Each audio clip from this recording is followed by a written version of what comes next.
That's kind of uncomfortable. It's wicked uncomfortable. I think it's cute. As far as you can see it. We all matching?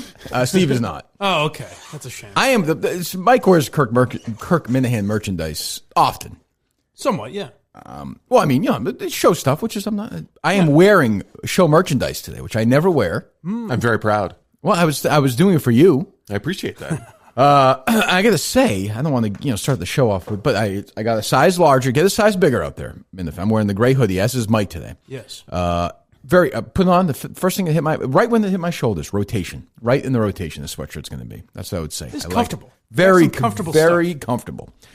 Again, you want to dip into your kid's college fund and buy one of these sweatshirts, knock yourself out. You go to KirkMinihaneMerchandisePlace.org and order away. KirkMinihaneShow.com. KirkMinihaneShow.com. Correct. That's one place to go. I'd go somewhere else. You can also go to the Barstool, right? Yeah. The link just feeds right through to Barstool. Store.barstoolsports.com. Absolutely. I think it's .edu. I want to be accurate about that, I think. No, it's .com.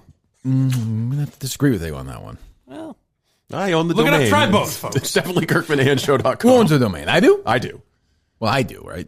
Well, I do, technically. Well, but I mean, you work for me. Yeah, of Sinister. course. I'll buy all the domains. I own Jerry Callahan's domains. You do? Yes. Wow, a burgeoning enterprise that is. Wow. As we wait another day, and another day, and another day. Spent $12 on them. Looking to offload them for $14. I had a good conversation. Well, good text back and forth. Text session, whatever, back and forth with Erika Nardini last night. Really? Ooh. Said she's, quote, thrilled with the show.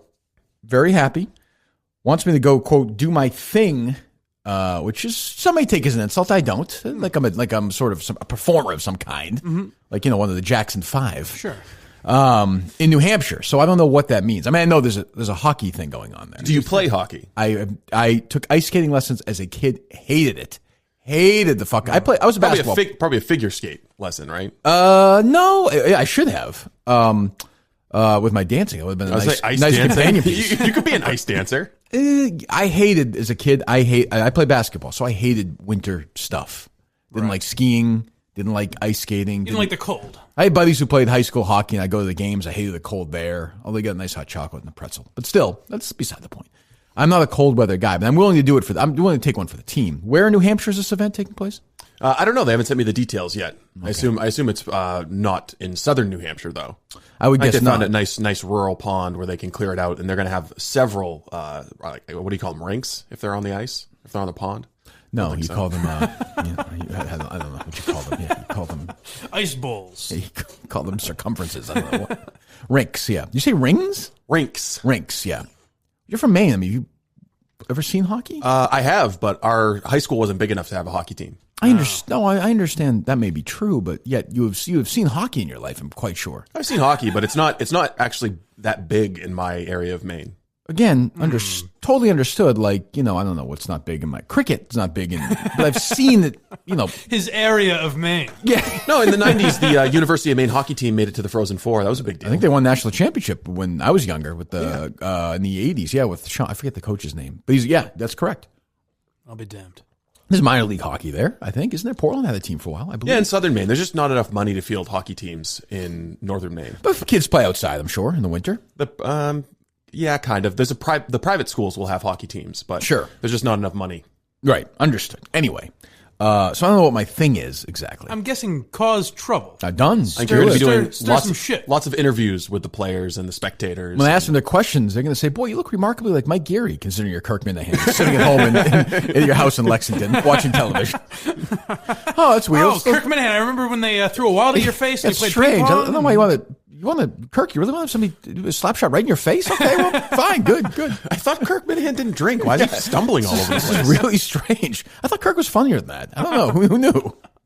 Now it gets insane. Why is Kirk crying? I don't get this. Fun for a second. I'm happy to go. I'm happy to go and do whatever, but I'm thinking it may be an opportunity again for the Minifans to a revolution. I think it may be the Minifan Barstool War may find its way onto the ice in some sort of brawling fashion or something. I don't know. Can we field a squad?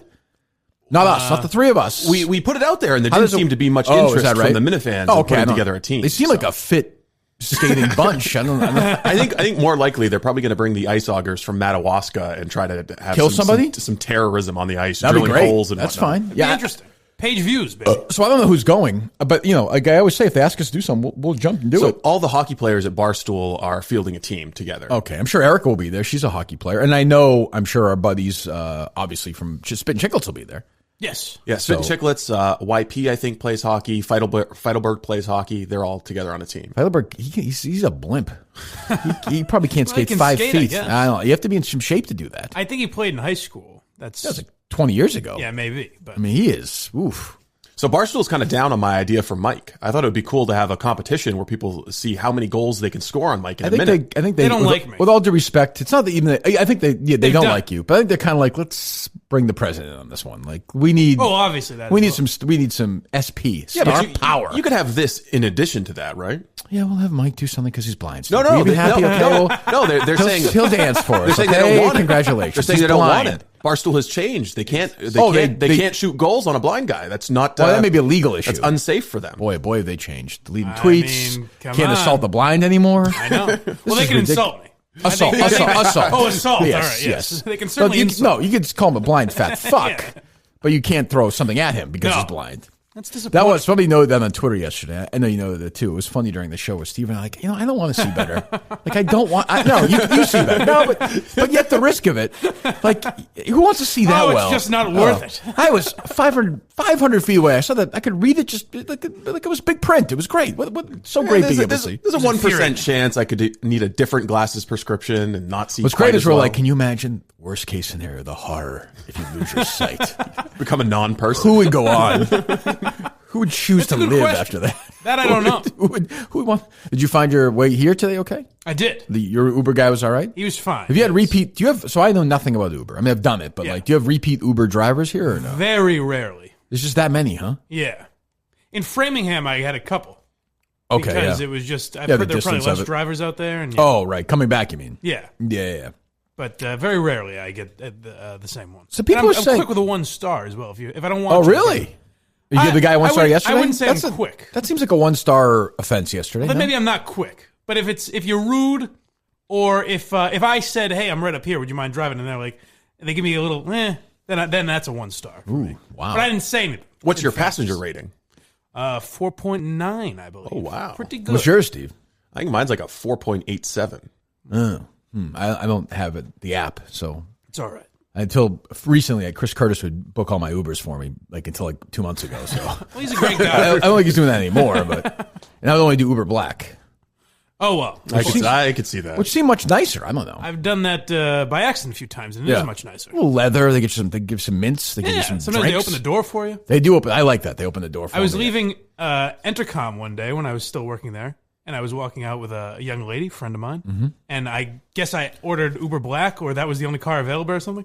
But we're talking on our way out, and then a gentleman in a big black, very nice SUV gets out, full suit and a driver's cap. Nice. And he opens the door for me. Good. And says, Mike. And I said, you betcha. And I go, see you later. And I get it. $300 later? I made it home. Left quite an impression on that young lady, though. It did. So that was the actual feedback you got from Barstool. Yeah, they're worried that a brand wouldn't want to sponsor a blind guy getting pucks smacked at him. Yeah. Really? Okay. Very strange. Well, I mean, but they haven't changed, I guess. No, it was crazy that I would ever suggest that. I've never known a world where they would throw shit at my face or beat me in athletic competition. Never happened. Wouldn't that be happened. It'd be a good advertisement for goalie equipment, though, right? So safe you can smack pucks at a blind guy. I guess. I mean, you have equipment on. We're a big market for blind goaltenders. That's true. But man, I don't know. I don't know that. It could be. Is there a blind hockey league? I bet there is. I don't know. I know there's a blind baseball league. Have you ever been one of these guys who wants to? You ever just hang out with other blind people? No. I've had no interest. As a kid, you didn't go to those camps or groups or. I was encouraged. It was always that was on the table for me. They're like, "Hey, what if you hang out with these blind guys?" Right. So it was always I just to have a conversation with somebody to see what they. I don't want to hang out with those losers. Just see what their life has been like, similarity wise. It would interest me. I'm not saying I want to go to a camp or anything, but yeah, that would be interesting, I guess. But there were a lot. So when I was a kid, I was always introduced to people that were made no effort to be in regular society. It was always everything in their world was about being blind. Right. They were at blind schools. They did blind activities. Yeah. So that's the only. And you weren't really blind as a kid. No, I mean I was. It was you were noticeable. Yeah. But I mean, you were. Yeah. But I give your mom credit. She raised you like a normal person. That's inspiring. Yes. Like a regular Just person. A regular guy. And look at the payoff. Just a regular Joe. Incredible. Look at me here. Remember the movie Mask with Eric Stoltz? You know that movie? Yeah. Where he plays the Rocky Dennis, who's really disfigured. Yes. The only girlfriend he gets is he goes to a blind camp when he's in high school as a counselor. And he falls in love with a young Laura Dern. Yes, who like would feel his face and she'd be like, you look beautiful to me. And I was like, this seems false advertising. That's got to be a thing only in movies, right? The feeling the face thing. Of course, I can't imagine that's ever happened. And the girls always look like Laura Dern did when she was like 18. Like they're all, it's just, I don't know. Who knows? I'll tell you this though, until like sixth or seventh grade, one of my best friends was blind, Jonathan Simeone. Really? Who's good kid. And then you ditched him. Well, I will say this. Okay. So no, I didn't ditch him. The grin on your face. No, tells me no. I coming. didn't know. People, you sort of go apart. He's a lawyer now in the Northwest. Why does your voice go up? I was just wondering that too. You can't be blind to be an attorney? What's wrong with that? You read Braille. That's true. We were at Canopy Lake Park for the 5th or 6th grade class trip. Everyone did those trips back then. Yeah. You ever been there? No. Have you, Steve, or no? Is it Canopy or Canopy? Canopy. Yeah, Canopy. I've been to Canopy. What the fuck is Canopy Lake Park? I didn't know what you said. I thought there might be. What do you think park. I was talking about? I don't know. Some other park from some other part of the world. Did you know what I was talking about? Yes, of course. You said Canopy. I said, but even if you thought I said that, you knew what I was talking about. I asked a clarifying question. They're just right next to each other, Canopy and Canopy Lake. Anyway. No one ever gets confused. There's this room where they're like that glass thing where you go in and you try and get out. You know what I'm talking about? Oh, the Hall of Mirrors or something? Yeah. Oh, okay. And a couple of my friends and I left him in the middle of it. Oh, God. I know. Now, Barstool wouldn't do that. Now, if they went to Canopy Lake Park, that would be part of it. But he was a good sport. Like, he was, I liked him because he was a good sport about shit. Like, even back then, you could kind of break his balls a little bit. Like, I liked that. So is me being here kind of your reparations for ditching him in that hallway? Yeah, I think they've been paid off now. Full. That fucking story about that cap. Jesus, we'll never get back those 30 seconds of my life. Oh, anyway. All right. So I don't know when is it? When is this thing? Right after Madawaska, like a week or two later. Oh God. So you're gonna have a full winter, boy. Oh, this is exciting. We could probably just tell them that. Oh, sorry, we're doing Madawaska that weekend. They'll never really know. They don't care. God knows. I'm not really sure what we're supposed to do there, but I don't know. We'll do whatever. I don't think there's going to be commentary at these games. There's going to be a tournament. No, there's not going to be any live streams. They decided it wasn't worth the investment. Just fans playing against Barstool? Like, what's the? Yeah, so it's going to be a bunch of stoolies forming teams. It's going to be very competitive. They're saying no to a lot of teams. Actually, they are. Yeah. To who? To the Minifans. Did they really? Yeah, basically, yeah. They said no. Yeah. Really? Yeah. Who said that? They didn't want to hold a spot for us. Who said that? The people at Barstool I talked with. Who? Jen. They said that it gets very competitive. There's a lot of people looking to get in. They didn't know it's complicated because there are 4 talent levels, and they wouldn't. For Christ's sakes! What talent do you think John Feidelberg is at? He's at the premium level. I don't know. I could fucking blimp. I could see the Barstool guys taking it very seriously. I could see Ryan Whitney maybe being, pretty good player. Playing in the NHL for fucking 20 years. I think they're coaching. I don't think. Yeah, I think Whitney's coaching. So then, who are we talking about? Grinelli, I think, will be playing. There you go. I mean, nice guy. Fucking. But Minifan, the Kirk Minihane show can't put. Why would I go then? That's an interesting question. I assume the Minifans will turn out. It's just a logistical thing for them because they'll never know the talent level of a Minifan team, so they'd have to hold a slot in each one. They have to know this well in advance. Put one team together. What the fuck what is this? So who's entering? What kind of teams? I also think that they'll be paying to enter. I believe. Well, how much? I have no idea. Well, we'll pay the fee. I mean, whatever. We'll dip into the fund. But like, who we? How many? What is it? How many teams? How many players? What are we doing here? What is it? I don't have a lot of details on the size. Look it up. Now I'm annoyed. Jesus Christ. They want me to go up there. I'm happy to do it. And like, no, you know what? We're not going to have your Minifans there. Yeah. Why? Well, they don't care for the Minifans. Then why are they inviting me? Minifans are mean to them. Then why do they want me there then? Well, you're not as mean to them, I guess. Even though you are. I mean, why do you think the Minifans hate them? Because I told them to hate them. Now they're really going to fucking hate this place. Right. All right. It's going to be in Lake Winnipesaukee in New Hampshire, February 21st and 22nd. It's 4-on-4 hockey. There's 4 divisions and 8-person teams. Okay. So I'm going to schlep up to Lake Winnipesaukee to just stand there and watch these people play hockey? Well, you're going to cause and some do trouble. my thing? Yeah. Like, oh, how does that work? How'd you do that? Oh, yeah, good. Give me another example. Oh, yeah, great. You'll make fun of Feidelberg. That'll be a lot of it, I assume. Great. I mean, I'll do it. Yeah. But the Minifans, this seems like a chance for the Minifans to completely revolt on Barstool and just fucking ruin this entire event. Well, I don't know if you want to promote that. I don't know if you want to put your good name. I'm not encouraging. I'm just saying it smells like that. Right. But again, I'm going to have the Minifans for the second time in 3 weeks schlep up to the middle of nowhere. That'll be tough. Jesus. I mean, this is a limit to this madness. I think. Maybe not. Well, we'll find out. That'll be a real test, going up to the cold. What do you got, Steve? This also all depends on us surviving. Also that. Sure. That's true. I mean, teams are guaranteed 3 games during pool play. Top 4 teams will make the playoffs. There's 4 skill levels, A, B, C, and D. All are co-ed. They're going to have awesome custom jerseys made. Team captains will need to submit their teammates' jersey size and numbers. Teams will also have the option of submitting a short video of why their team should be selected. Try to capture how electric you and your team would be if selected. So, in theory, the Minifans could enter a team. Yeah, registration is first come, first serve. Yeah. Well, so the Minifans could enter, but they're not going to hold the spot. Have people registered yet or no? I imagine some people have registered, yeah. I would think. Registration closes on December 16th. Oh, so definitely. So Minifans would have to move fast. Well, I mean, get moving. Put together get the Minifans together, put together a video and say, we're fucking doing this or we're storming this fucking stupid event. I don't know what you want me to say. Yes, threats. Well, I'm just saying. I mean, we'll ruin. You want us to ruin your fucking event? We'll ruin it. Trust me. I'll fucking cancel Madawaska, and everyone there is going to that fucking event. All right. Fine. I mean, I can do that in a second and a half. No problem. We'll get out there on the ice at 4:00 in the morning, drill our holes, and just be ice fishing right in the middle of all of the rinks. People are taking shits on the ice. I don't care. But this idea that Jen fucking Simmons is going to be like, hey, you can't, what the fuck? They're just not going to hold a spot for us. Yeah. If they want to enter, they can enter. Do you think there's strong demand from the Minifans to do this? I never took them as big hockey. If I tell them to be, there will be. Right. But the idea that they're being told they can't do something, that would upset me. Again, especially when they're saying, hey, come and do your thing. Dance, which I'll do. Again, I'm a team player, but like you can't then thumb your nose at the Minifans. Right. I guess the tough thing would be then... TJ Hubbard is a much more interesting character than John Feidelberg, who sits around all day.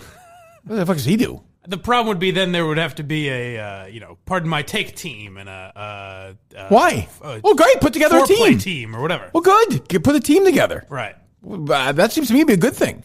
That's a much more interesting competition. Fans of podcasts battling each other. That is interesting. Or shows like real hatred, fights. Right. I guess I don't know what their goal is. Maybe they want real hockey talent or something. Who the hell cares? I don't know what they're looking for. Does anybody want the games to actually be good? Like, is that really? I wouldn't think so, but I don't know. I don't know what their angle is. Well, here's the thing, okay? If they don't let all these people, this Jen person, all of them, if they don't let us be part of it, and they have houses, break in. Especially if they don't have Simply Safe, break in the house and take all their shit. That's what I would say. Well, if they don't have Simply Safe, they kind of deserve it. They had it coming. Not kind of. They, in fact, deserve it. Right. That's why we love Simply Safe. They're a proud sponsor of the Kirk Minihane Show. Now our Christmas season word is prime break-in season. That and the weekend of February 21st and 22nd, I'm told, are the 2 prime break-in weekends of the year. Yes. SimplySafe.com/Kirk and take advantage of Simply Safe's amazing holiday savings and get a free HD security camera. Again, they protect every room, door, and window in your house with 24/7 professional monitoring. If there's a break-in, Simply Safe can get real-time video confirmation. SimplySafe.com/Kirk. No contract, no hidden fees, no bullshit, fine print crapola. Fair and honest, starting just $15 a month, $180 a year. Your house is safe. That's a good, solid investment. SimplySafe.com/Kirk. SimplySafe.com/KIRK. Where are we starting here? Well, we've got some audio of Lucy Burge's last podcast for Entercom. We've got a little bit of after hours. We didn't manage to get the entire thing. Why is this so difficult for you to get sound of a NESN television show? It's strange they wouldn't promote it more. I don't have a subscription, and they don't put it online. So I mean, that's right, you don't have cable, right? Yeah, I don't have cable. I thought you said Cullinane was going to handle it. Yeah, I got a text this morning from Cullinane. What? It didn't work out. To tape a show? Yeah, it didn't work out.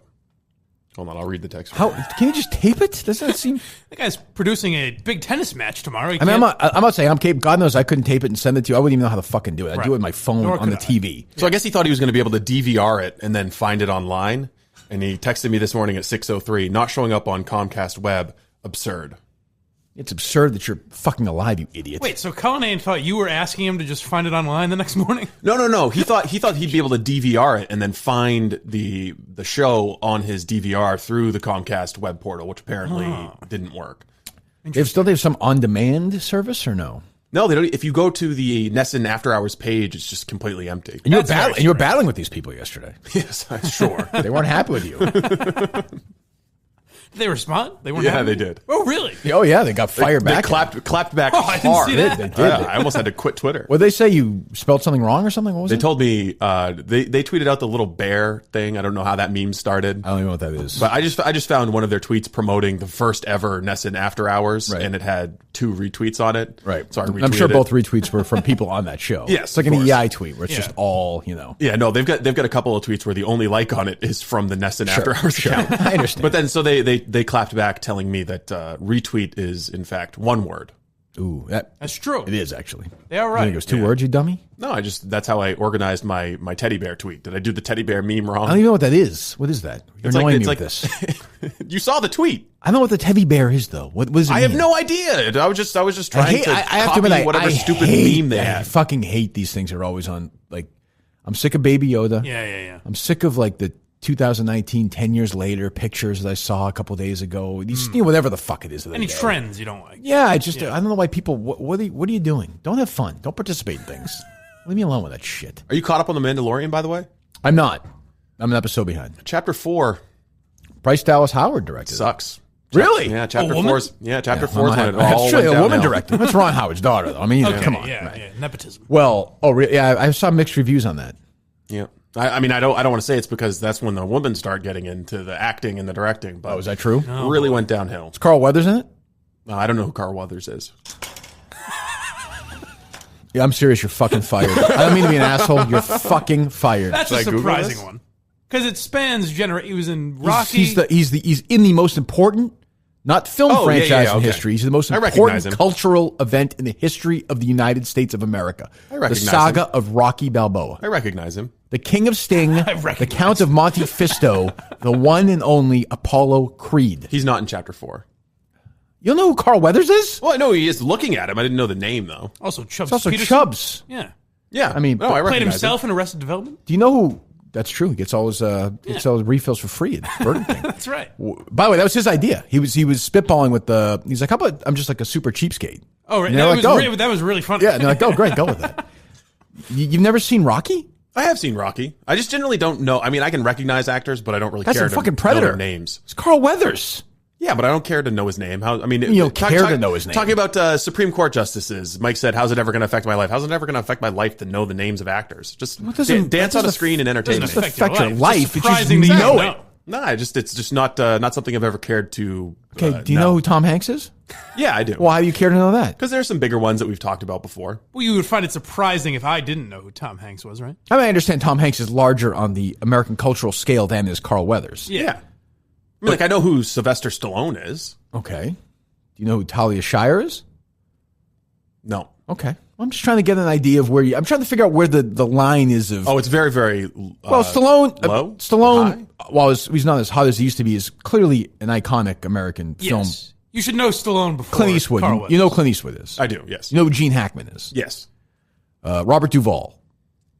I know the name. Oh, see, now we're I getting couldn't somewhere. recog- Okay, I now probably we're couldn't getting. recognize him. You would definitely recognize him. There's Yeah. no look him up. If you showed me pictures of a bunch of white men and said, which one is Robert Duvall, I wouldn't be able to tell you. what I the think fuck you does would that? be. What does that even fucking mean? A bunch of white men. I'm just saying, I don't think I could connect the name Robert him up. Duvall You've seen to- The Godfather, right? Have you seen The Godfather? Yeah, I have. Oh, that's a lie. I watched it when I was in Sicily, actually. Idiot. You spent 3 hours of your time in Italy watching The Godfather? Okay, yeah, I recognize him, but I wouldn't. If you showed me Before a we picture go and you were outside, like, we have to learn how these people live. What did you do when you were in Ireland? Like fucking far and away? Oh, how you doing? I'm much more equipped now. So you make these people an offer they can't refuse. I see. Are you blowing up cars while you're there? no, it's a good movie. I rewatched it. You know who James Caan is? No. Okay. Really? I'm just trying to get the, Henry Winkler. Yeah, I know Henry. Okay. I know Hank Winkler. I'm trying to think, just sort of, Renee Zellweger. Yeah. Okay. She's going to win the Oscar this year, they're saying. Is she the one from Bridget Jones' Diary? Yes. Yeah. Oh, the boy. It's my macho producer right there. It's funny this came up. This is no Robert Duvall is, man. Renee Zellweger. It's just what I need. Kingpin Pete X asked me an interesting question last night. That seems very unlikely. Well, it's true. Go ahead. He said, "Who do you think Steve's boyhood heroes are?" Oh, let me try and predict this.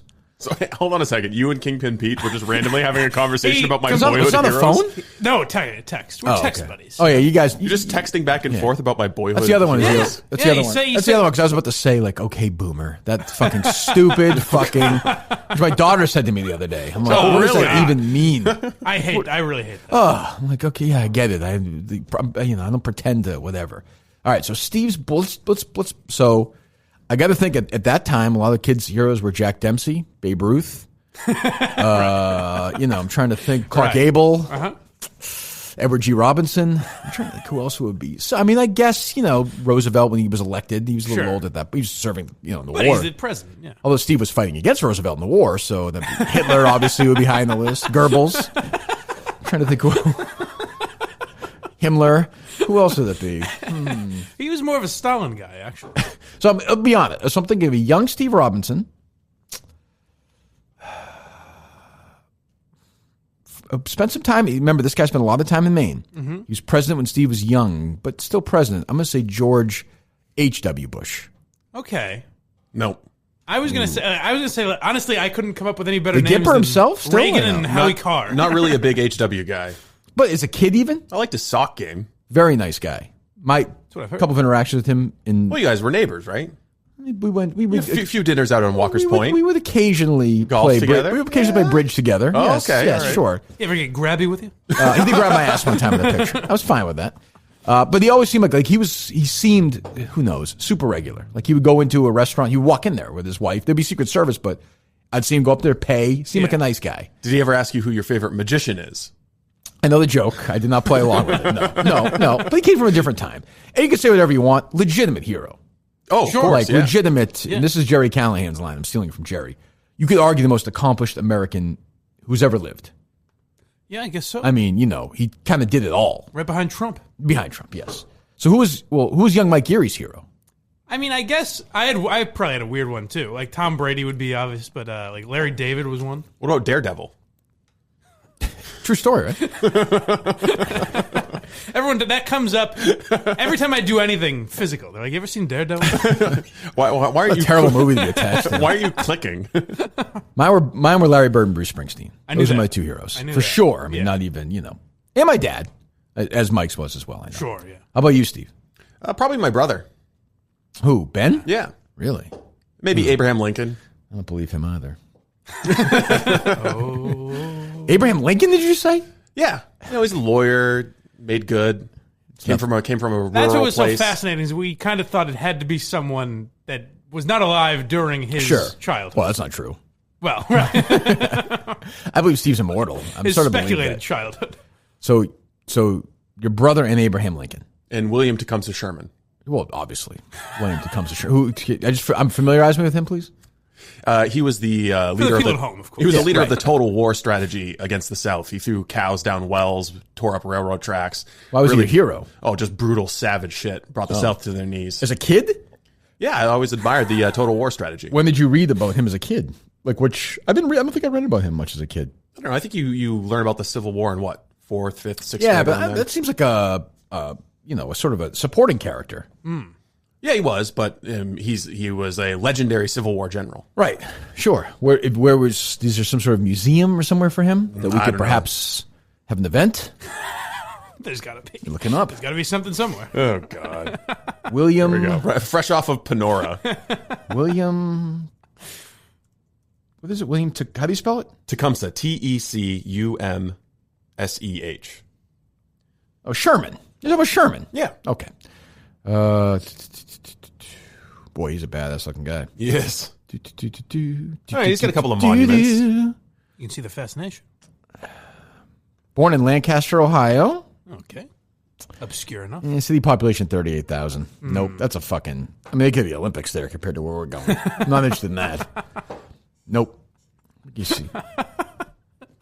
Let me see. Yeah, so, this is you're talking about General Sherman. Yes. Okay. That's why I said William Tecumseh Sherman. I heard Tecumseh. Okay, yeah. Well, yeah, why don't you just say Sherman? Because I was giving you his full name. He married Ellen Ewing Sherman. They had 8 children. Devout Catholic, Steve. Ooh. That's what I'm saying. Give me a little bit of late life for him. He did not believe in, quote, Wikipedia page, Negro equality. That's a tough one. Well, neither does Steve. It sure explains more of the later years. He's a New York City guy. That didn't do anything for me. What a dick.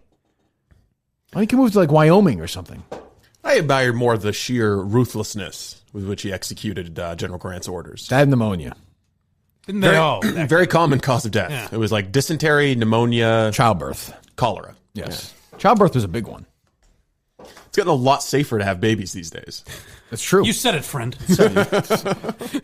So, all right. So General Sherman and your brother. Yeah, not and Abraham Lincoln. I expected there to be some Maine figure on there as well. Some legendary Maine person. Some Dexter guy. Maybe Joshua Chamberlain at one point. But the more I learned, Jabba Chamberlain. The more I really studied the issue, the more I I think that's the thing about Chamberlain. Yeah, when you dig in, it's not good. You know, he's one of the last people to die from wounds sustained during the Civil War. I think is that true? Yes, he died decades later.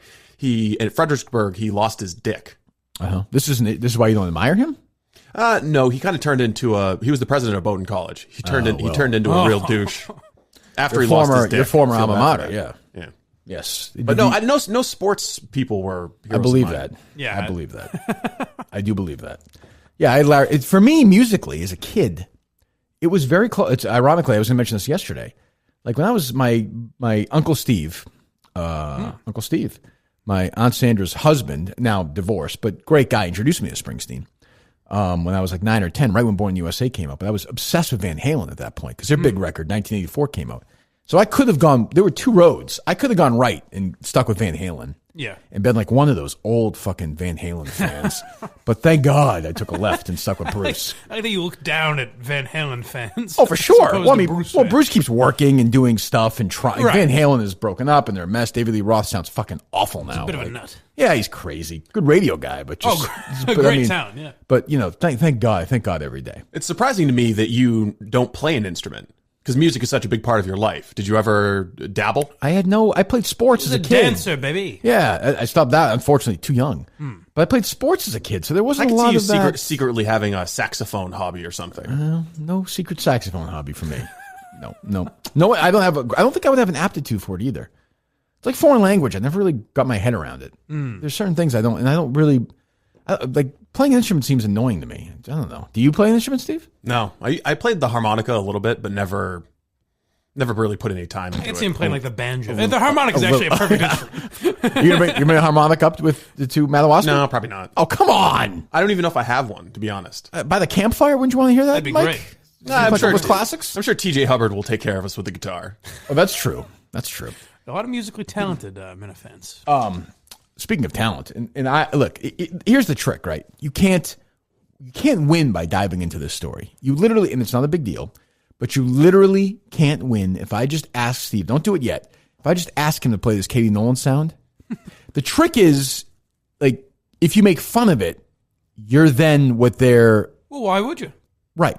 I wouldn't, of course. It's very funny. But if you don't think it's funny, they're going to say the only reason you don't think it's funny is because you're a man. Yep. You literally can't win. It is brilliant. What if you just think it's funny? That's fine.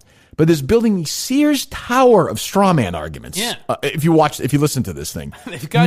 Finally, they've got you right where they want. Oh, what? You're saying women in sports aren't persecuted and held to a different standard? Correct. Exactly. Correct. Quite the opposite, as a matter of fact. I think if you're to today's world, they are held to a different standard. If two people come, now I think it's harder for women to still get a job. Right. I agree with that. But I do think that women, once they're in there, are given more of a pass than men if they're giggly and joke around, like on that embarrassing NESN show. Yeah. If a guy did that, you'd be like, "What the fuck are you doing?" Well, and it does. I will say it still helps if they're. That's why I like Casey so much. But Casey's obviously really attractive woman, but she's also really good. Yeah. Like she's not afraid to do. Like she's. I think she would. You know what? We should have gotten her. We should have played that for her and got her on to talk about it. Because I'd be curious to see if she was like, you know, and she's probably. I bet you she's friendly with some of them anyway. Yeah. Well, she's probably in the secret society. She might be, but I don't know if it's a great audio. If you need the visual, I don't know. It seemed like it might be tough, but what do you think, Steve? I cut it up so I think that it will play. Let me just play it, and I'll ask you guys to tell me. So essentially it's supposed to be like kind of a parody of whatchamacallit. In a way, I think. The Handmaid's Tale, right? Oh. A little bit. They're dressed up like that, kind of, and it's no? You don't think so? No, I don't think so. So, okay, so whatever. Fine, you're probably right. So, Katie Nolan, who's had like 40 different chances, by the way. Like, she's not been that persecuted. She's had like, no one's ever watched or listened to anything she's ever done. Why wasn't Mina Kimes in this, by the way? Mina Kimes is in it. Oh, she is? She's the one, is she the one who talks about football or no? Or is that Sarah Spain? I don't think Mina Kimes is in it. I think it might be Sarah Spain. I think Mina Kimes is in it. I didn't see a dog. What? I didn't see Lenny. Oh, Jesus. I was going to say, Steve, for Christ's sakes. I don't even know what Mina Kimes looks like. What the fuck are you God, I don't know. But Katie Nolan is like got famous because she did the incredibly brave thing of going after Roger Goodell and criticizing him. She did some videos that went viral or whatever. Well, she was friendly with Barstool, if I remember. Yeah, I think she's friendly with them, right? Yeah. I mean, I think that's kind of how she got a little notoriety at first. Right. And, I've never particularly found her funny, but that's because I'm horribly sexist and, I've never, it's because she's a woman. Yeah.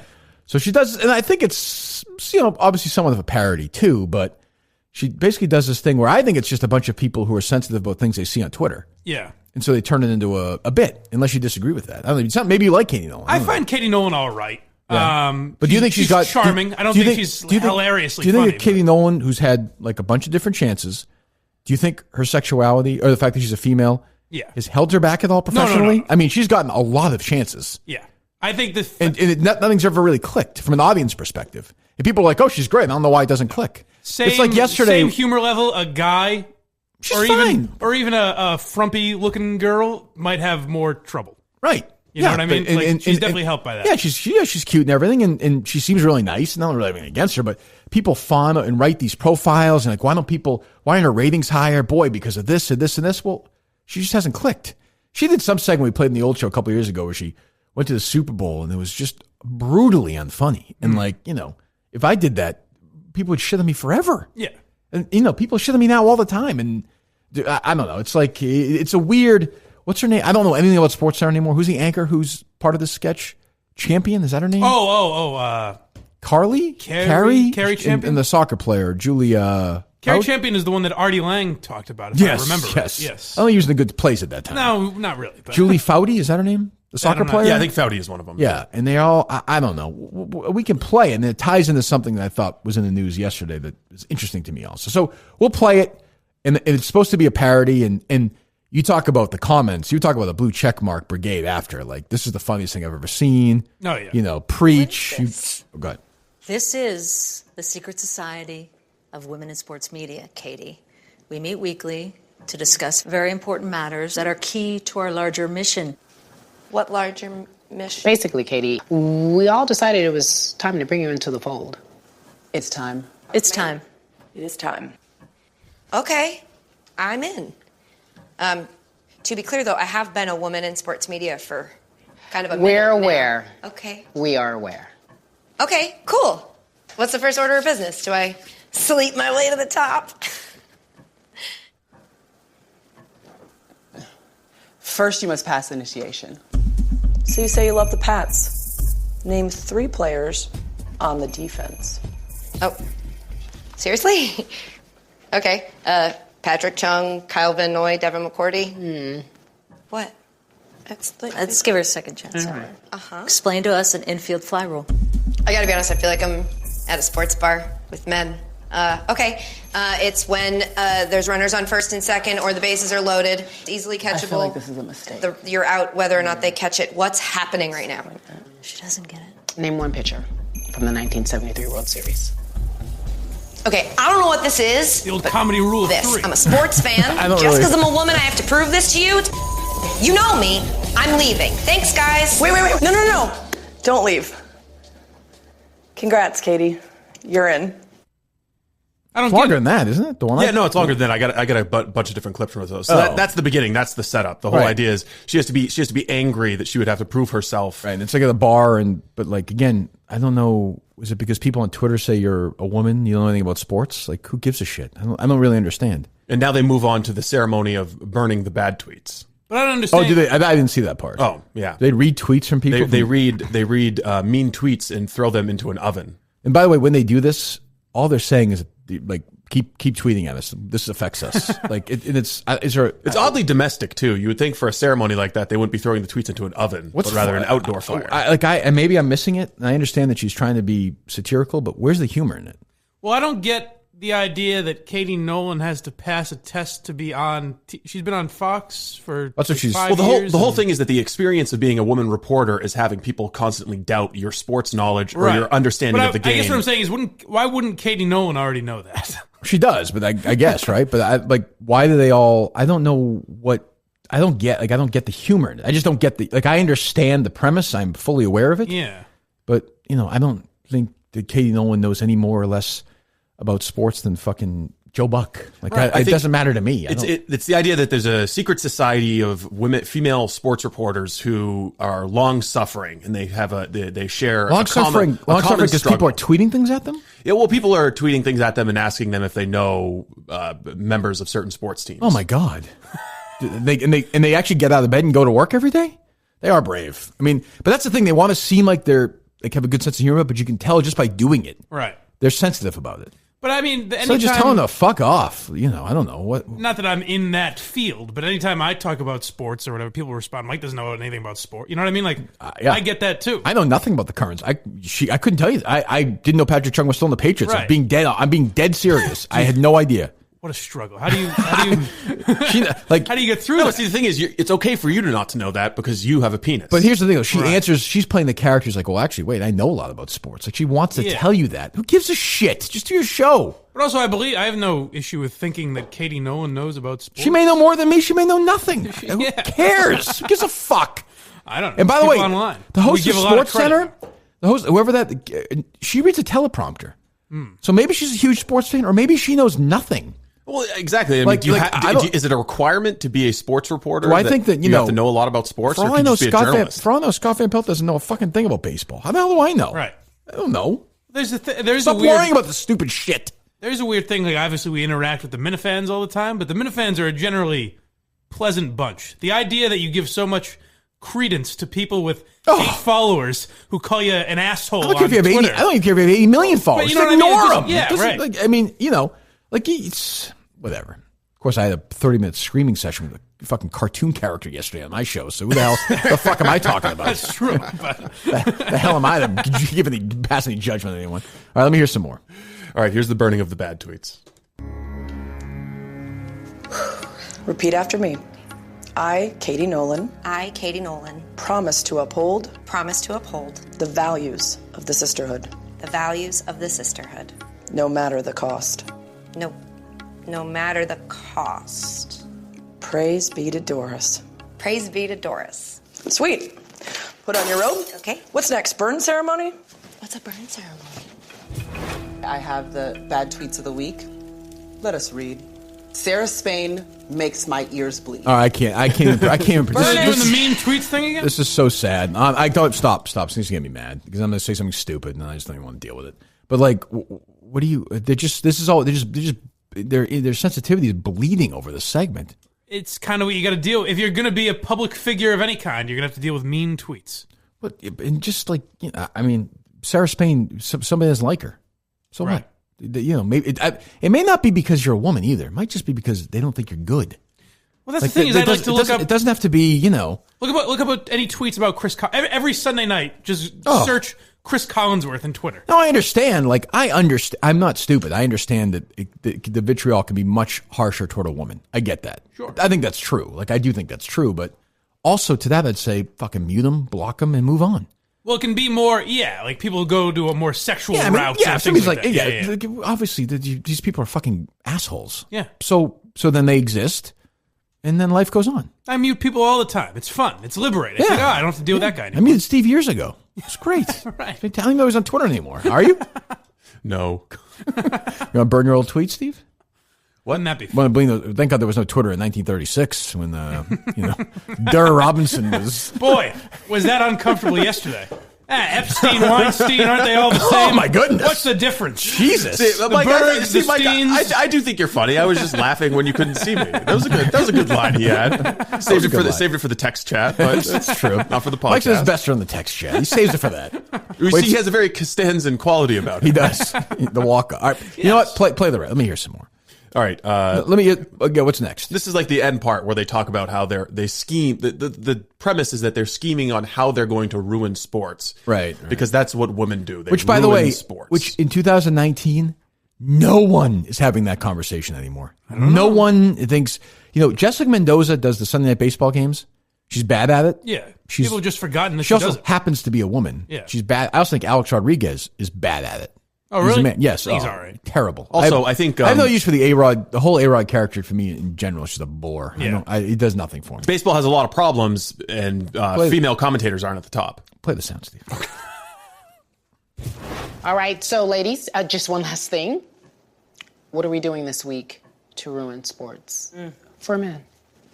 Sorry, did you say ruin sports? This. So Kate Nolan's This would be an example. Stop. So Kate Nolan's character in this is like, she's always like, wait, I'm sorry. So what do you like? She doesn't quite get what's going on. Right. Yeah, I get it. Which is what I'm confused by, because if Katie Nolan's a woman who's been in sports, wouldn't she have to get all of this? Mike, you don't know good sketch writing. Okay, This is how they create the tension, because she doesn't know, and she's coming to understand. If she knew it, where would the joke be?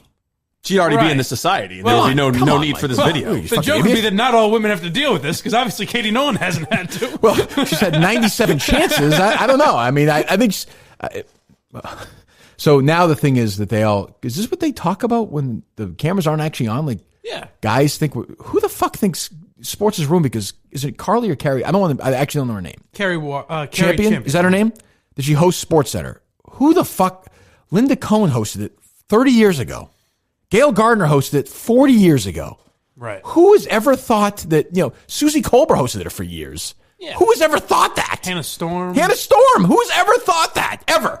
Who's like, oh my God, a woman is reading a college basketball highlight of a show that nobody watches anymore anyway. Well, I mean, there are people in the world. But Sure. They're generally considered assholes Well, in there are other ways people in as the world well. who wouldn't want to watch it when Stuart Scott was doing it because he was black. Right. They're assholes. Yes. Or because somebody's Jewish.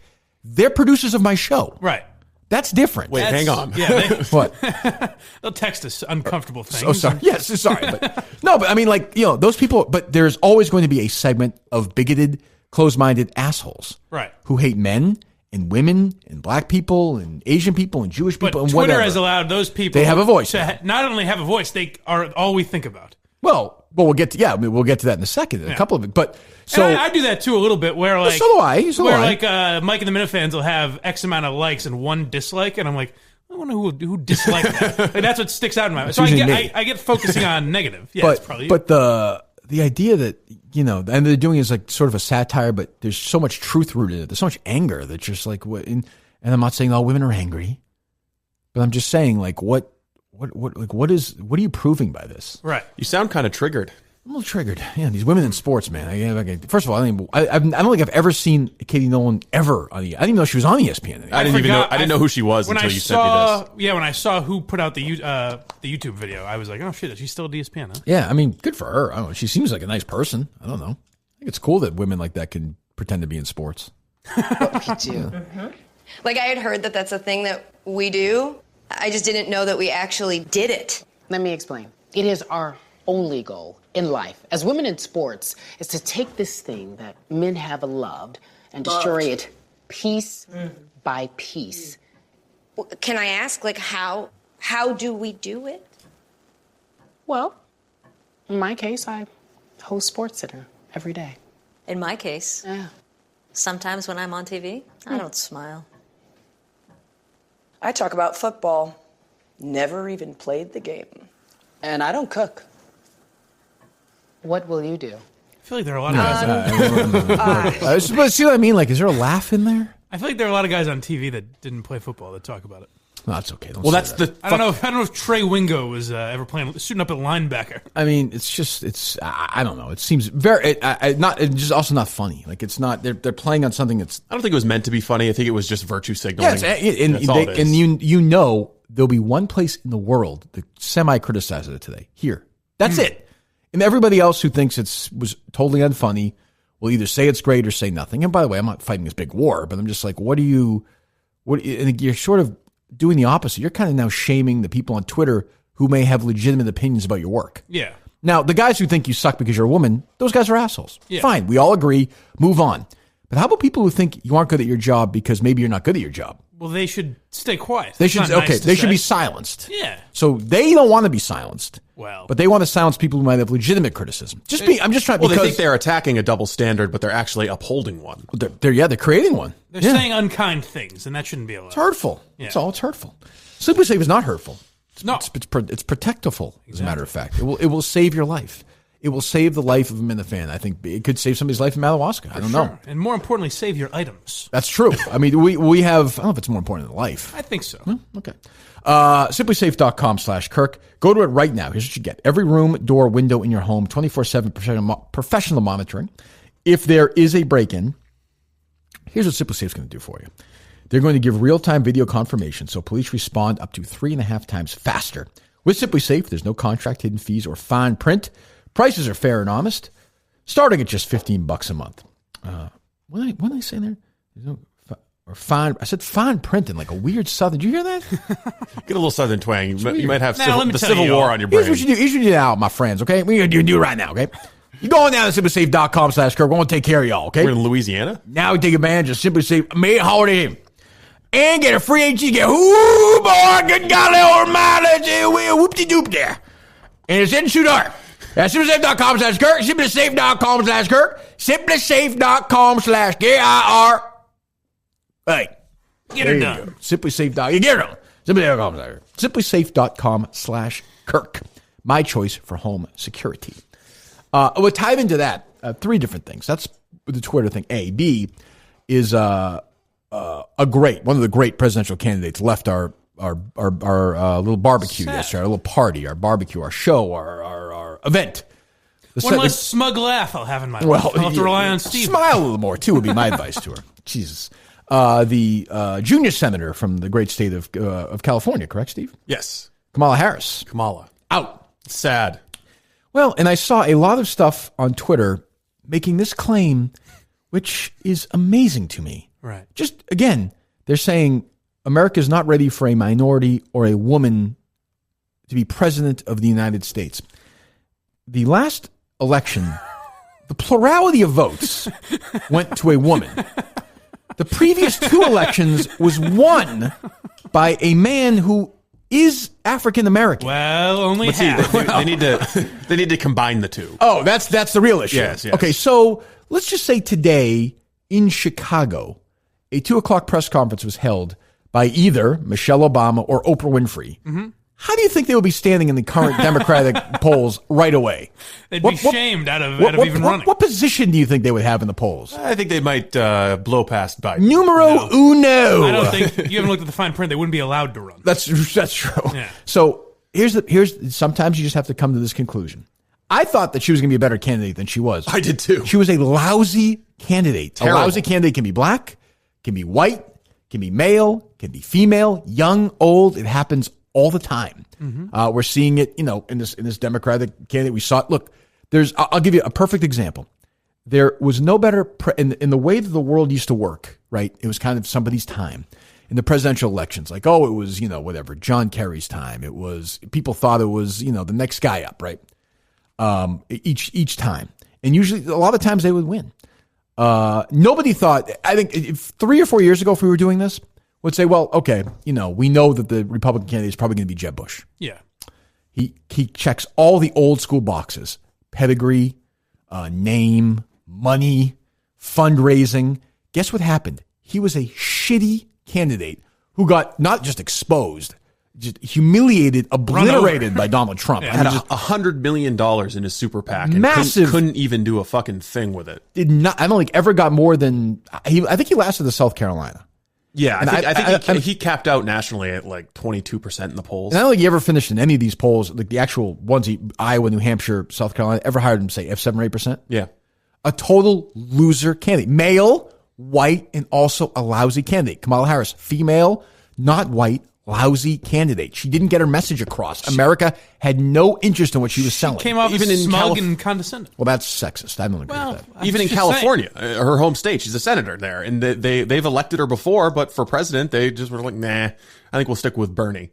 Yeah, she couldn't even win over the people who knew her best. Plus, the polls in California. She also had absolutely terrible policy positions on basically everything. She was also all over the place. She was a lot like a Romney, where nothing added up. Well, and she's a liar. She says that her health plan is going to take away all your private plans, and then she flips and says, no, not quite. But the policy stuff is not why she didn't click.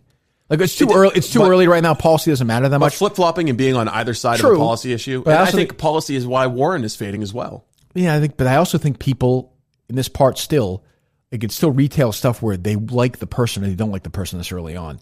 Like people like it or not, and I don't quite get it. There is a certain group of voters who like Joe Biden. Yeah, like they just like him. He's kind of folksy and kind of dumb and goofy. A lot like George W. Bush, where you just kind of, I think it's kind of a weird way to elect the most important job in the world. Hamad Taibbi wrote about this in his book a lot. I'm not a big fan of Taibbi, but his book, which I read, he's like, you really think about it, like this sort of idea that, George W. Bush, the guy you'd rather have a beer and a barbecue with than another guy, is not a great reason to vote for him for the most important job on earth. No. But you know what? It matters. It does matter. And like, there are a lot of people who like Trump.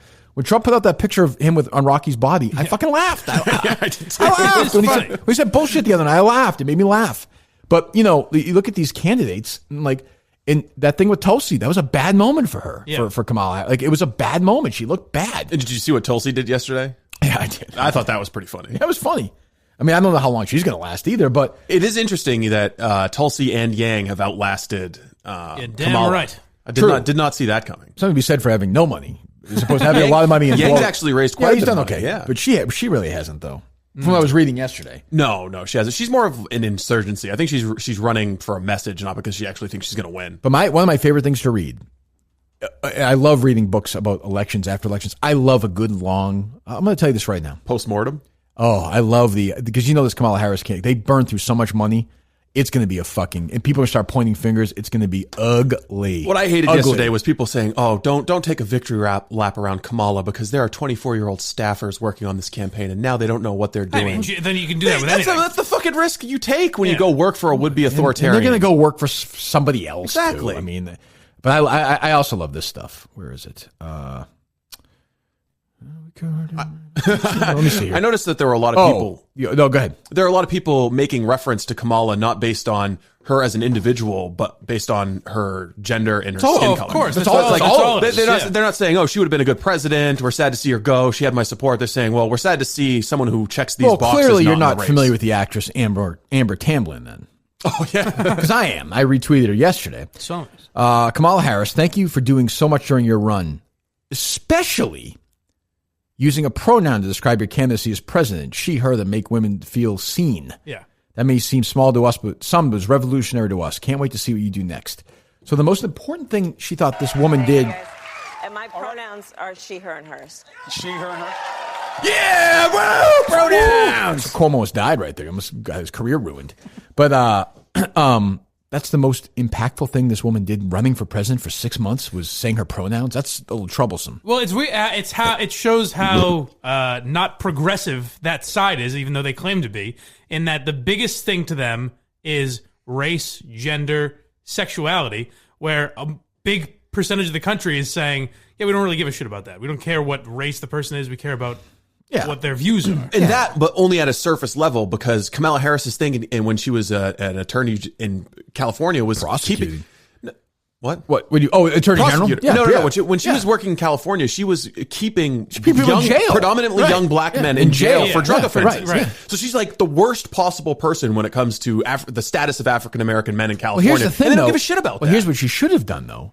She should have embraced that character, who she was. Honestly, you said, listen, these people were breaking the law. I was upholding the law. I will continue to do that. But also, I think this, and this is wrong. What's wrong with the system? Yeah. Why can't you just be proud of what you did, which was upholding the law?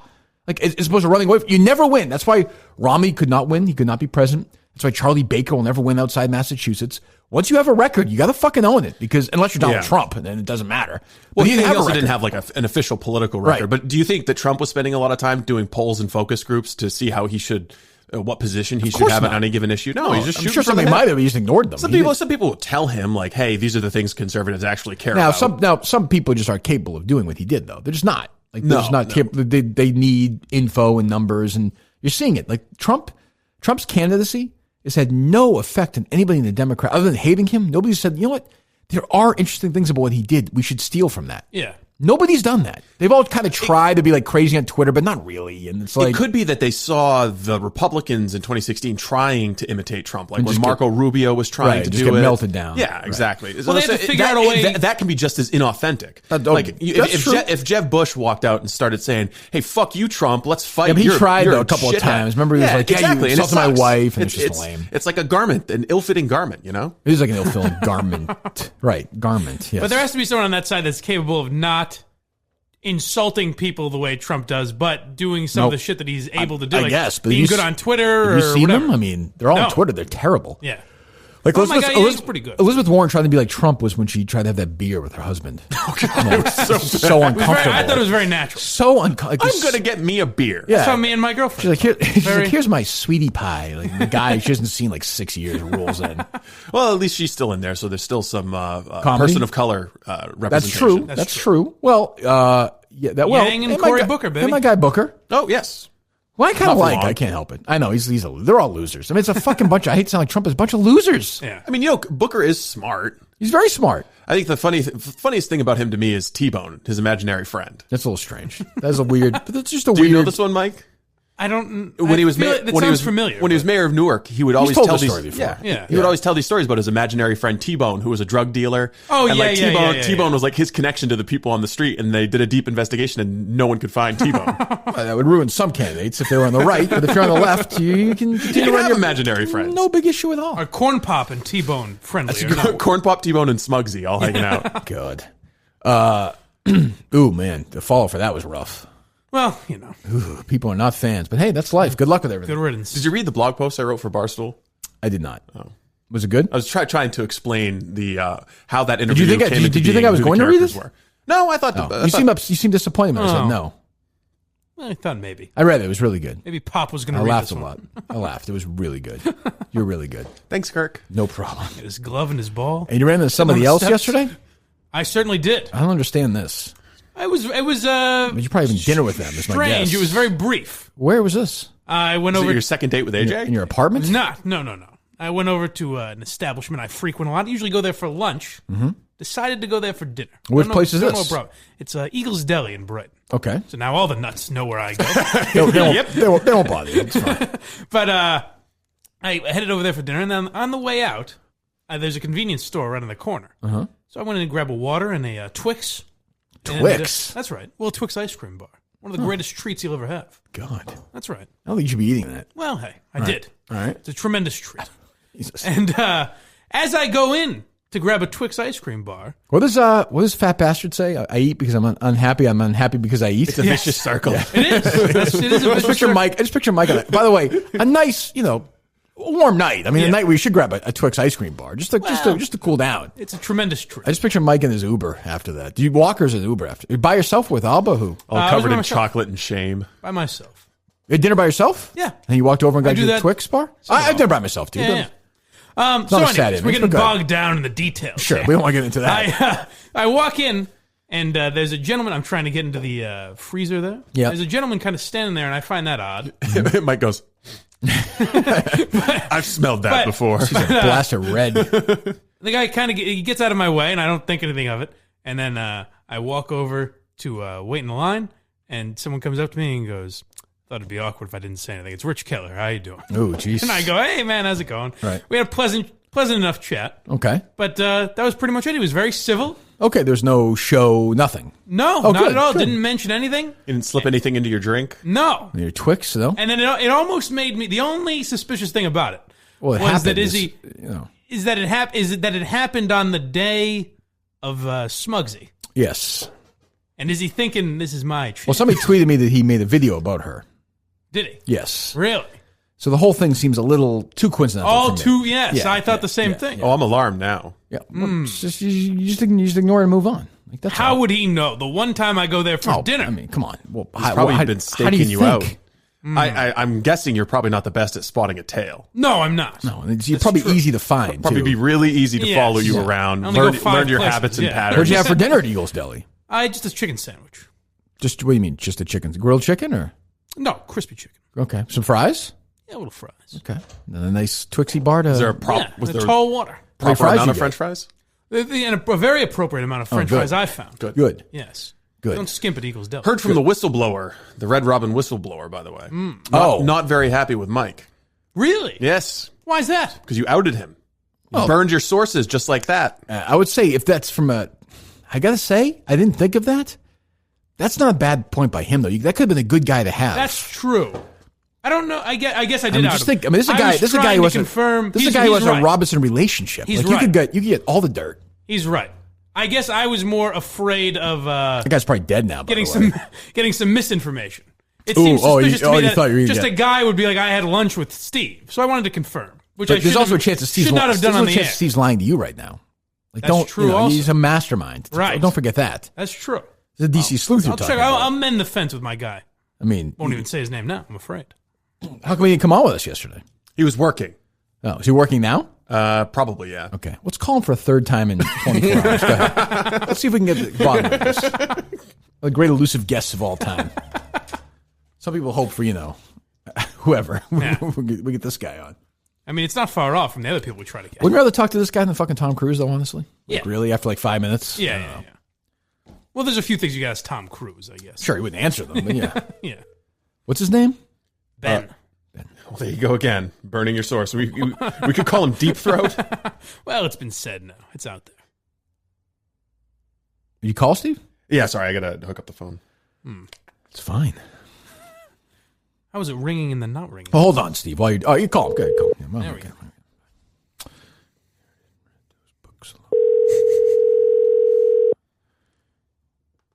What the fuck? This guy's working hard. He's not going to answer. Oh. All right, so we'll take one more caller. Steve in Watertown, you're on the Greg Hill Show on WEI. What do you got? He's funny. let me handle it, okay? He's a funny guy. So let's get. No, that's okay. Can we get to the bottom? No pun intended. Of the Steve is loving this joke, by the way. How long were you working on that, dude?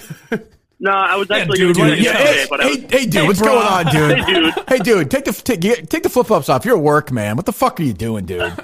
Dude, pass the Funyuns, would you? What the fuck? How long have you known Steve for? Since he got the records for those EBT cards, I think. Oh, right. I forgot. Who couldn't forget that backstory? So you were with him at Red Robin. I'm sorry, Burgers and Brews, right? Yeah, Gourmet Burgers and Brews. Gourmet Burgers and Brews. Okay. Steve lied, right, on the show. Is that what you're saying or no? No, I don't think he lied this time. Okay, but wasn't witness has been intimidated. I mean, he complained and bitched and went on and on about this woman or somebody not giving him enough fries at dinner. No. I didn't notice it at dinner. I didn't notice how many fries he had. He didn't seem to mention it. I will say I don't think he was playing up on air with Cullinane, saying, I don't think he was playing that up. He was pretty angry about having to drive up there and deal with Cullinane from the beginning. What a tough life. I know. I'm sitting on 95 traffic right now. I can't imagine voluntarily going to dinner with Steve. I don't even understand the thought process That's a behind tough that. life. You did last week. I did not. We went to lunch last week. We're working. If I wasn't playing, if I was doing that thing, you think I'd fucking go to lunch with you? You didn't have That hurt to. his You feelings. did voluntarily. But we were there You for. said, I can't imagine voluntarily going to lunch with Steve. You voluntarily went to lunch with me last week. Yeah, but it was work related, shithead. Do you think if I didn't do that, I'd be like, hey, voluntary. Any lunch we have would be work today? related. It was He's voluntary. saying you guys were there together. That'd be like this guy came out of his way to go to lunch. Right, let's say if I fired you tomorrow, do you think like 3 months from now I'd be like, hey, let's grab lunch next Tuesday? Yeah, probably. Anyway, so what happened with you and Mike? I'm confused here. With me and Mike? Yes, with you and Mike. Oh, what do you mean? Jesus Christ. We're going to talk to Mike. Go ahead. Spill it out. He came to me as a source. I should not have given him up. I do feel bad about that. Well, I don't care about it. Go ahead. But he did. He came to me and said, I can't hold this in any longer. Right, It's been sure. eating away at me. Sure. Steve got an appropriate amount of fries and was offered more. So that turned them down hastily. That's what I'm trying to get at here. So that happened. Oh yeah. I never denied that she offered more French fries. Then what's the? I didn't know that they would be free. But you're mad at Mike because what's the complaint? Yeah, that's a good question. My complaint is that the initial amount of French fries given was paltry. Wow. I didn't notice that. But I can't, you're sitting there complaining about, and you said, "Oh, well, I'm not a complainer. I wouldn't have complained to her in person." So I just complain on air. But you're worse because you're complaining away from it. It's worse. Well, it's not her. I don't know if it's her fault. And I don't know if she's the one who set the French fries. Yeah, she offered more fries though, right? I thought it was going to be a charge. They don't advertise. It's on you for not asking. I'm not here to ask questions. I was also under a time limit. I needed to get in. I needed to get more French fries. No, I needed to get over to the Pier Drive Golf to do that show with Dave. Which is right there, right? Yeah. Okay. So what? So you're mad at Mike for outing you? Wasn't a great move. I know. It was a big mistake by my part. I agree with that. That's actually. fine. No, I mean, you could easily come up with some other, like, one of the other guys one of the three people at Cullinan thing was sitting next to Steve and noticed it, or the waitress. The problem was I was trying to to confirm that you were a real source. I wanted to know that he had lunch with Ben that day. That's a better way to do that. I was though. your source for the red hot dog thing too, man. That's true. He was? Yes. Wait, I don't understand. What red hot dog thing? Something to do with the Red Snappers back in the day. What for when the what? Red Snapper What's the thing news? started. I forget exactly what it was. What did you tell him? I told him Steve lied about being in the hot dog contest and sent him pictures. What do you think of that? If you go back and listen, if you listen back, he even does the same. Like, a guy reached out to me and said I can't take this any longer, and blah blah blah.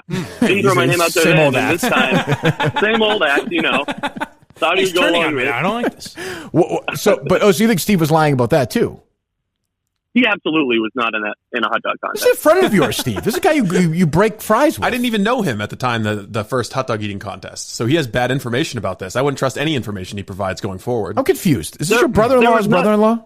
Yeah, but... you don't know him at all? Yeah, we've known each other for 5 years. You just said you didn't know him? Hot dog eating contest was 10 years. Oh, you know. I thought you meant you know him when the story broke on our show. No, I didn't know him from a hole in a wall.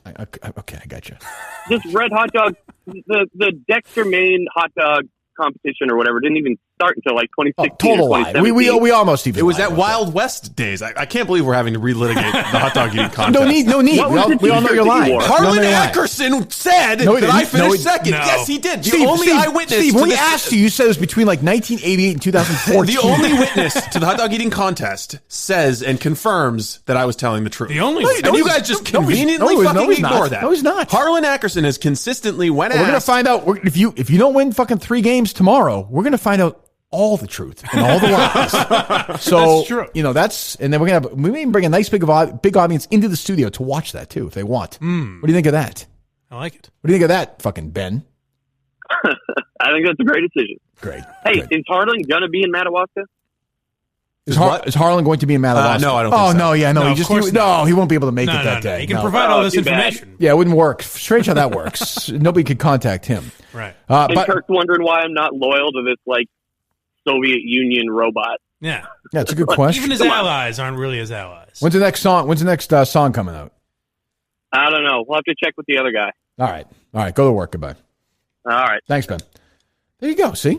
Good guest. Lively. I liked him. There'll be, I have to work out a deal with Steve that'll work, but I think we're trying next week to do a behind the music type of thing. Oh, really? Yes. Oh, good. I like the sound of that. You got that at the beginning. Steve in Watertown?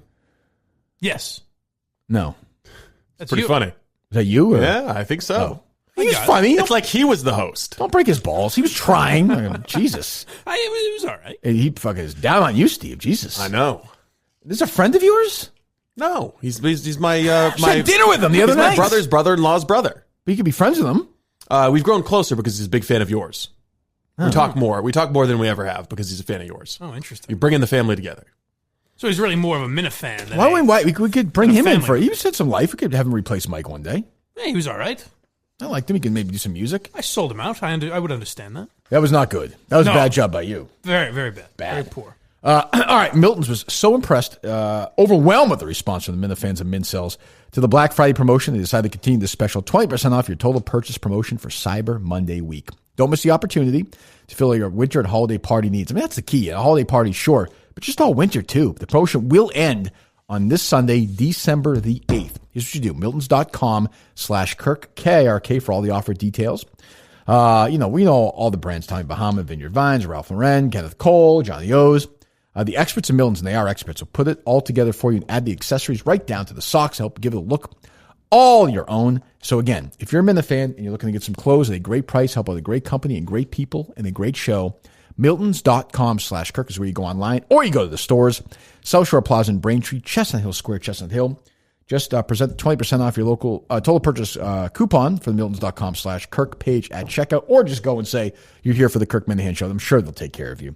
Again, a limited time, 20% off your total purchase. Show your support for us and Miltons to take advantage of this offer today. Do it. Miltons.com/Kirk, K-R-K, 20% off. Play this. So, I'm a bit of a movie fan. Mm-hmm. And one of the podcasts I actually like is on The Ringer, on Simmons' podcast. Yeah. The rewatchables. That one I like too. And he has a thing called The Big Picture. This guy, Sean Fennessy, who I actually like. I've messaged Simmons. I told him, this guy does a good job. And Simmons said, "Oh, thanks." And I said, "How you doing?" He said, "Good." And we go back and forth. It's a conversation. It's really interesting. So I listened. He had one on yesterday. I was listening to it. And let me see if this anger is a strong word, but it's just a fuck you moment. I heard, I was like, fuck off. I play it here. Let me get your reaction, Mike. First of all, this is troubling anyway. Some segment or something. Hark! Triton! Hark!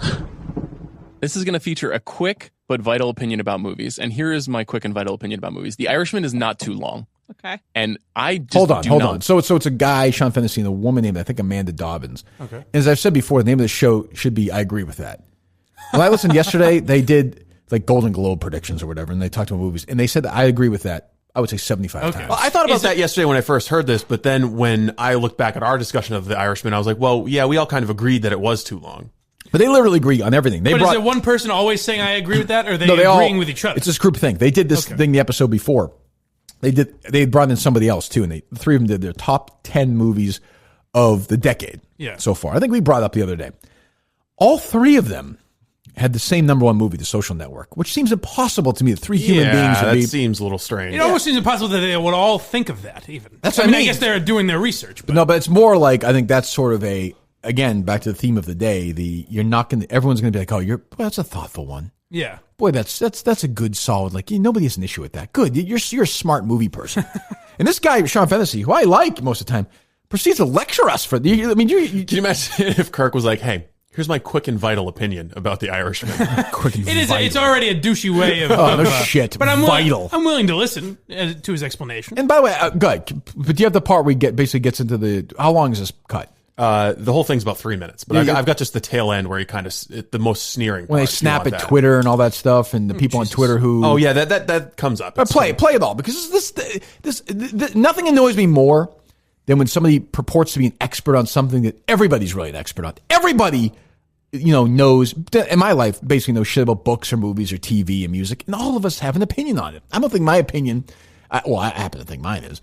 But, the person living in that yellow house's opinion, I can't believe the guy in the yellow house doesn't have a Twitter account yet. That seems very strange. Let me get him one. That his opinion on fucking The Irishman is as vital as mine. Right. Go to vital. What the fuck does that mean? Well, I mean, he's on a movie podcast giving an opinion. I guess so that's what? why. I'm going to have a world podcast in 2 weeks. Right. You could have one. Yours will be vital. What the fuck is vital? Well, then it'll be once you put it on a podcast. Vital to what? The world. The world needs to know. What I mean. Yeah. Go ahead. To hear it. I don't want to hear it from my boss, Bill Simmons, who I love. I don't want to hear it from people on Twitter. I don't want to hear from people in my family. Its length is purposeful and it's necessary. Life is long and it's a lie and it hurts.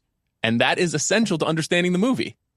I don't disagree with you. There you go. I was not really on Twitter this weekend because I was in a house with 45 of my in-laws. So that was enough strangers' opinions for me for 1 week. But were people just mad about it? Is that all that it was talking about? Was people just being like, this is too long? On Friday morning, this meme appeared about how you can break it into 4 parts. Oh. Hold on. So there was a meme, I don't know if you saw it or not, that broke it down into 4 parts, which I thought was actually pretty helpful. It was. Right. Yeah, I mean, I didn't do it that way. About that? Yeah, they're like, I actually thought if you wanted... That'd be good. Because I was wondering if there was a point where I could pause it and do something else. I mean, the reality is, this could have easily been a 6-part Netflix miniseries. Yes. You could stretch it out. You could have then made another hour then at that point. Who cares, right?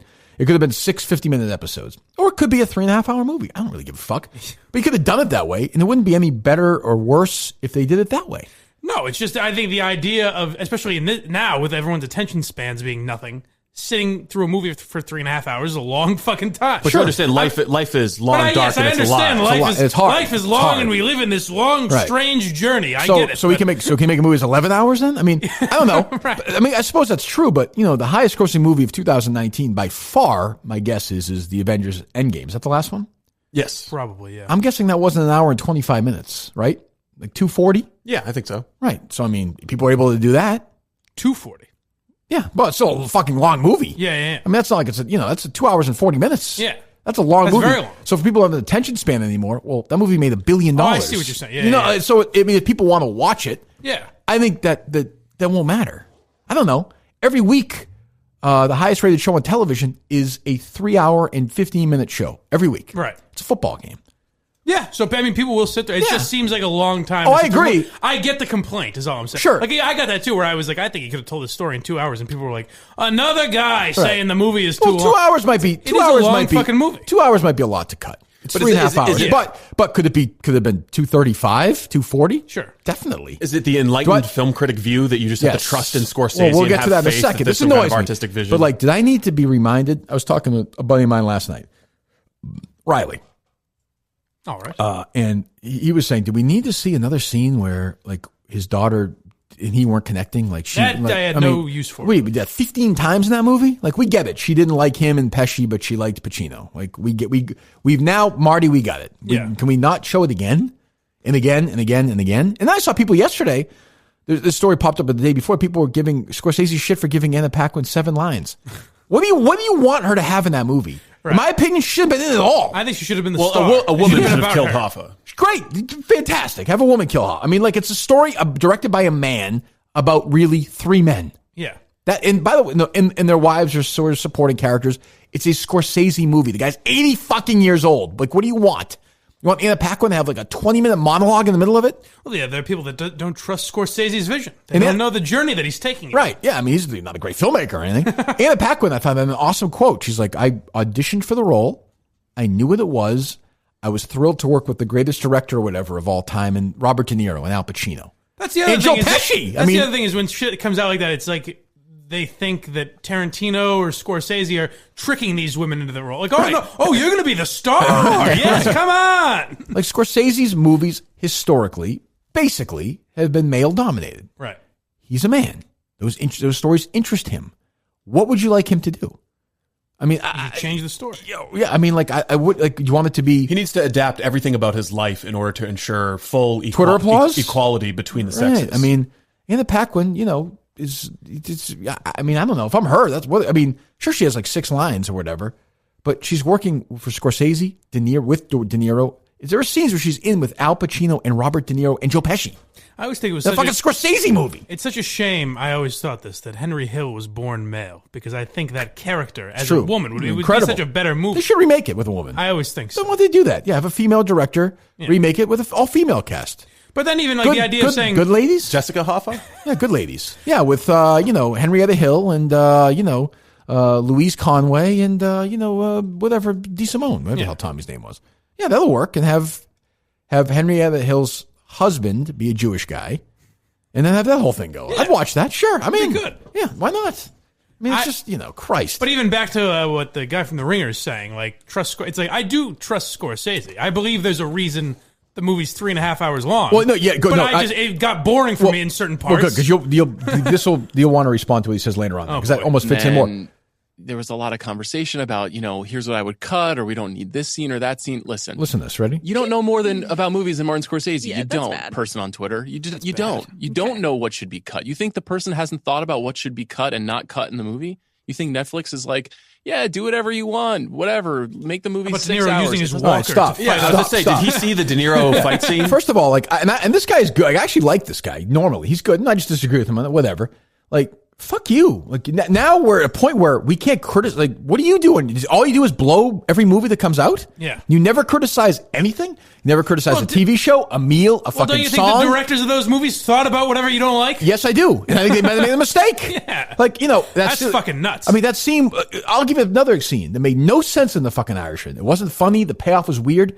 That fucking thing about the guy with the size of his ears was stupid. It was fucking stupid. Yeah, it was weird. It was dumb. And he's like, no, I had something dumb with my... I'm like, what the fuck are you... I didn't even mind it the first time. I didn't like when they brought it back. And he's like, the guy with his ears. Yeah, and he was what's-his-face, right? He was...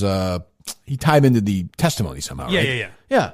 But like the de-aging thing is weird. I can question Martin Scorsese about it. Do I think that Scorsese spent hours, months thinking about it, deliberating? Yeah. Yes, I do. Do I think it was a mistake? Yes, I do. Do I think that, fucking Bruce Springsteen has written some bad songs? Yes, I do. Do I think he's much better a songwriter than I'll ever be? Of course. We're in the business of criticism. This guy is hosting a movie podcast, and he's telling people on Twitter, which, by the way, that person may know 10 times as much as he does, that you can't criticize Martin Scorsese because he's a master craftsman. What a fucking dickhead attitude that is. If me and Martin Scorsese had a debate on how long the movie should have been, he would win. He would definitely win. He knows more about film. He knows more about his vision, all that. He would win. I, as a viewer, didn't like that it was 3.5 hours long. What do you want? The end of Saving Private Ryan, where the old guy asks his wife if he's lived a good life, is ludicrous. It's silly. It should not have been in the movie. Steven Spielberg, I think, is a better director than Kirk Minihane. I'll admit that. I will. Isn't there something to the customer is always right, and the uninformed viewer who's never made a movie before, their opinion is worth, I would think, just equal. If the person the movie was made for says, it's all too long. No, I mean, there's also idiots. Martin Scorsese knows more about movies than we do. Yeah, that's fair. That's fair. But we know more about the experience of watching Martin Scorsese movies than Martin Scorsese does. Maybe. And I'd also say, like, there's something to when you're in a bubble like he probably was for 6 years on this.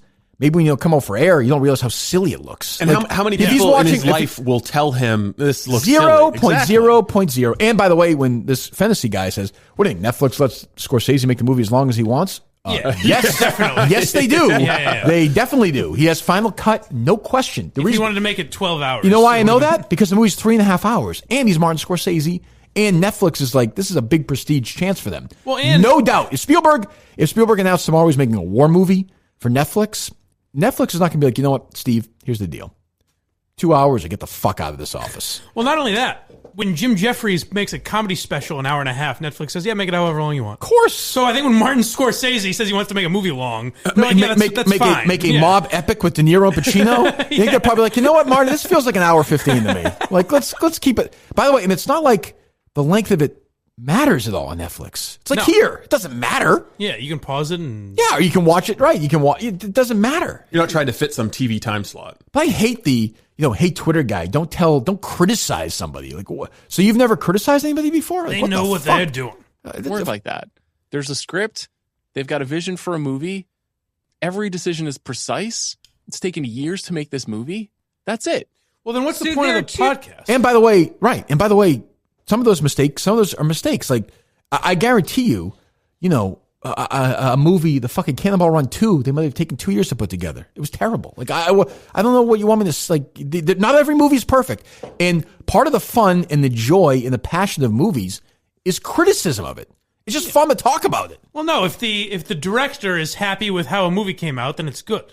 I guess is what this guy is saying. And by the way, if Scorsese's happy with it, great. Yeah. Like he pulled it off. I mean, but also any movie that now it takes away any movie this podcast has ever criticized, gone. You have to say, wait a minute. The director doesn't the director know more than you about movies? You didn't like this movie? Well, Chris Nolan directed it. I mean, so now that is their job just to come on? I mean, that's what they should say. Listen, little disclaimer here: we're not going to criticize anything because this director took a lot of time to make it, and there's a script, so don't criticize it. Now you can say. If people say like, "Oh, this scene should have been cut," all right, asshole, you're going to disagree with Martin Scorsese. I get that. I don't get that. I get the idea of mocking. If you like, you like the movie, sure, and you're going to mock someone on Twitter, I get. Sure, but saying you shouldn't be allowed to criticize someone is fucking insane. Nuts. I mean, that movie. I think you liked it more than I did, and I liked it fine. But that is a movie that is ripe for criticism. Sure. It's too long. The de-aging is nuts. A lot of it is muddled. A lot of the movie. If I asked you 10 questions about that movie, I bet you get 4 wrong. Oh, I would. Yeah. It's muddled.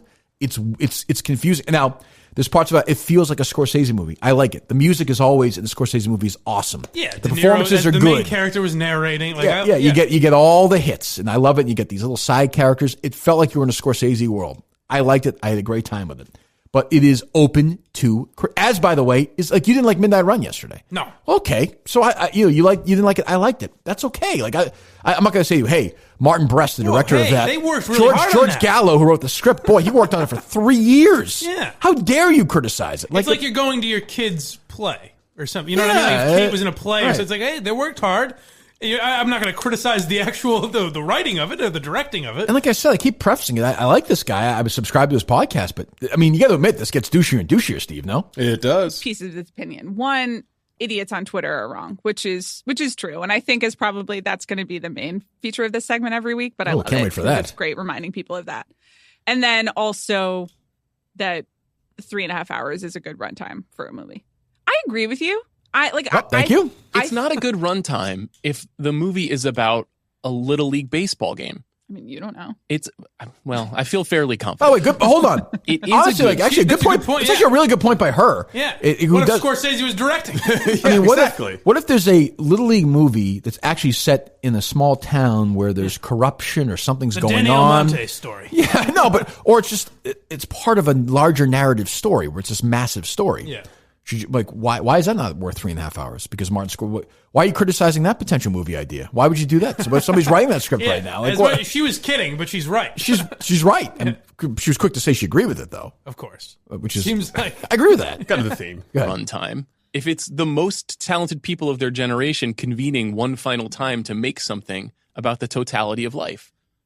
I agree with you, and I really do feel like the last hour of that movie falls into place because you've been sitting in your chair for as long. You've been on a journey with those things, and I don't think it works as well if you split it up because like the full weight of the time. Now, by the way, she may be right about that. I didn't get the chance to do it, but I could see that being a theater experience. The last hour may resonate more if you watch it all in one sitting. Maybe. You did it, right? Yeah. Maybe. I don't know. I mean, that's fine. Go ahead.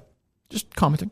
It's durational, right? But So I agree with you. Thank you. I do think it's interesting just in the sense of I get the irony. I'll be criticized because everyone says I agree with you all the time, but I don't think I verbalize. I agree with you. I know you get a lot of that, and I understand that. I'll just say I don't disagree. I agree with you on that. There we go. But I would just say to people who say that, and I understand when they say that, but like the thing that we did, the argument we had last Wednesday, imagine these two people having that argument. I agree with you. A third guy came in and was like, you know what? That's a really good point, Kirk. You're like, you know what? I don't like Sean on this movie show. You know, and he thinks he should be gone. I agree with you. Can you imagine the fight we had? They did that. It's just unbelievable. Go ahead.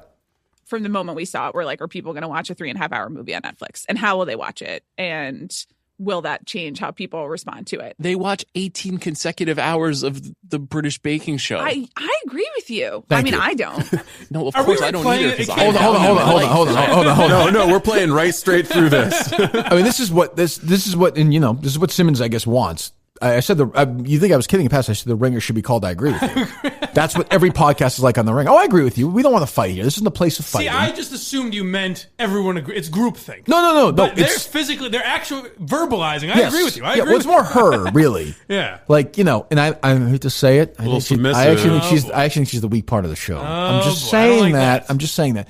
So this guy talks about. Why you're saying it. Listen to him talk about his British baking show, which I would never watch either. But listen to what this guy, like, imagine having this thought in your head. I give him credit for saying it. Honestly, I would never say it. Dedicated to spending time with great works of art.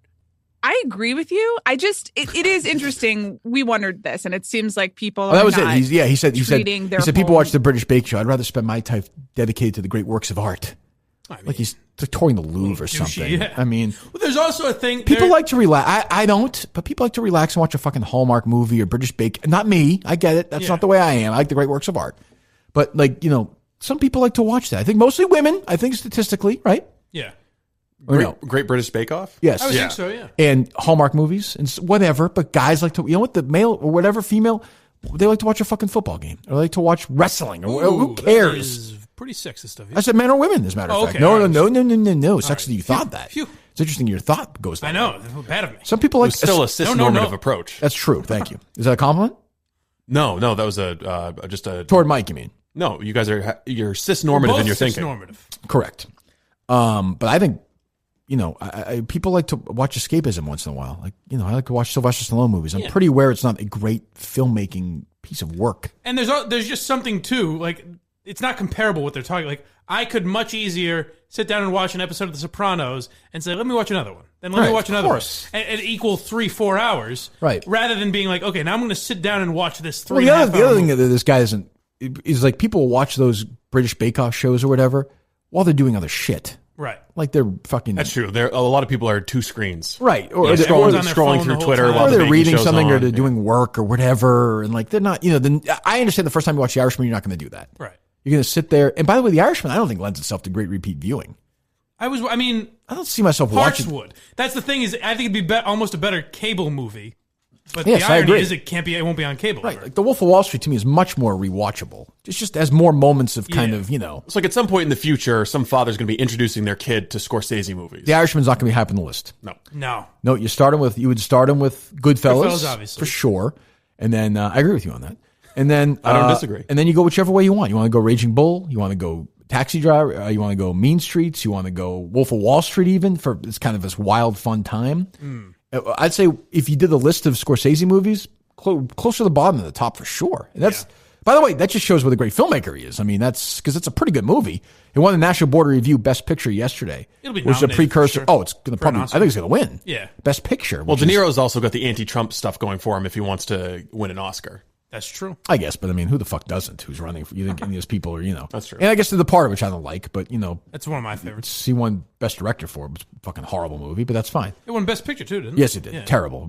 It's an embarrassingly bad movie, but that's fine. crazy. You don't like The Departed? You're saying Terrible. that. He's saying this because I shit on Midnight Run. No, he's angry. I've said it for years. You said it's terrible? I Makes think no you said you sense. didn't like it. The Departed's a really good movie. Logically makes no sense. It's a How really so? good movie. A movie can have plot holes and still be good. They have plot holes fucking 3 miles wide. There is no way in God's green earth. The first time, this is a considered opinion. The first time you watched it, you thought it was a good No, movie. And I then didn't. afterwards, No, I saw it. You can call Jim Russo right now. Well, he's in California. It's 6:06 in the morning. You call him right. You call him right. Where were you when you first saw it? Call him right now. I saw it in Orange County movie theater there at the mall. What the hell's the name of the mall? I forget, but I saw we had the California Pizza Kitchen before. Believe me, no one was more excited to see this movie than me. Nobody. Saw the opening night. It made no sense. None. There's no. So Nicholson's supposed to be Whitey Bulger, really? Yeah. Right? Well, it's a Hong Kong ripoff. Right. Also that too. But I mean, his character is Boston based. It's inspired by Whitey Bulger. Yes. They've said that. There's no way that Nicholson, knowing DiCaprio's character was in the police academy, would ever let him be part of his crew. Ever. Broke his arm. That would never happen ever. He wasn't that interesting enough. He'd be like, I'm going to take a chance on this guy. He just did that for Because he movie's knew sake. his dad. Isn't that the reason? But he's a cop. Yeah, but he was being dirty. He works with Matt Damon. It would never, ever happen. Matt Damon's a cop. And the Damon stuff is ridiculous. Like Damon's like on the phone at one point with Martin Sheen. There's like, "Hey, Dad, yeah, it looks like there's going to be some trouble brewing in the area." And everyone else is so stupid. The scene where he goes, there's a murder.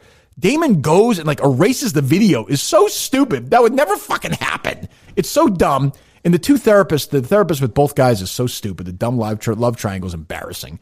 The movie sucks. It's fucking terrible. I thought it was a good movie. I like that you're trying to ruin The Departed. All due respect, because you're stupid. Like you're not a film person like me. Well, you know what? I've spotted listen. some plot holes in you think- Infinity Wars too. Thanos snapping his fingers. Anyway, the entire so- universe but- going out of existence. Do you think- Can't enjoy that movie? But is that movie based on reality, Steve? Or Yeah, is it- is well, it- not, do you think The Departed is based You on think reality? The It's a Departed? When completely you're fucking watching made-up The Departed, do you think Martin Scorsese thinks it's supposed to be reality based? You can set aside Of your course he does. critical analysis to just enjoy a movie. Sure, I think Have you you do asked that. I think yourself this? Don't you think Martin Scorsese thought of that? So I think The Departed sucks. You know, I had fun with it. I think some of the performances are fun. I like the Baldwin Wahlberg stuff. I had a good time in it. But I didn't think it you was. shouldn't be allowed to say that because of who directed it. Well, he put some time in it, and I appreciate that, and I agree with you on that. But do you think those are legitimate criticisms? Yes, those are Of legitimate course they criticisms. I are. don't- So there you doesn't go. Take away from the movie. No, you liked it. I didn't Yes. like. I think it's a good movie for people who aren't that bright. Fair enough. Like it's like, oh, this movie's awesome. It's epic. That one I can't argue. It's epic. What I do like. Damon and DiCaprio. I find it more DiCaprio's funny than anything else. DiCaprio's awesome in the movie. Honestly, Damon's better than DiCaprio. It's a great way to go Damon into plays watching Damon movies. plays a great weasel in that Well, movie. that's not realistic. I think That's not Wahlberg's very realistic. good in that Yeah, movie. but Scorsese would tell you it's based in realism. Yeah, of course it is, but it's not. It's still you can't get fictional compared to a superhero snapping his fingers. Movies that are based in realism can still stretch the bounds of what is possible. You can suspend the entire plot is, he doesn't want you to unlikely suspend to happen in the reality. difference is you usually don't have to do that with Scorsese. He doesn't want you to suspend disbelief there. Right. That's not his intention, Steve. He's not doing that. He wants you to think it's a gritty crime drama. And Whitey Bulger is really interested in ballistic missile chips that he's selling to the Chinese. There are plot holes. Too. There are plot holes a mile wide. In a lot of movies there are. No, you they're just said it was fun and you enjoyed it. No, parts of it. But there are parts of it I was like, this is when, put it this way, when I see DiCaprio in her office, I remember being in the movie theater after you knew Damon was dating her. Mm-hmm. My heart sunk. I was like, are we really doing this stupid fucking thing? What are the odds? Yeah, I mean, are we really doing this fucking stupid thing? It's dumb. Did you enjoy it? Are all love triangles dumb? No, not necessarily. Just like a classic Shakespearean way of creating. Well, do you think it was fairly coincidental? Yeah, of course it was. You have a problem with that? It's a great question. I think when you're watching a movie, you suspend disbelief and you have a higher tolerance for coincidences like Lucky that. that Wahlberg had those things on his feet because now that he shot Damon, no one will suspect him. I'll tell you perfect. And then he can just walk away and no one will ever think he's a kid.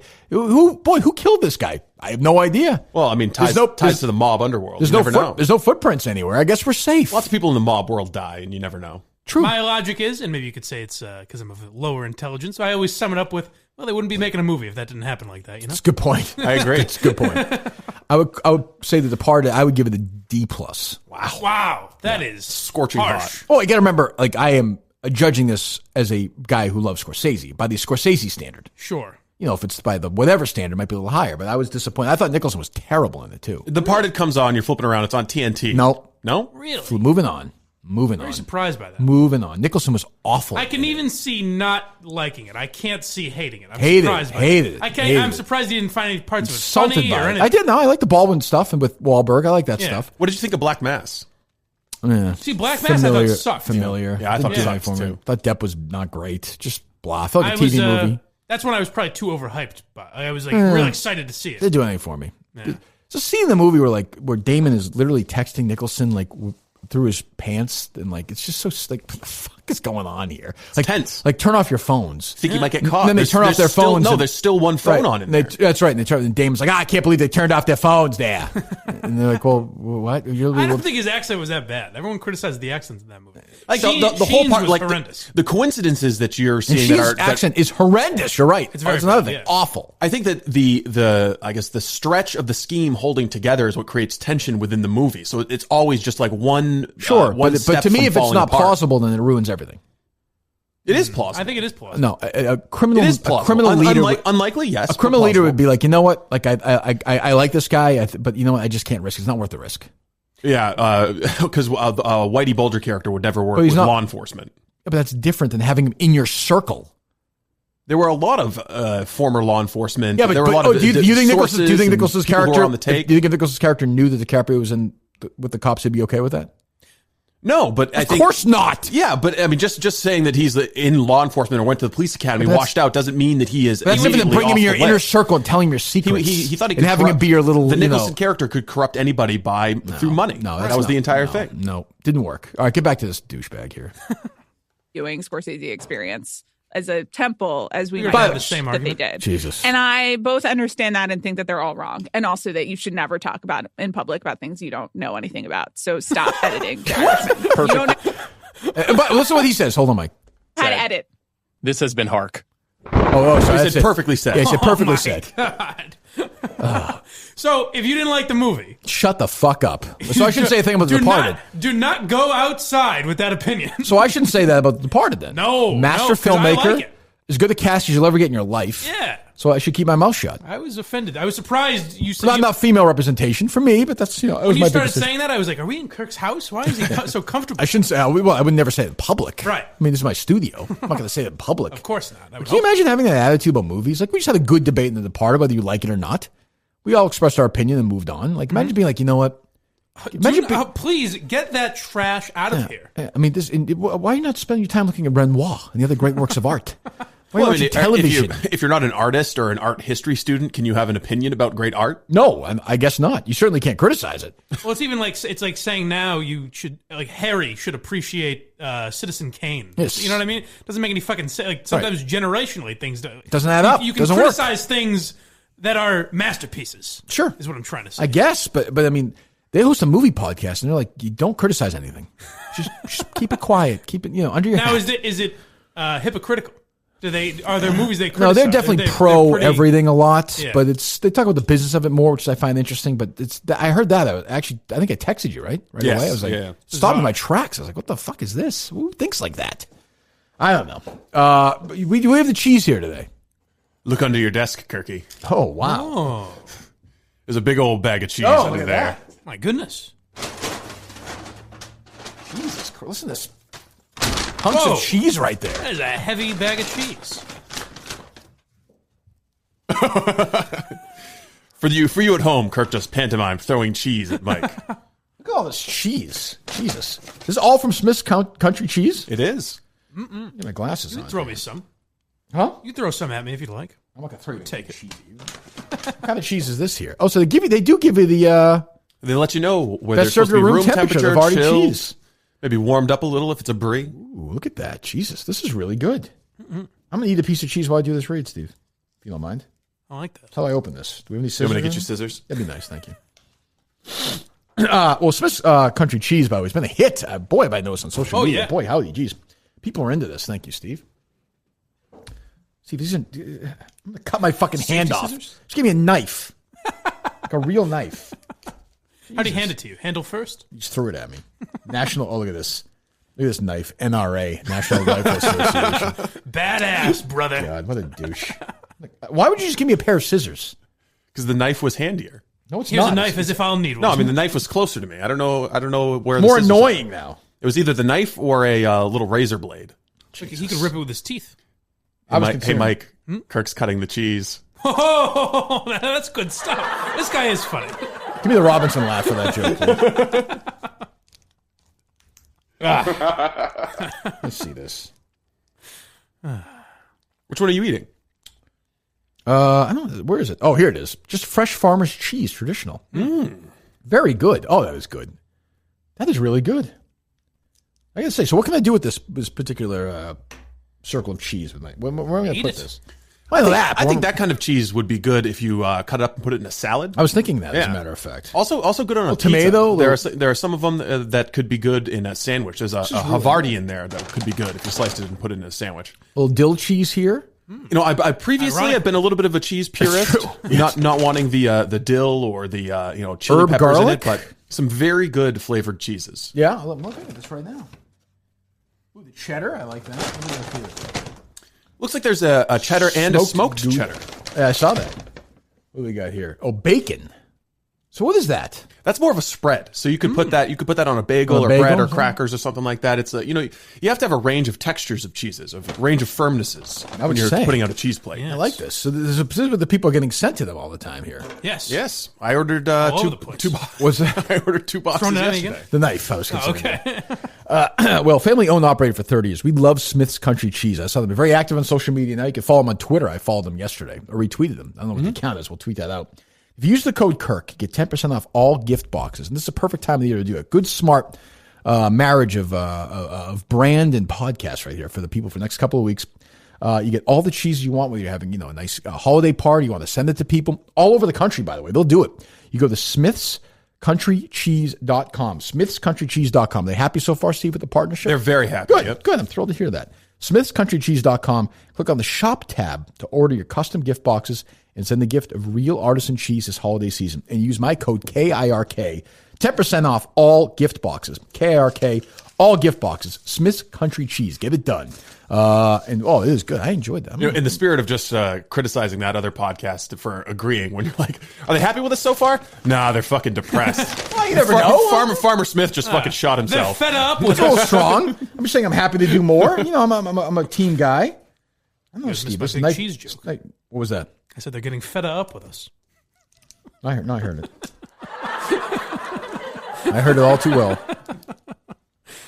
So this knife, I feel like it's a little dull, yeah. Yeah, what the hell, Steve? Dull knives are more dangerous than sharp knives. What's a good piece of cheese? Glad you like it. I got to say, I'm hungry, too. That's actually a nice piece of cheese. So there you go, smithscountrycheese.com. So I put the knife down. Any songs or no? No songs. Really? Not a song came in yesterday. Minifans are struggling right it's now. done. You know that? I'm a little disappointed in Minifans lately. I've mentioned that. I mean, I was going to say, do you think they'll be able to do this? I do not. Reviews thing. 5 stars. No, I'm comfortable that I'll have a nice full holiday break not seeing you guys. That's why I threw it out there. So, yeah, we said if we get to, we're nearing 5,000 reviews on iTunes, which is a nice number. Nice if we get to, 7,000 by the end of the year. 7,500. 7,500. It seemed like a nice number by the end of the year. We'll do a nice, if it's close around the holidays, we'll come in during the breaks. I think people will be thirsty for a Minifan show. We'll give you a live show on the YouTube channel.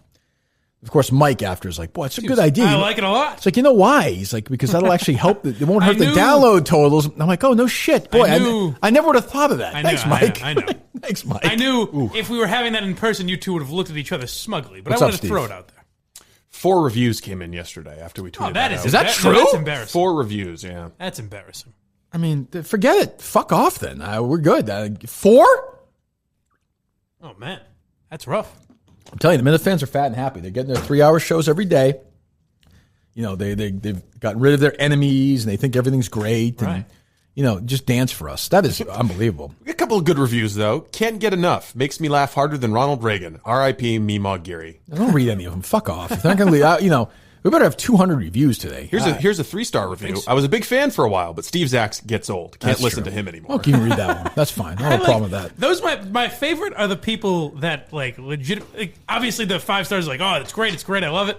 The 1 stars, you guys fucking suck, you're terrible. I like the people that really thought about it. Like here's a 2-star. I gotta give it 3 stars. You know what? It just gets old after a while. 3 stars. 2-star review. 2 stars. What'd they say? The show was good at first, but the addition of Steve as a personality on the show, more than a producer, is wearing on me. His arrogant and pretentious tone is growing tired. I would agree with that too. Left by one M. Geary. Wow, Steve. Jeez, are you gonna be sensitive to this, like the people on the Katie Nolan thing? I think I am. The one I posted yesterday was really good about Dale. Did you read that? What? The review? You wrote your own review? No, I posted one on the Twitter account. Someone posted a review as Dale, inviting you to his cabin up in Madawaska. Jesus. That's fun. Sure. You should go. 4 reviews? Yeah, 4 reviews. Fuck off. I'm so sick of these pitiful Minifans. You're right. Pitiful's the right word. Fucking, what the fuck? Give me a show every day. Every fucking day for 3 hours. Again, you want 50 minutes, I'll give it to you. And I said... This means like 0.0001% of all Minifans are leaving reviews. There's a guarantee. The other thing is, by the way, P.S., we don't get to the 7,500. Enjoy my New Year's resolution. 50 minute shows, 5 days a week. Doggy. Enjoy it. In here, it's 7:10, out at 8 o'clock. Well, that's Have a good day. You know who had the most faith in the Minifans is Mikey Fowler. I said, make the deadline Madawaska. That should be enough time. Right. Mikey Fowler says, whew, for these people, New Year's, easy. They'll do it. We'll see. And they come out with 4. I mean, that's pathetic. Yeah, he texted me, I'd be surprised if the Minifans couldn't do this in an hour. Really? Wow.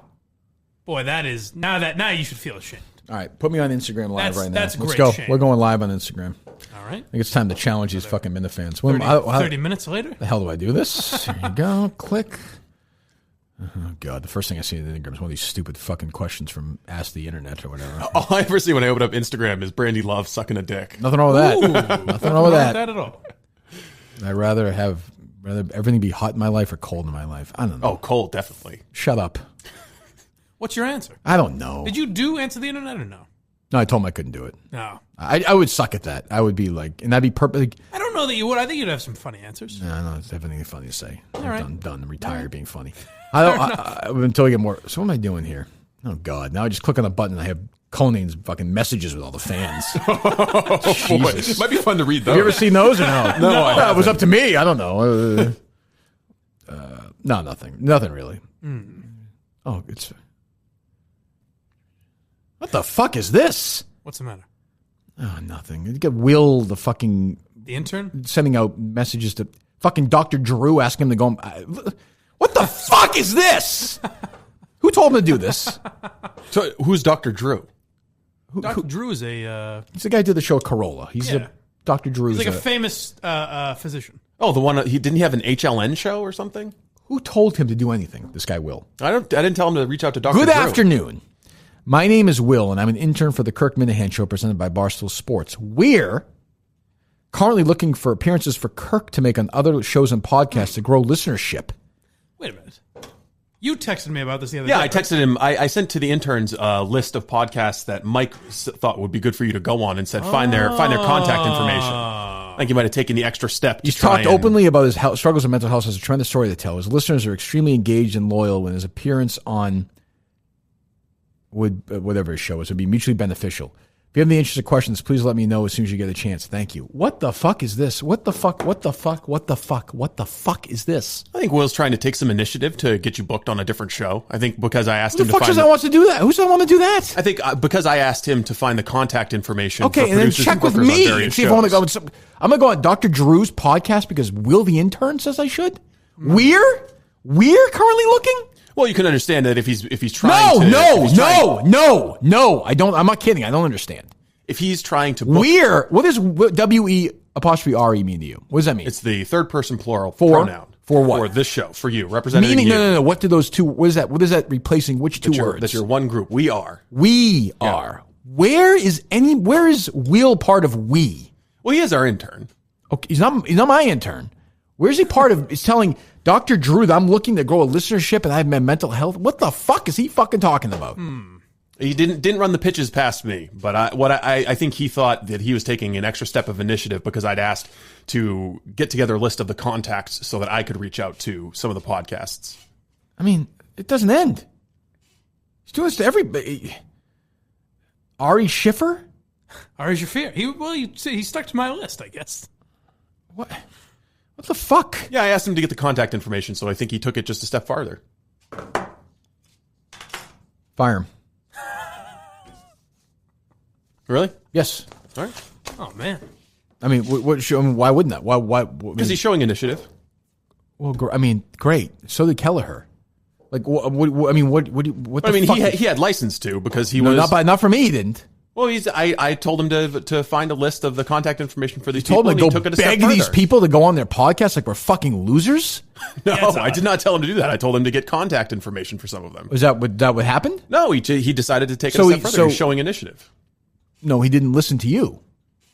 I didn't say explicitly, do not contact them. Just give me the email information. Did you say explicitly to him, don't fucking, murder your fucking dad? I mean, I don't think this is murder. Well, you understand what I'm saying? He has orders to follow.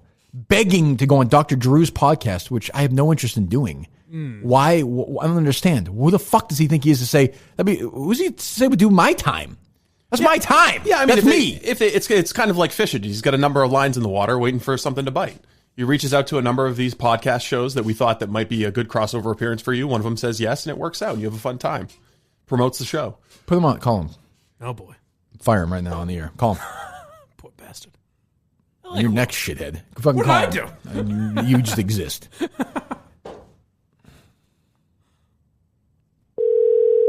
Well, hold on. Well, let him answer. Then we'll tell him, hold on.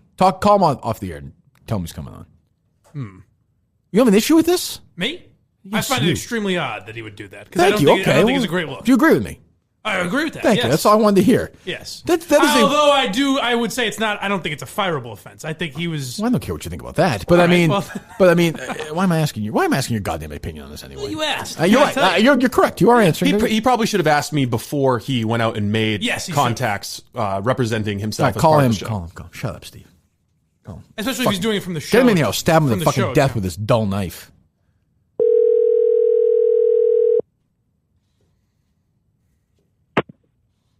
Hello. Hi, Will. You're live to tape with Kirk Minihane. How's it going, guys?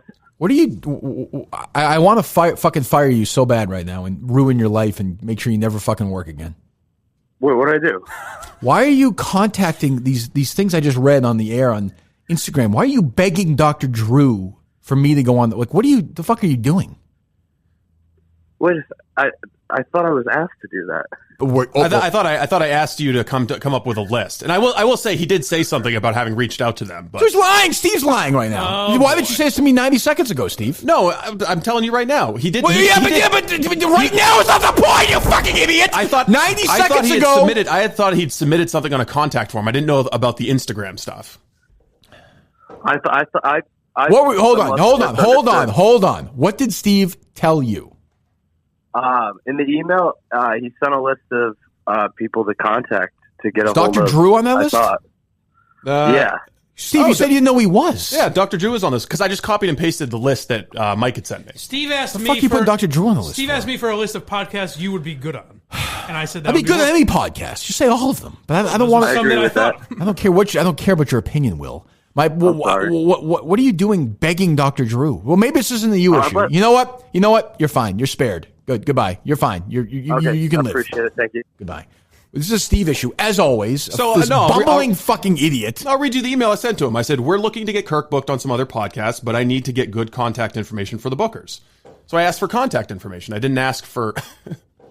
Can I slit my wrist with this dull knife? How long will it take? But did he tell you he was going to do that, though? No, he reached out to them and he said he texted me, I think, after the fact and said, I reached out to a couple of them and I said, well, I was going to work with him on his pitches later. Oh, great. The Robinson touch. He's good. He's good. Well, I mean, there are some things that you can help you actually get, book a big podcast or get booked. Hopefully I'll go on Dr. Drew's podcast. Fingers crossed. I don't want to throw Mike under the bus, but he's the one who put Dr. Drew on the list. Yeah. Mike listens to more podcasts than I do in the comedy world. Yeah, he does. I mean, he does Dr. a Drew's show. not a comedian. No, he doesn't. He does a show with it's essentially like the old Loveline show, where he has a different comedian or podcaster on every week. So I said, Kirk might be good. Done. I'm not interested in being a guest in anybody's podcast anymore. That's gone. Didn't I say gone. if he wants gone. to do them? Did I not say that? Yeah, I think that was always the understanding. We're done. That you could I was open to it. I've Now decided to be closed-minded on it because of you three fucking idiots. It's unbelievable. What the fuck? Just trying to promote the show. Yeah, but that's pathetic sounding. Yeah, I wouldn't have done it like that. That's pathetic sounding. I'm not nobody. Well, it's not. Understand what I'm saying? Like, but it's not Kirk Minihane, using his Instagram account to DM another show's Instagram. I understand, account. but that's an It just looks. I would not want. I would. What the fuck? Yeah, it's not the way I would have written me. a pitch. Like I'm not. Joe Rogan. Fine, I understand. People want me to go on Joe Rogan. Awesome. I don't care if I go on Joe Rogan or not. I really don't. Or whatever podcast. Hey, Kirk's he's got some mental health issues, and I think he'd be really good. And we're trying to grow our audience. I'm like, fucking audience. Our podcast is probably as big as Dr. Drew's. Fucking audience. Yeah, I wouldn't have done it like that. Audience to grow fuck off. This is your responsibility. He's your intern. It is. He is my intern. Yes. This is your fuck up. Sure, but I think that it's on Will's part. It's him trying to take initiative. I understand. Again, you said that shit 50 times. Yeah, but it's the take here. No, that's the understanding. He didn't do the pitch the way we would like to. The take is he disobeyed your orders, ignored it, and did his own thing, and you're okay with that. That's the kind of ship you're I don't think fine. He's your intern, not mine. I don't think he disobeyed orders. He instead what you told him to do, he didn't do. Well, he did send me lists of contact information, but I didn't know that he was going to be contacting people on Instagram, and I didn't tell him to do that. I'm not doing this Instagram video now. No fucking way. I'm too pissed. Good. You don't fucking subscribe. Don't leave a review. Fine. You don't want a show on the weekend? Maybe you've had enough. You don't want a show. Fine. Come January, whenever we're back. When are we back? January 2nd, I believe. Thursday? January 2nd or 3rd. Good. 50-minute shows every day. Wow. Every day. Unless 7,500 reviews, 100,000 Twitter followers for me, 25,000 for the show, and whatever on YouTube, whatever you want. If we don't have all those, you're getting 50-minute shows every single day. Every single day. Wow. No problem on my end. No problemo. Easy for me. Easy peasy. No big issues. That's it.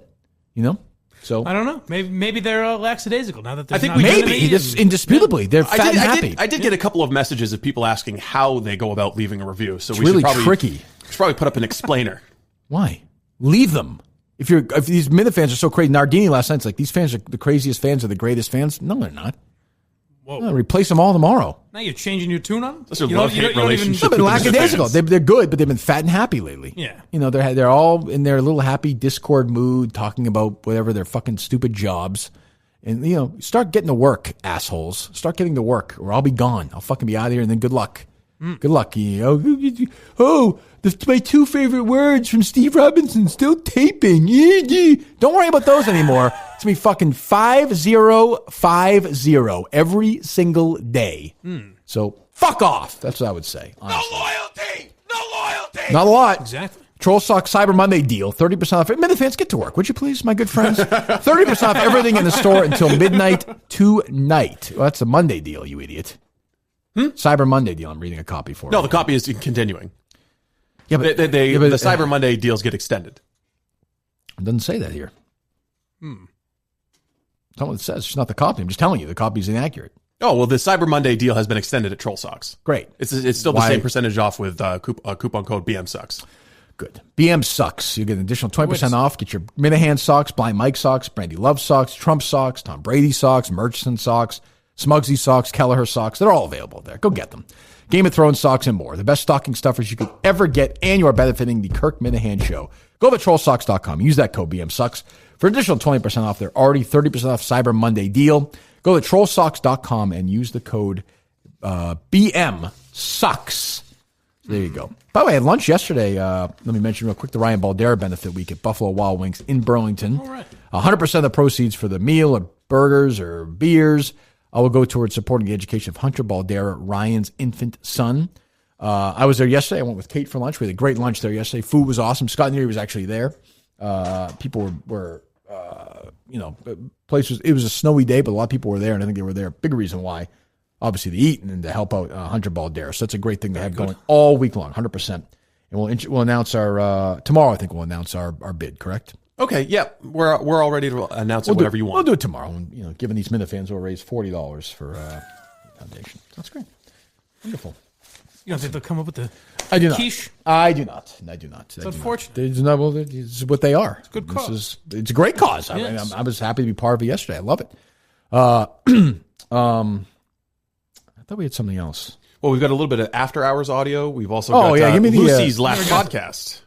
We could play that, but it's like it's just EI stuff, right? I mean, I thought it was old. I thought when Steve played it, I had the same reaction too. There was from... nothing really new. I don't know. It was just weird, and that place sucks. I mean, what's left to say? It's embarrassing. I mean, I don't even know what to come up with when I talk about EI anymore. We spend almost no time on them, thank God, at this point. No, yeah. I mean, it's dead. But the thing is, I don't hear anything about them from an outside of our show standpoint. Right, yeah. You know what I mean? Even when times were bad, when you were off the air or whatever. True. People would ask me about EEI or talk about EEI. Oh, it's dead. Dead. Never hear a word about it. But I think they got what they wanted. Like, they're comfortably... It's calm. They're fine enough in the ratings. Yeah, the ratings aren't great, but they're not a total disaster, and they have no trouble. There's something comforting about mediocrity. I've never experienced it, but I suppose you would know better than me, Steve. I suppose that's probably true. I mean, I've never walled in the ratings like you used to in your old place. But I mean, I guess the only thing I know is number one. You're damn right, baby. And here's the truth: is I go back tomorrow and do it. Be number one in the book. You pick an FM station in Boston, put me on it. I'll be number one. Oh, I thought you said you would do it tomorrow. Oh God, no. Number one within. It would take some time to figure out what the station is, all that stuff. Second book, I was there, number one. Yeah. No fucking doubt. I mean, listen, that's not bragging. I mean, we've done months worth of shitty radio. Yeah, well, especially in Boston. Do you think? Anywhere. Interesting question. Anywhere. Yep. It would take longer in like a New York. Yeah. But given the way our show works, anywhere. I wouldn't want to do it. Right. Like we could do almost nothing. We could do the content, but we couldn't do what we do. I was going to say, how would you do it when you would you find a media outlet out there that would be equivalent to the Globe to bash, or would you still bash the Globe? Oh, we would develop enemies just because we would find dumb shit within that town and shit on them, and then they would get all like this. After it's a good example. This terrible show on NESN.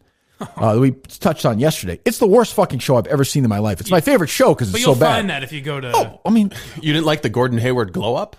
What was it? The Gordon Hayward glow up. What does that mean? I have no fucking clue. Oh, what, glow up? Glow up. Oh, yes, that was how they introduced the segment. But Steve said it's all green screen and it's just weird and so the big thing is going to be Jerry Remy as this grandfatherly figure who dispenses wisdom, and it's really just him sitting in a cold studio. If you're looking for advice from anybody on how to raise kids or live life, Jerry Remy's the first guy I go to. I thought you liked him. There's a weird thing where it's Lionel Dahmer wasn't available. Like who else can you get? I mean, the clip I saw. I do like Jerry Remy, but I think it's. You're just saying he's a shitty father. Well, I don't know that, but I would say his kids aren't the best examples, right? And Jerry's got a lot of mental father. illness, and I think that does pass down. And I have sympathy for that, and I do think that my dealings with him, he's been a nice guy. I would just think from a perception way, that's not the way I would go with his character on that show. But not only that, it's a late night show, so I'd imagine they want a slightly younger audience, maybe. Right? You have Remy and. It's this thing like, hey, you know me from the Red Sox, but now I'll talk about anything. And it's like, who is clamoring for Where that? it is, hey, he works at NESN. We got to use him during the off season, so let's have him come in. That's the least creative. Another one for you. Jenny from Boston needs your help. Hi, Jerry. My boyfriend hates cats, and I have 2 of them. He refuses to come over, so I go to his place. How do I convince my boyfriend to like him? Now, keep in mind, like, I'm saying this with all great sensitivity. Like, his son, the boyfriend, murdered the girlfriend. Right. Like, murdered, like, psychopath. So, like, his son, if he didn't like cats and the girlfriend was there, I'm not saying to be an asshole, would just beat the shit out of her. Right. And, like, she wouldn't have cats. And he'd kill the cats, and they'd be gone. And he's like, in jail for a similar. He's in similar jail type of because situation. he's in jail because he beat the shit out of this poor girl Jennifer Martell for years. This poor girl with a kid beat the shit out of her for years. The system let him slide because he was Jerry Remy's kid. The Red Sox kept Jerry Remy employed when he was in jail for 90 days and beat up women because he was Jerry Remy's kid. He got out of jail after beating the shit out of her. Got out of jail the next morning. Went to the place in Waltham and killed her. And the system completely let this happen. And Jerry Remy's on there, like, sort of joking or giving advice. That to me feels very, very strange. It's all very weird. But that's not even, like, that's one of the 5 million issues. Like, the show is pretending to be happy and go lucky, and it's just so fucking creepy, and no one talks like that. It's just like they're happy to be there at 10:30 post Bruins to do a show. Nobody's watching. 20 people. And they think they're fake edgy. That's the idea of after hours implies that it's going to be like, you're not getting typical NESN. It's just an athlete suck fest. Howard Stern on the E! Channel, right? Or something, We sit there and laugh at Brad Marchand's jokes. That's what it is. It's premised on the idea that an athlete is inherently interesting, right? And they're not. By and large, that's something that I would get into battles with all the time at the EI. Almost exclusively, they're not. Right. They're very rarely. And I think they're often purposely uninteresting. Yeah. Like, Tom Brady purposely tries not to be interesting in conversations. I don't blame him for that because he can't win. Here's a little bit of the Marchand thing. I mean, we're talking about the guy Most likely to crash on your couch. That's an easy one. Jake DeBrusk. JD. Yeah. Just like, hey, do I need a place to stay tonight? Yeah. Hold on. Whoever the host is perfectly, I think, encapsulated what the guy would say if he wanted to stay over. Now, that's good. That's good. Like, that's good, fast thinking. That's like, hey, 2 words is not long enough. Let's extend this answer. So Jake, easy. That's easy. Jake DeBrusk, and they're all like, yeah, of course. Well, the questions get a little harder. Oh, they do. Right away, he can go right. I got to give it to JD. Most likely to be a contestant on Naked and Afraid. Kevin Miller. Oh, wow. Yeah, Kevin Miller. Wow! Is there any answer? So this is, again, Brad Marchand's just a meathead, whatever. So I'm sure he's a nice guy, whatever. Like, it's not his job. No matter what he was going to say, they were going to give that reaction no matter what they said. Yeah. Ooh, wow. I can't. What is it like? Naked and Afraid is repugnant to the values of the Bruins. It's essentially the sarcastic noise that I make. Like, if you say something kind of mundane, I go, ooh. But they're being fake serious. Yeah, they're very But I wonder if I don't know. So I do shows of people like that, and off the air, they'd be like, yeah, it sucks. I don't know if they know it sucks or. Yeah. But even then, I would be like, tonight, I'd be like, boy, this show sucks so far. Like, what are we doing wrong they here? probably think maybe it's not great, but they think it's cool that they have athletes in, I would imagine. They're like, oh, we got Martian. Yeah. Nose-face killer. Why do they keep thinking that works? That never works. I don't know. Never works. Like, is it because they have agreements with the sports teams to have access to the talent? Course. I mean, that's why. If you, who are they going to book that would be like, oh yeah, NESN After Hours? Like, I'll come to your studio at 10:30 and go on. So maybe the athletes are the most interesting they can get. I think you could easily, given that it's NESN, and you could easily get some comedian come into town on the weekend and do a tape at 3:00 in the afternoon. Yeah. Or just go do something. But what would they do with a comedian? No, they suck. But I'm just saying. But I'm saying maybe get Leno. Isn't he supposed to be? It would suck, but it'd be terrible. I'm saying, but that would be terrible. But just Leno would probably get him more eyeballs than. No, I don't think so. I think social media, definitely. I don't think it would. I think the show would have to be good. Like, it's not good. They would have Leno and they'd be like, first of all, they wouldn't know anything other than the obvious stuff. And then they would just be like, if you found out they had Leno on tomorrow, would you have any idea? Well, you know what I mean? Yeah, I'd watch it though, for sure. Of course. But if they asked them a question, whatever he says, they would laugh. Yeah. And they would have no interest. They wouldn't make it, interesting at all. They wouldn't ask anything. I remember when I was a kid, NESN tried a thing. I think it was a Friday night show or something where they had stand up. Right. But they required that the comedians do it. There were a couple of comedians, like Gary Gulman was on there. A couple of guys I actually like.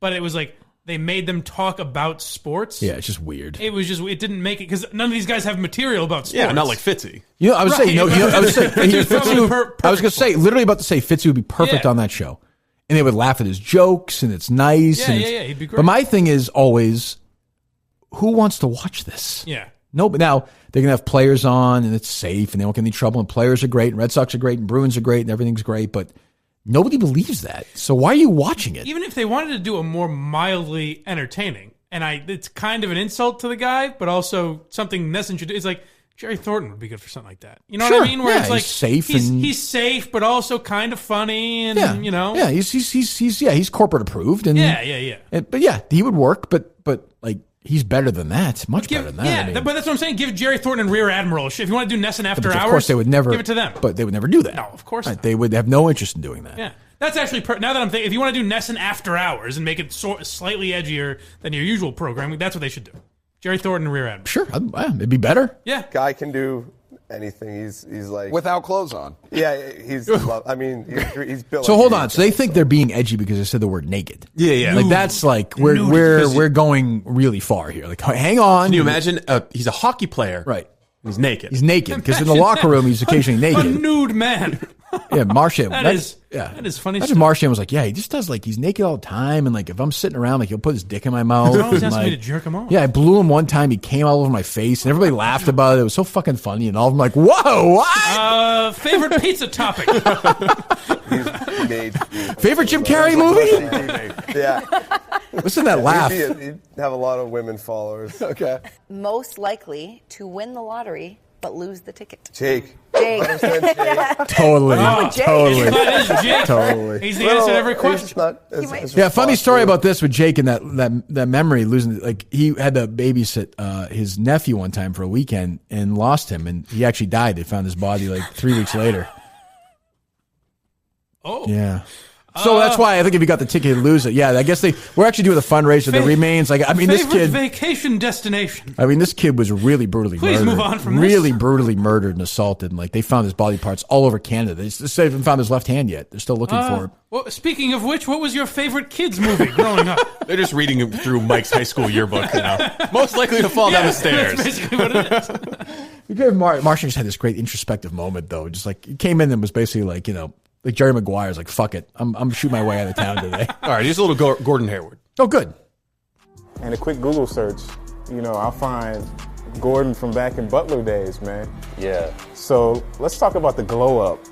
When did that happen? I mean, it's ridiculous. You almost look like a different person. My wife will take total credit for that. I think also it's just like naturally what happens when you like mature and get older. Looking back at some of his haircuts, pictures, I don't know what I was doing. Most important question, man, when you gonna send Brad over here?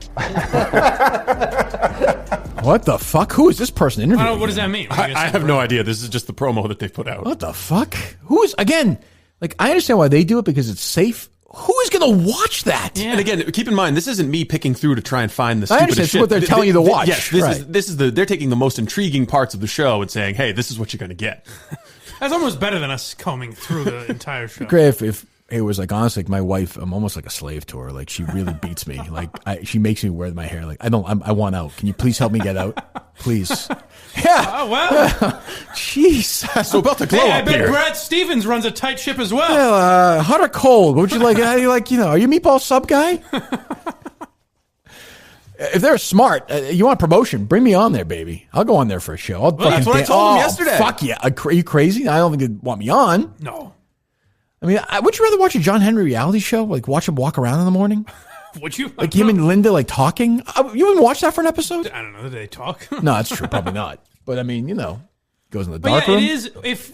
If you're going with the safest, cheapest option, why not just put an infomercial on there and old Red Sox games? And Well, that's the question. So I don't know where so they clearly, when those shows kick off, they always get a sponsor right at the start for some reason. I don't know why.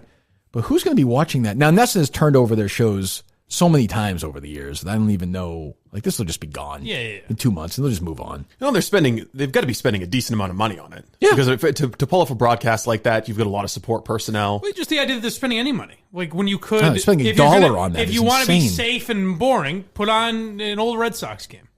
I guess they had their version of SportsCenter, right, that just nobody watched. Yeah. So, I don't know. But it's not dissimilar to what, what EEI is doing now, or other radio stations all across America. They're just saying, you know what?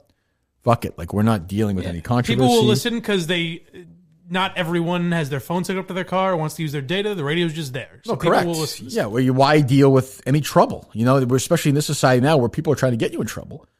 that show, I'm pretty confident will literally somebody just texted me and said, the NESN after hours promo should give you about 3 hours of show content today. I literally just got that text. Well, they were correct. We are talking about it right now. Anyone we know?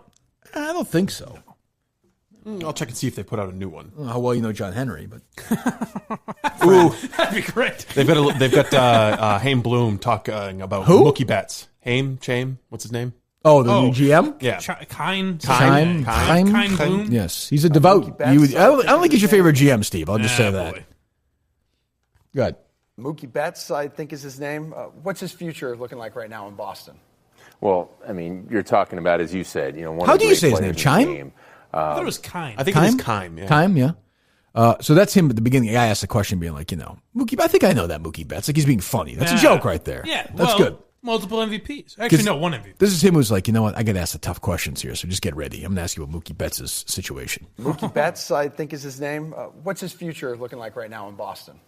Well, I mean, you're talking about, as you said, one of the great players in the game. Hold on. We are thrilled. Hold on. Like, honestly, as GM of the team, I probably shouldn't talk about this, but Mookie has a really serious shoplifting addiction. Like it's totaling now in the millions of dollars. Like really? It's affecting. So we're He does it more for the thrill. He was actually jailed an hour ago. I probably shouldn't be breaking this news in the show. But so you probably, as a journalist, I'm sure you have questions about this now. Yes. Do you think this is because he's a young black man in this country? It'd be great if that led to a real race conversation. I think his follow-up question to that would be like, geez, but I mean, how about that bowling? Right? Is he still bowling a lot? Now, where does that name Mookie come from? The original name of Pearl Jam was Mookie Blaylock. There you go. We're playing the hits here today on the show. I know this organization, prior to my arrival, has been happy to have him. Now we have to figure out how we go forward. I think where we are as an organization, we wouldn't be doing our jobs. Enough. Turn it off. What the fuck? But even you can't criticize these guys for being boring, because what's he going to do? Oh, yeah, well, we're working on a trade right now, actually. Let's say we might send him to the division rival Yankees. I know that'll get a lot of people upset. No, I don't blame him. But, I mean, why have him on? That's what I'm saying. Suck. I mean, he's going to be terrible. Yeah. Jesus. It's always, even as a kid, I never had any interest. When they were like our weekly interview with Terry Francona. No, terrible. Like, well, always a tune-out. Time to change the channel. Always a tune-out. But, it's sponsored, and they do better than you think for some reason. Yeah. But the only one that was good was Bobby Valentine. Yeah, he was good. Yeah. Oh, my God. I filled in that was back when I used to fill in. Yeah. I filled in for Michael Hawley for a week, and we had Bobby Valentine at Fenway. Mm-hmm. And Pam Ganley is her name. She does all the PR for the Red Sox. Really, really nice lady. I feel bad. She's the only person in the Red Sox organization that, I'm glad is working and existing on Earth. Super nice. I remember she brought him in on a golf cart, and Orway was like, he's like, just hang in. He's like, this is just going to be ugly. We played some sound that was critical of him or something, and he fucking flipped out and just took off. He just left in the middle of the interview. I was like, that was great. That was fantastic. And he walked, before the interview started, we were making small talk, and he was such an asshole. Oh, really? My God, such an asshole. I was like, what a prick. It was great, I thought it was like, I thought it might have been kind of shtick with him. Oh, no. He was totally insane. Okay. I would say he was one of the 2 or 3 biggest assholes I ever dealt with. Really? Yeah. Just an asshole. But it was fine. I didn't care. But I mean, he was just had no interest. There's guys like that have weird careers in the sense that Bobby V had a disastrous managerial run here. Right. But then he goes into being the AD at some college. Yeah, Sacred Heart or something. I never understand shit like that where it's like he could get a job as an analyst or a coach somewhere. Yeah, he was just a total dick. Yeah. And sometimes you run into those people. But yeah, he was, I don't know. Have you dealt with any hardcore dick, Steve, in the Harvey Carr days or no? There were people who were just too big for their britches. Joe Concha, the media reporter for The Hill, sometimes he would freak out at us if we left him, hanging on the phone for too long. But it was always hard to tell whether it was part of the shtick. Colonel David Hunt was the same way. A lot of people just don't like to hold, and they immediately come on and start complaining about holding. Will you do that to producers, or do you save it for that's the shtick when for you're what? on with when you're on Barstool Radio or something. Oh, Portnoy shit leaves you on hold. No, I go on the air and say it, but during the break, I'm always like, just call me back or whatever. They have enough fucking things to deal about. So I sit in my phone. Who cares? I bombed a job interview with Laura Ingraham once. Really? When I was in DC Sleuth days, yeah. Oh. She asked me if I listened to conservative talk radio, and I was like, yeah, I grew up listening to Rush Limbaugh and Howie Carr, and I immediately knew. She was like, do you ever listen to my show? Yeah, it went she downhill from there. outsleuthed you. She's legendarily not a kind person. Oh, she's awful. Yeah. I recommended a friend of mine because I got the vibes like, I don't want to do this. I recommended a friend of mine. He took the job, lasted for a month, and then was so pissed off. You told me that. He just moved to Texas. She filled in. Wanted to be in D.C. and was like, fuck this. She used the RKO studios when RKO was next to us for like a week at one point, just filling in. And everyone was like, rough. Like, she is just frosty. Evil. I mean, as women are. Like, the person, she never smiled. Like, you want your women to smile, The person who set me up with the job interview was a family friend of hers and was like, just so you know, she's evil. Oh, good. She's just doing the radio show every day? No, she gave up on her radio show. Now she does an hour on Fox. I know she's on for Fox. A little while, she was doing both. Yeah, she gave up the radio show. Yeah, and she's not untalented either, though. I don't think. No, I think she's smart. Yeah, and she knows she's got her. Yeah, she's got her thing. Right. Yeah. I actually didn't mind her radio show like 10, 15 years ago when she kind of first started going and got. I think it was on 96.9 here, way back. She was not bad. There was an FM political. Yes, really 96.9. Oh yeah. Oh, how about this lineup? You had Imus. Which led to, for a while, the Mike Barnacle show for a couple of hours a day, which was as bad as you would imagine it to be. Oh, I wish we could find the archive of that. Jim and Marjorie. Oh, wow. And my guy, Jay Severin, okay. who I think is very talented. I don't know what you think of him, Steve, but I don't have a lot of experience listening to him. Talented guy. I never knew why Steve's old station, the political talk station in Boston, I never understood why they stayed on FM. I mean, on AM. Well, FM stations are very expensive. Yeah. And if the ratings are lower, there's less money to buy a station. You don't think it would do well, though, or no? Really? Not well enough. Not as good as an FM music station. Well, because that was always, I mean, my logic being that was always the criticism why EEI started failing, because a sports talk station popped on FM, and everyone was like, why didn't EEI do that 10 years earlier? But the men 25-54 are more likely to listen to sports talk than political talk, I would say. My logic was more, are there human beings still listening to AM radio? I think they're 65 years old. Yeah, I mean, 60 years. I mean, it's dying. They're dying every day. They're just going. Yeah. No, the answer is really basically no. No, yeah. That's why I always said Steve's old show, and I was kidding around before with the ratings, Howie's show. Like, the fact they do any ratings at all is remarkable. Honestly, we're also on a lot of it. Or Howie was on a lot of FM stations in New Hampshire, in Maine, various other places. A little different than Boston, but yeah. Yeah. But yes, I think it's way more expensive to get an FM. Well, I know that. I understand that. I'm just saying I would think it also comes with more people able to listen. Yeah, but I don't think the listenership would be any different. I would say it's easier. You're more accessible to a radio listening audience, but you still have to be able to hold a bigger audience than, say, a music station. Right. And if you can't do that, then you're not making as much ad money. But it's also more expensive just from overhead. a talent perspective. Right? Yeah. I mean, you could play music all day. And I mean, like ZLX of Boston, classic rock station, always does great. ROR does great. They pay their morning people some money, but the rest of the day, they're just playing fucking music. Yeah, very low overhead. The overhead is nothing. I mean, at one point, EEI, even a couple of years ago, you had me, you had Jerry, you had even the guys who don't make as much money. You add them all up. Mm-hmm. It's a lot of money. Yeah. The overhead of EEI is still probably bigger than other than 95, almost anywhere else, I guess, in Boston. Probably bigger than their revenue. Definitely any other intercom. I think it's definitely bigger than their revenue, from my understanding. So, yeah, I don't know. Yeah, although with Lucy Bird leaving, that changes everything. Right. I mean, who knows? Probably paying her so somebody sent me. She did a podcast, I guess, on the station with another girl. Mm-hmm. This girl, somebody tweeted me her goodbye message or something. This girl sounds mentally unhinged.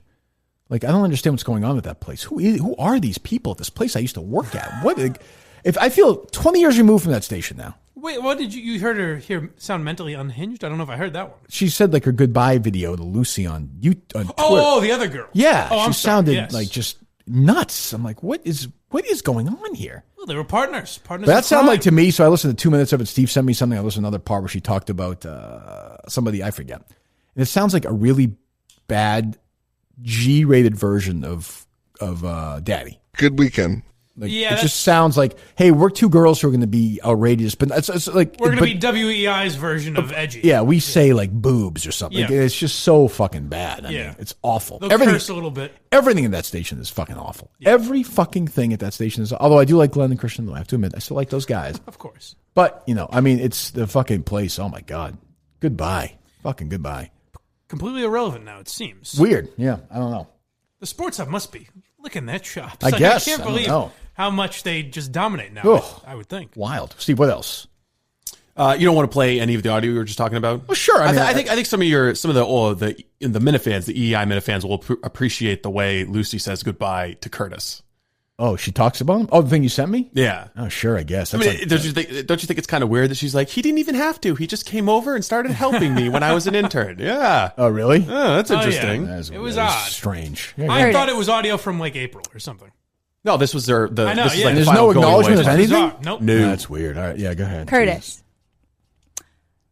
I remember meeting Curtis the day I was on with Kirk and Callahan. And I had read Curtis's email on the air with Dennis and Callahan when I went after Dino. And I read it on the air, and I remember thinking, is he going to be mad at me? Like, I never met him. I don't know. But, like, I felt weird about reading his email on the air. I was like, weird about that. But then, yeah. And he's been great ever since. He was one of the first, if not the first, people here when I started as a producer to ask if I needed help with anything. He walked by one of the studios and he said, do you need help with What are they anything? doing? What the fuck are they doing? Did nothing happen with those two? Because it's bizarre. That you hear that clips like that, you hear Curtis joke about shit, and then people at Entercom tell me that no one talks about it. No one has ever. Well, I know they both signed something saying they couldn't talk about anything. That I know. It's so bizarre to me that. Which, if I were her, I would be like, "Fuck you!" Like, I mean, especially in this, yeah. The way they set it up was now she leaves, and like basically got pushed out. I'm sure, and now Curtis is just gonna walk around. It's a weird. Again, I don't really care. Like, whatever if they're all fine with it, but that's a weird way to live. Has the Boston Globe reported on how Lucy's been forced out? No, EI and the Globe have a nice relationship. It's weird. Nice relationship right now. Nice relationship. But so what Elaine was doing in the podcast was going through and naming prominent EI people Lucy had worked with, and she was reflecting on them. Kirk and Jerry did not come on. So the two so by far the two most important ones never came up. No. Okay. What'd you say? You can't believe what? I can't believe. Like, so she obviously didn't say Kirk and Jerry. Right. Obviously, I can't believe she said Curtis.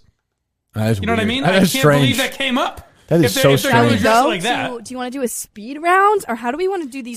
What did you want to do with this? I like feel memories like, of them, or like I what? feel like it would be fun to do like if I go down the list and you say something that comes to mind. Boy, what an original concept that is. I feel bad. Who is this fucking dummy? Just a Jesus. About I think she's just like an them. Okay. Oh, really? I mean, she sounded. I mean, Jesus Christ. Again, I used to say this to people they didn't like it. Just because you work at a radio station doesn't mean you get to talk on the air. Yeah. It's not for everyone. I'm sure she's a very nice person. It's not for everyone. Well, that's all radio is. That's why they have problems with salespeople and even everyone wants it because everyone there. Everyone thinks they can do better. It's a foot in this door to be on air. Right? No, I can be on the air. Oh, I hear anybody can do it. I can do it. Oh, really? Okay. Well, I mean, just listen to the last 90 say the two of them. Fucking terrible. Yeah. A speed round. Let's do just name them. All right, ready? We'll start with Greg. Okay. Oh, Greg Hill. Yes. Okay, so Greg Hill. When I filled in for Curtis last summer, I worked with Greg, and he was very nice to me. Mm-hmm. Oh. Okay. Well, here's what happens. I mean, who cares? The other girl, or even Lucy, like, they'll an opening in a sales position or marketing or promotions or whatever will come up, and they'll apply for it because they're like, well, I want to keep working here because it's in radio, but there are no on-air jobs, so I need to make a living. So they'll apply for some other job, and then that's just what they do for the rest of their life. Well, I feel bad. I mean, I would hope for her sake she's getting out of the fucking business. Like, do something else. I've heard she is. I don't know. If oh, that's good, true because it's not for everyone. I mean, it's just not for everyone. And like, just get that place is a disease. We're all clear on what your position is with regard to women in sports media. Earlier in the show, you made that abundantly clear. Yeah. Keep that smile bright. Keep that smile bright. If Lucy had a penis, she'd be sitting where Mike's sitting. Correct. Keep that smile bright and fucking don't talk about sports. That's all I can say. But boy, that is a weird. That is really like it's odd. That podcast also wasn't necessary. No, right? Like Dale. I've been working with Dale since I was an intern because of Dale and Holly. Okay, pause it real quick. So I don't know, but I know that she would. I mean, she must obviously hate Dale. Everyone does. Yeah. So I don't even care. It's just like these are irrelevant human beings. But I mean, it's just a bizarre way to leave a place when very strange. The reason you're leaving, you signed documents, you were pushed out, and now you're going on. It's just a weird. It's a strange instinct. But hey, listen, good luck. I don't know. But God, the other one, holy shit! Well, what the fuck is that? Just an dope. I still really think this is a Shirley Lung column right? There's a think. relationship. Well, Someone's forced say, out. No sure. punishment whatsoever. What's the policy there? She's off. She was headed in this career. Everything was looking great, but then all of a sudden, because of how Entercom handled gone, it, 3 weeks later, she's obscurity. gone.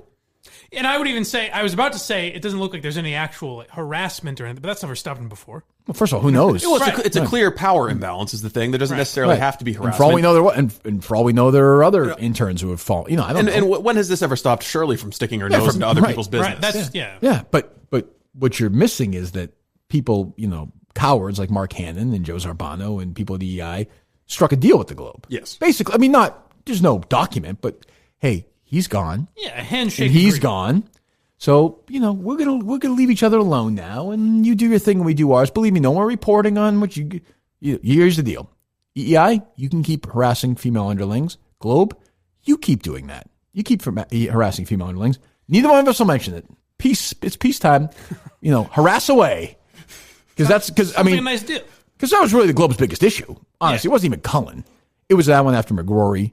And went after Jim O'Sullivan, named him. Yeah. And went after the Globe's policy of sexual harassment. That's really what triggered it. Of course. Including Shirley. Because when Shirley, the great feminist, started saying, wait a minute, you're reporting on actual sexual harassment? No. We keep those stories nice and quiet. Yeah. Let's keep those under the, under the desk, as it were. And there was, there was a Globe EEI rivalry before you got Sure, there. but it was dormant for a long time. Yeah. And that rivalry was over, nonsense. Sports talk. Yeah. Rob Ryan said something on the air. Ron Borges said something about Hideki Arabu. Oh, okay. Right. I thought Bob Ryan said something about Jason Kidd's wife or something. No, that was on ESPN. No, I'm sorry. That was on Bob O'Bell's night show. Gotcha. Yeah. So their fight was like a sports fight. It wasn't like, this was escalated. But Jerry hated the Globe for years. Right. Well, obviously. But and so that's, I hear that and I just think, again, I think of it more as I don't care about the people. It's such an interesting dynamic to me that it's a kind of thing where if you read Ronan Farrow's book or somebody else's book, I'm not comparing Curtis to Weinstein yet, but I would say that, it's an example of, hey, this person in the higher position got in a relationship or did something with somebody in the lower position, and then that woman went away and you never heard from her again. And by the way, and she was said very nice things about the people on her way out. Yeah, and that's one of the complaints that the women always have, that it's always the women who suffer professionally because of any kind of relationship. Yeah, and Curtis is going to be fine, and he's going to joke around, and seems very strange, very weird. I don't know. You can see why they'd want to hold on to someone as talented as Curtis. Well, both of them. I mean, these are stars. Did that other thing? Oh, go ahead. As much as Curtis and Ken and you have I understand that you shit on them. I can understand why they'd be annoyed at you or whatever. But Ken and Curtis have those jobs because of you and Jerry.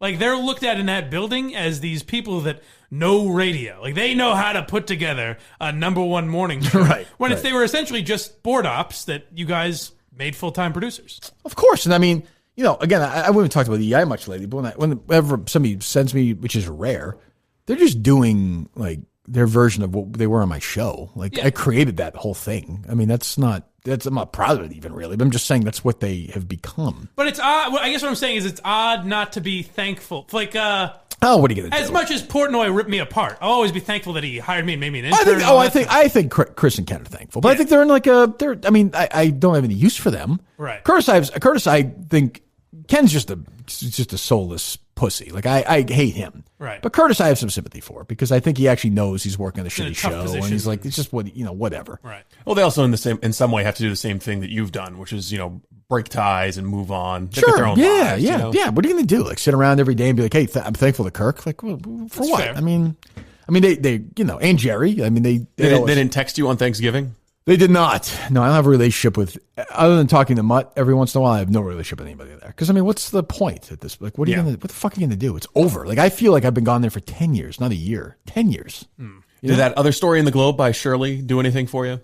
About the female journalist That's an older story. I talked about it last week. I thought we had it. We didn't talk about it last week. Is that what it was? I don't think we talked about it. Sounds familiar. Yeah, Shirley was going, maybe we'll do it tomorrow. All right. Yeah. I don't know. We got no other sound or anything today, Steve? So someone sent me another cryptic note about a timestamp deep back on Enough About Me. Oh, boy. Oh, boy. All right, let me hear it. I'm not doing New Year's resolutions. Sorry.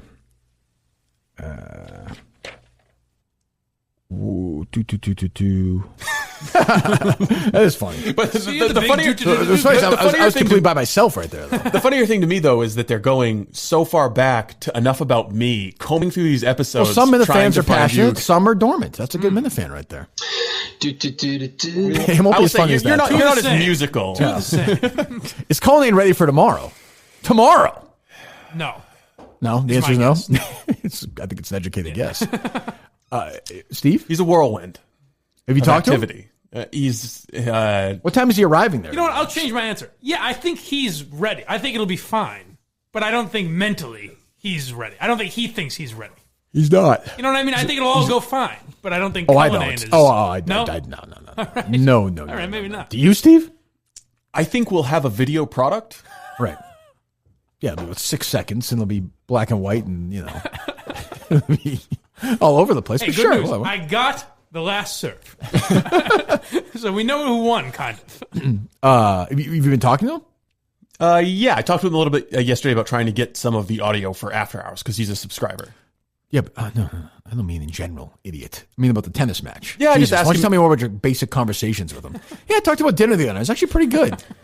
I asked him if he needed any help equipment-wise, so we'll be bringing some cameras and tripods. Did he make a just trip in case over he needs there? backups. I believe he did, yes. Okay, good. Is that confirmed? I saw an email where he was working out something with Kaylee. Okay, good to know. So 1:30 tomorrow is first serve.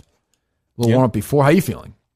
My confidence has waned every day since we started talking about it. I'm concerned about my run tomorrow morning. What if I sprain an ankle or something? Do I just not run tomorrow? I've been running my boots the last couple of days because of all the snow. Well, you can't think like that. I guess it's like when you go out on the ice field. You play that's how you get hurt. You know? That's true. Yeah, I guess I'll have to do my usual stuff. Go all the way. So who was the ice skater who had someone beat up the competition? Tanya Harding. I'm looking for Tanya Harding style goon. Yeah, Steve knows nothing about big moments in history, but yet he knows it's weird. Like that's an easy one. He knows American history, but not American culture. Yeah. Strange. Then right when you started asking, I knew where you were going to go too, which is strange. It was very, very odd instincts. So you can get somebody to hurt me? That's not a great way to handle your boss. Well, it won't be connected to me. Well, you just said it on the air. It doesn't really kind of make you a candidate. You won't be able to tie it to me. Oh, okay. We could have do it. Somebody was with Mike last night at the Twist bar. I would say I don't want to be prejudiced against the previously incarcerated, but Kingpin Pete would be my lead. He's a Minihane guy, though. He is. He'd ride with me over you, I think. I think I know who my guy is. Who's that? Somebody who's. Are you dipping or something right now? No. What's in your mouth? Nothing. Oh, you're making noises. God, you're aggravating. Who's your guy? Somebody who used to be in this world, but was excommunicated by one Mr. Minihane. I just referenced him like 30 seconds ago. I know. Then what's the... I just said his name. I just referenced it. No, I thought you were talking about Kingpin Pete, not Keller. I just said somebody saw last night was getting a fucking Twix bar. Oh yeah, well he was talking to Kingpin Pete last night, so that's where I thought the connection was. What? Sorry, I was confused. Did you know what I was talking about? I knew what you were talking. Actually, I watched it all happen. I knew what both of you were talking. Sorry, about. I don't even know what anybody's talking about. Jesus. Oh God, that Twitter account is funny though. The orderly one. Yes, that very is good. funny. He had a funny one yesterday. Kirk's yellow wallpaper is also funny. He had a good one today too. Kirk's yellow wallpaper just tweeted out, "I'm starting to ask questions." It's not good. But here's my thing though. We talked about this a little bit yesterday. Yeah. Why are you so confident that you exist? Me? Yeah, just in general. Or Steve? Why? Maybe they're all characters from me. Well, because maybe you've never lived I'll ever. Say this, I'm confident because I'm perceiving it from my perspective. Yeah, but so maybe I'm in your brain another perspective. Maybe it's like a game. Right. Maybe it's all a game on me. Right. Could be. See, I'm not selfish enough to think like that. I think Minihane's the big guy. It's his show. It's a good instinct. That I'm living. I kind of had this conversation with DEC. DEC believes we are all living in a simulation. Where did you have this conversation with him? On Twitter DMs. Oh, yesterday or recently? Yeah, there's also a little bit of hemorrhoid advice. Oh, by the way, let me make an announcement for DEC if I might. Erika Kirk Nardini has confirmed she will go on the Minifans show. Really? Wow. She told me that last night. The people's CEO. She asked we should why don't you tweet that announcement right now, Steve. Oh, let the people know. She has said she will do it. She said to me last night, she's like, "Do you mind if I do this thing? Is it okay?" She's asking permission to go No, on the no, Minifans no, show. no, no, no. She's always good like that. She's kind of like she saw the tweet, I'm sure. Almost probably meaning like, should I do it or is it just some asshole? Right. You know? And my response was, he's a lunatic, but he's good. It'll be good for I said the Minifans will eat it up. Yeah.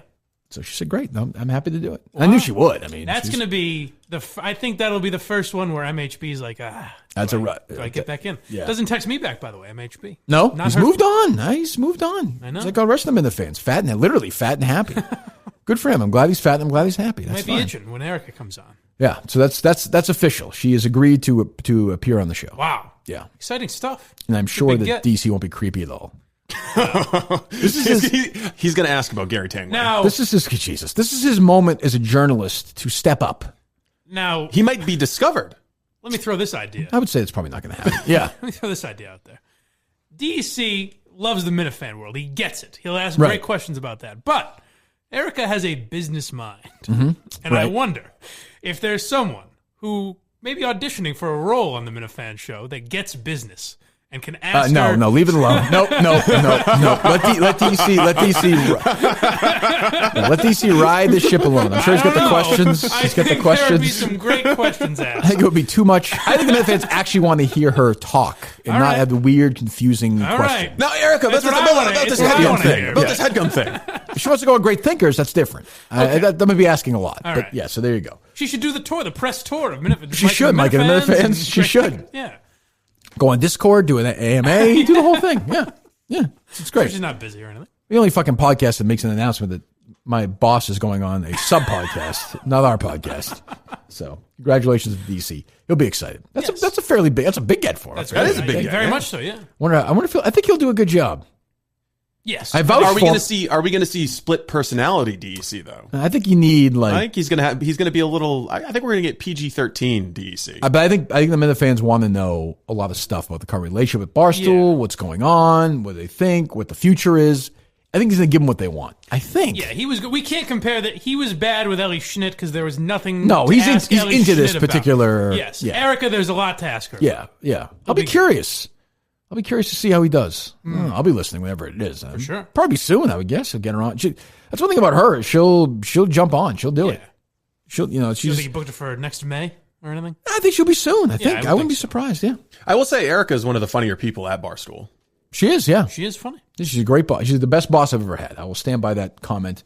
I remember it used to be a Twitter account way back in the day. KMS Quotes tweeted that quote last time I did. I don't know whatever happened to him, but Yeah, what is going on? Well, there's KMS Quotes 2.0 now. not the same. No. Not the same at all. That's what I was going to ask. Am I supposed to follow the new guy now? I'm not going to do it until KMS Quotes tells me he's retired. Was KMS Quotes MHB? Is the real question, I think. I don't know. I don't know if MHB listened that Awfully coincidental. That's true. Right at the same time? Yeah, I don't know. And with the old KMS Quotes, sometimes it wouldn't be till the next morning that he got to an episode. That's true. Which is okay. I mean, we don't mind that. But I mean... Don't mind it at all. I'm just saying that's what MHB would do. Oh, God. We got to... we got... Hillary Clinton's on Stern today? Ooh. Oh, really? Yeah, we got to get some sound of that. Oh, that's Jesus. going to be embarrassing. You got to get that. That's going to be sad for it's you. your only responsibility. Get that tomorrow. Yeah. By the way, she had a coughing fit on the show, I guess. Oh, God. Christ. Yes. Oh, my God. Oh, she's so sad. Did you see what I sent you the other day about Stern? That he called out Simon Cowell for the Gabrielle Union Yes, thing? I saw that. Hey, I just thought it was bizarre that he called it a boys' club at America's Got Talent. no shit, right? It's So- like, come on, Howard. So what are the differences between questions old Stern would ask versus the questions Howard's going to ask? Wait, he'd ask about Epstein. He'd ask about Monica Lewinsky. Oh, the None of 94 Stern? None of that Oh, will my come God. up. It would be all Monica Juanita Lewinsky Broderick. and- Is Hillary a lesbian? Has she ever gone down on a woman? Has she ever been in a threesome? Has she ever shared with what's Jennifer Flowers? Did the three of them fucked at the same time? All that kind of stuff. But now it's going to be like, I just saw somebody send me one of the quotes where he says to her, "You're almost too nice." So that to Hillary? Yeah, to Hillary. Jesus Christ. Does it feel like watching one of your heroes die in slow motion? If I was Stern and somebody who is super protective of their image, like Hillary Clinton, agreed to go on my show, I'd be mortified. I'd be like, boy, where did I go wrong? If this person feels comfortable in my Right. world, that means I am doing something That's really true. Yeah, I wrong. didn't even think of that aspect of it. Where like back in the day, no, they would never go on Stern because they'd be afraid. A What do you politician. terrified. What do you think this says about Hillary Clinton's view of the 2020 race? You think that this is an indication that your prediction that she'd jump back in is closer to being true? Well, of course, she's going to jump in. That's Kirk Minihane guarantee. Why else would she be doing all this? Yeah, I mean, she's got some book, but she doesn't care about that. She doesn't make any money off that. She's going to run. If Stern's going to ask her, she's going to say no, but she's going to run again. If you were her, if you have an ego like hers, you talk about Scorsese earlier. Everybody in the world tells her she's great in her little bubble, and you see who's winning and what this race is. Why wouldn't you jump in? Oh, you know what he'll say? That because this was his big thing. He'll say that I think if you just did my show against Trump, you would have won. That was his big thing. Yeah, he'll say that to her. Yeah. I mean, does she want to lose a third time? I mean, that would be, she doesn't think she will. I mean, she's wrong, but she doesn't think she will. It's amazing. I respect that level of confidence. They think that side thinks like that people think the same way they do about the first 4 years of Trump. Those people don't think that. They love the guy. Right. Whether you agree with it or not, their line of thinking hasn't wavered. They like him more than they liked him 4 years ago. He exceeded expectations. Yeah. He's great. Yeah. I mean, I'd give Trump so far a B+ as president. B or B+. I mean, yeah. What knocks it down from an A for you? Like, what are your biggest criticisms? It's not so much that it knocks it down. It's just that it hasn't been like incredible. Like, I mean, would you say that the country's in a fantastic position? Economically? Yeah. And also just he good. I'd say not like in the, I don't care about the tweets or anything, but I'm just, I mean, there's shit with that he could have, there's some stuff where it's like, he didn't have and to. by the way, I don't want any stir. fucking, I want every fucking soldier removed from a foreign country. That's the other thing. So for me, to give the guy a B+, I mean, it's fucking, pretty it's like a hate speech to say that. You would remove all the soldiers from South Korea, from the DMZ? Yes. You would have been fired if you gave him that grade on your old show. That's true. Yes, I would. Too low. I would. I'd remove all foreign. So I wouldn't spend $1. I'm a libertarian. I wouldn't spend $1, not $1. You know? I like it. Yeah. Why can't there be more peace? Well, Steve's nodding like he disagrees, but that's okay. I think there's a value to American national security to have foreign bases in Japan, Germany, Turkey. He likes guns. He likes murder. Well, we have nuclear weapons in Turkey, for example, that helps keep Russia in check. There you go. Yeah, let him rip. That's what I say. Let's start bombing. Start nuking.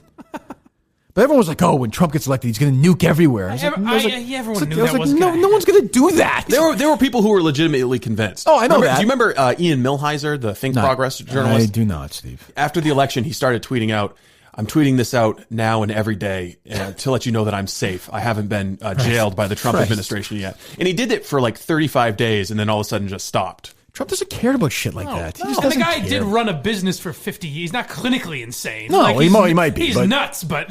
But I mean, like this side, everyone was like, "Oh, he's, like electricity's still going to work. Like stores will be open. Like you're just going to live your life, and somebody who you don't like is president.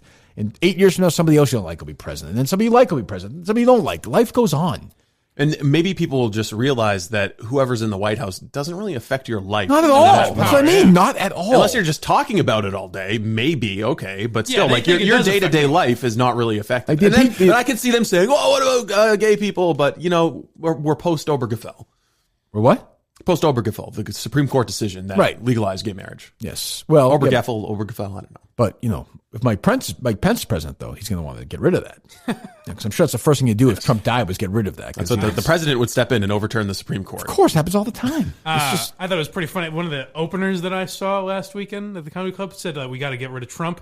And everyone claps, and he goes, "Pence, baby!" They didn't know what to do with it. That's funny. It's true, though. I mean, that's a stroke of genius by Trump to appoint Pence. Yeah. Although it wasn't really Trump. Trump wanted Newt Gingrich, which would have been a fucking terrible pick.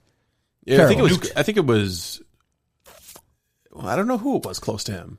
It was Donald Trump Jr. Oh, really? Was pushing hard for him. Okay. So was Eric. That makes sense because I knew Chris Christie was in the running too, and there was Christie and Gingrich. Those are the other two, which would neither one would have worked. What a boring name.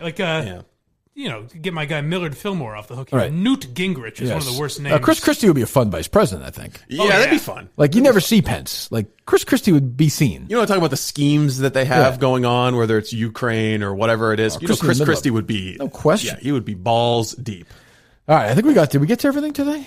Well, you saw just while we're on the topic of Trump, the story about that was done, but okay, go ahead. The Schiff impeachment investigation, they turned up the phone records of journalists. I don't care. I know the impeachment stuff is boring. It's 10:20. I'm just saying, threats to journalism. Steve, doing your political podcast, you pitched Erika originally at Barstool. How's that going? You told me to do that. I was being nice. Was your idea. It was not my idea. You wanted to do it. Yes, but it was your idea. You were like, no, you can have your own podcast. No, that was your idea. I said fine.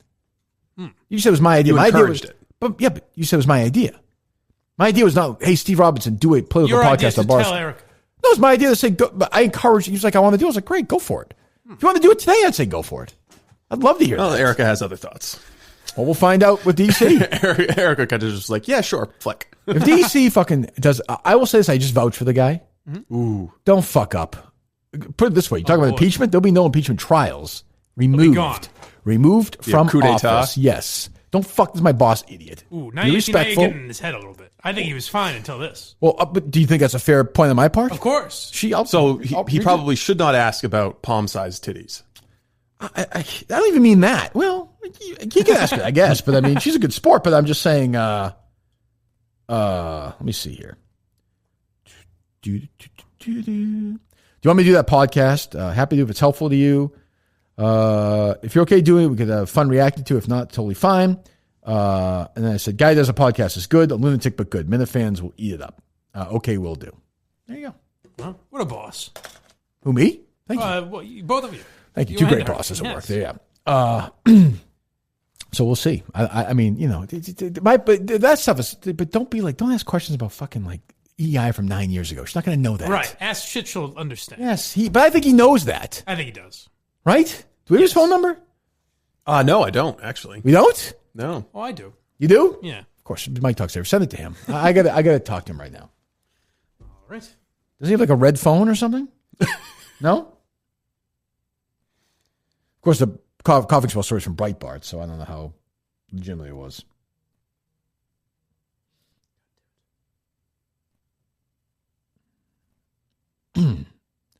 Coughing spell lasted 3 minutes, Breitbart says. That is weird. She has had a persistent cough. It's like kennel cough. True. You know what's weird is Hillary Clinton's on Stern, and there's like not a lot of... Nobody cares? No. He's talking about Camp David. It's hard to send this phone number to him? I'm blind. Don't you just have the contact, though? I'm looking for it. Here it is. Blind fat fuck. That's just hurtful.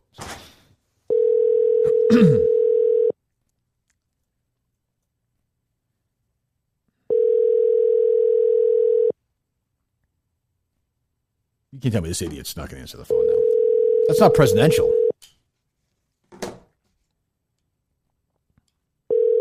All right, book it for tomorrow. All right. Okay. Very disappointing. Is it really, though? A little bit. Really? It's like we're all okay now talking to him. Yeah, book it for tomorrow. Because I just think it's important to have no guy. I'm not going to creatively. Sounds like you're a little worried. Not worried, but I am vouching. Concerned. It's my boss's time. I don't want her to go on some jerk off like he fucked up the Ellie Schnitt thing. Right. So you're worried that, you know. I mean, they got rid of the amateur. Let's be honest. So we have a pro now, DEC, thank God. But would you have let her on with that? Of course. And she's a good sport. She'll play along. But I think the Minifans want some good content. Yes. About what's going on. They seem thrilled was the word she used with the show. So I guess they're thrilled with the show. I don't know. I'm so used to being lied to by bosses in this business. You just assume. I just assume she's lying. I'm just like, well, I said to her, I was like, are you sure? I was like, if you have any issues at all, let me know right away. Whether it's a content, whether it's something you don't like, just tell me. Her I respect. I don't hear from these sales idiots. But her I have respect for. Dave, I respect. There's nothing Dave has ever said about anybody talent on air that I disagree with ever. So I agree with him. Whether you called and said you shut the fuck up, you blind fat fuck. I feel like I had to. You defended me. Yes, but privately it was a whole different message. And Dave has given me some nice names, some replacements. I was surprised. Yeah, I think Tommy's going to be good with us. We'll move Tommy out there. He's going to be good. How mad would you be if that happened and we just got along great and the show was good? If that happened, what really hurt is that if you never mentioned me after. It was just like, thank you. Tommy's here today. I'll note that. Thank you. Would you, if it happened, like we decided to move on or whatever, which Steve wanted to do, I didn't. Would you still listen to the show or no? Would you become one of those guys on Twitter who was like, no, you wouldn't? I would for a little while, and then I probably wouldn't be able to. Would you like shit on the show on Twitter, or would you be like, oh, guess what's better when I was like that thing? Would you be that guy like the? Not at all, really. Yeah, that's a weird. That's play. What I did when I left. Or when my internship ended at Barstool, I kind of just stopped listening and watching everything. Right. That's probably what I would do. Too close to home? Yeah. But this is more important. More invested in this, yeah, definitely. That investment continues today, by the way. I won't say what it is, Sure but does. does Geary Investigations get moving today? I was disappointed that the subject is aware of it. I thought that could have been fun, but it might contribute well. Yeah, I don't think that really. I think it'll be good still. I don't think that. Yeah, I think that's more. I think the sound's good. I think we'll be in business, but I think it's almost better because I think I'll have a sleepless night tonight knowing that's coming. Well, it's coming tonight. Well, I'm saying. I see what you're saying. Yeah. Could affect his tennis game too. Right. This is a whole huge plan. Right. You have your tennis outfit picked out, Steve? I do. You do? Yes. What do you got? I don't want to spoil it. Oh God. Oh boy. Jesus. Going all out. What time does Geary Investigations get moving? Right after the show, pretty much. Oh, boy. Yeah. Off we go, huh? Yeah. I saw some people started doing little minor investigations in our world into it yesterday. As they should. But this is a bigger scale. Yes. It will definitely be flawless, right? I think so. Yeah. I think we all do. I think we'll finally answer all these questions. Good. And we have no music today, huh? That's too bad. I know. Well, it might be. This is 2 days in a row now. We had a couple yesterday, didn't we? No, we played one just sucked. to see how bad it was. So maybe we just finally hit our wall. We had a nice run with it. Sounds like it. Yeah, I think some of the pros, the real people who have submitted multiple winners, probably working on stuff. Oh, you haven't think? submitted, yeah. Huh. In honor of Jerry, let's play that Jerry song. I like playing some of the classics. I just realized I'm about to give the intern a scare when this show ends because I usually send him timestamps and I'm going to have to text him and say can't do it today. So now he's going to really think he's fired. Good. Yeah. Good. I like that. Who is this old guy, do you think? This one goes out to you, Jerry. How does Greg Hill's ass Is taste? it the same Irish guy? Yeah. I bet it tastes pretty good, don't it? Is a young guy acting old? And I just got a little holiday message for Sounds you. legitimate. Callahan, are you listening? EEI did the fisting. You're eating dinner at 5, listening to Dale while you drive, getting fucked by WEEI. Sunday soon, you'll launch a podcast and will fail. Your producer's half-assed. You'll find your own way back to Zarbano someday, getting fucked by WEEI. In December, Kirk goes on vacation, and he'll see Jerry with a frown. Boy, is it true what they're saying, that you were foreclosed on in Charlestown. Later on, after Christmas, Lucy Bird becomes a Curtis. That's what I call for. Jerry gets a day's pay, filling in for LJ, getting fucked by WEEI. Yeah. Getting fucked by WEEI. Jerry got bent over by WEEI. So we had that Jessica Yaniv on? I don't even remember that. Maybe I'm wrong. No, maybe I think it was a different story. I think. Get them all confused, Mike? Well, that's kind of what I'm saying. Yes. Okay, yeah. Good. I think the earlier one was more local. There was a case of. I thought we had somebody on in Canada. A woman from Canada. I thought her name was Jessica. And I think maybe that was during the Cullinane era. Yes, it might have been. Why is there a human being walking around here? It might be part of the investigative team. Oh, so I'm not crazy. He's part of the investigative team. Ever since That's sneakers. Ever since that woman barged in, I didn't know what the hell was going on. Nope, we're still taping, Justin. We're on the air. Yep. The fuck out of here. What's up with these interns? They're all shitheads. What second intern to be yelled at? What the fuck? Well, what's he doing? What's this like, hey, I'm just going to hang out? Is that what goes on when I'm not here? He's my driver. Fucking bridge, hopefully. Jesus. We'll see how it goes. I'll just say this, and I am, just for the record, I think this tweet makes total sense. Okay. I agree with it. In the words of David J. Cullinane, who, by the way, I was remiss yesterday. He slid out of his mother's birth canal some 46 years ago yesterday, correct? Yeah, yes. Correct. Well, happy birthday to Dave Cullinane. Oh, happy birthday. I forgot his birthday was yesterday. Yes. Oh, I think he let everybody know. He's one of those guys. It's like, he's like, do you think he was mad we didn't mention this? Steve texted me yesterday. Really? And said, what was the text? I don't know. It was Dave's birthday. We forgot it was Dave's birthday or something. What was I supposed to say? We forgot. What was I supposed to say? Happy birthday. Where is it? Oh, here you go. It's, he said, I think today was Colleen's birthday. I said, oh, hopefully his last for the sake of his children. And that was it. Like, what am I supposed to say? Oh, I didn't know that. Oh, happy birthday, Dave. Get the fuck out of town. Oh, he was born on this day? I know it's 2019. Men aren't supposed to do that. What do you mean? Wish each other happy. Like, it shouldn't be like a thing. Well, you wished me a happy birthday. I know, but I was being, Well, we both wished you a happy I don't birthday. care if you. Yeah, me, it's different. It's my show. We organized a whole I get you a prank birthday phone present. call scheme around your birthday. But that was more of a you date. You made a bigger deal around your birthday than anybody. Yes, but I think it was done. I would say that's sort of a satirical way of doing it.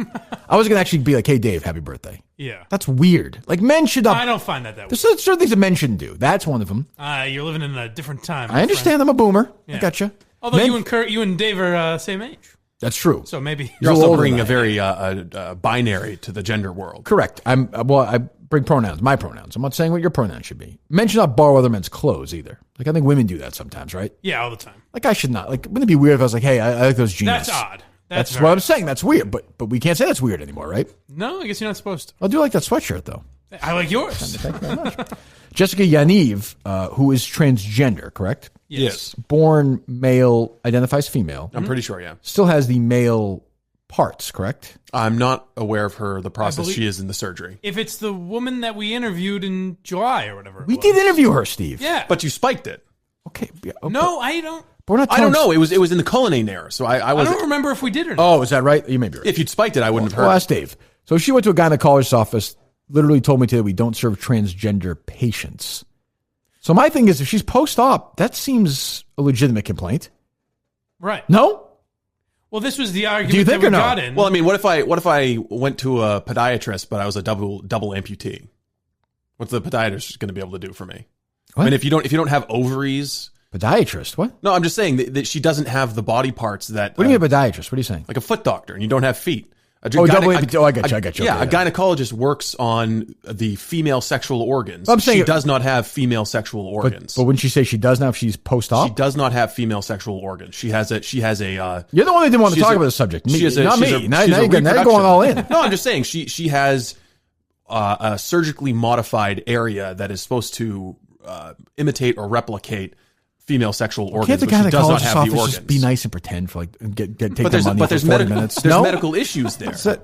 No, am I wrong? I don't think that's I what think- they're supposed to do. No, I think I don't know. dealing with a post-op transgender person's person's God, sexual area you've learned is nothing. much different than dealing with a It biological does seem like woman's vagina. it does seem like slightly in uncharted territory. like what overall. AJ was talking about with after she has the final surgery, there's a whole care routine that's going to go into it. That'll be taken care of by Dr. Michael Geary. damn A right. lot of touch, That a lot of care. A gynecologist might not be certified in that, so that they get themselves into malpractice issues if they're dealing with something that they're not experienced with.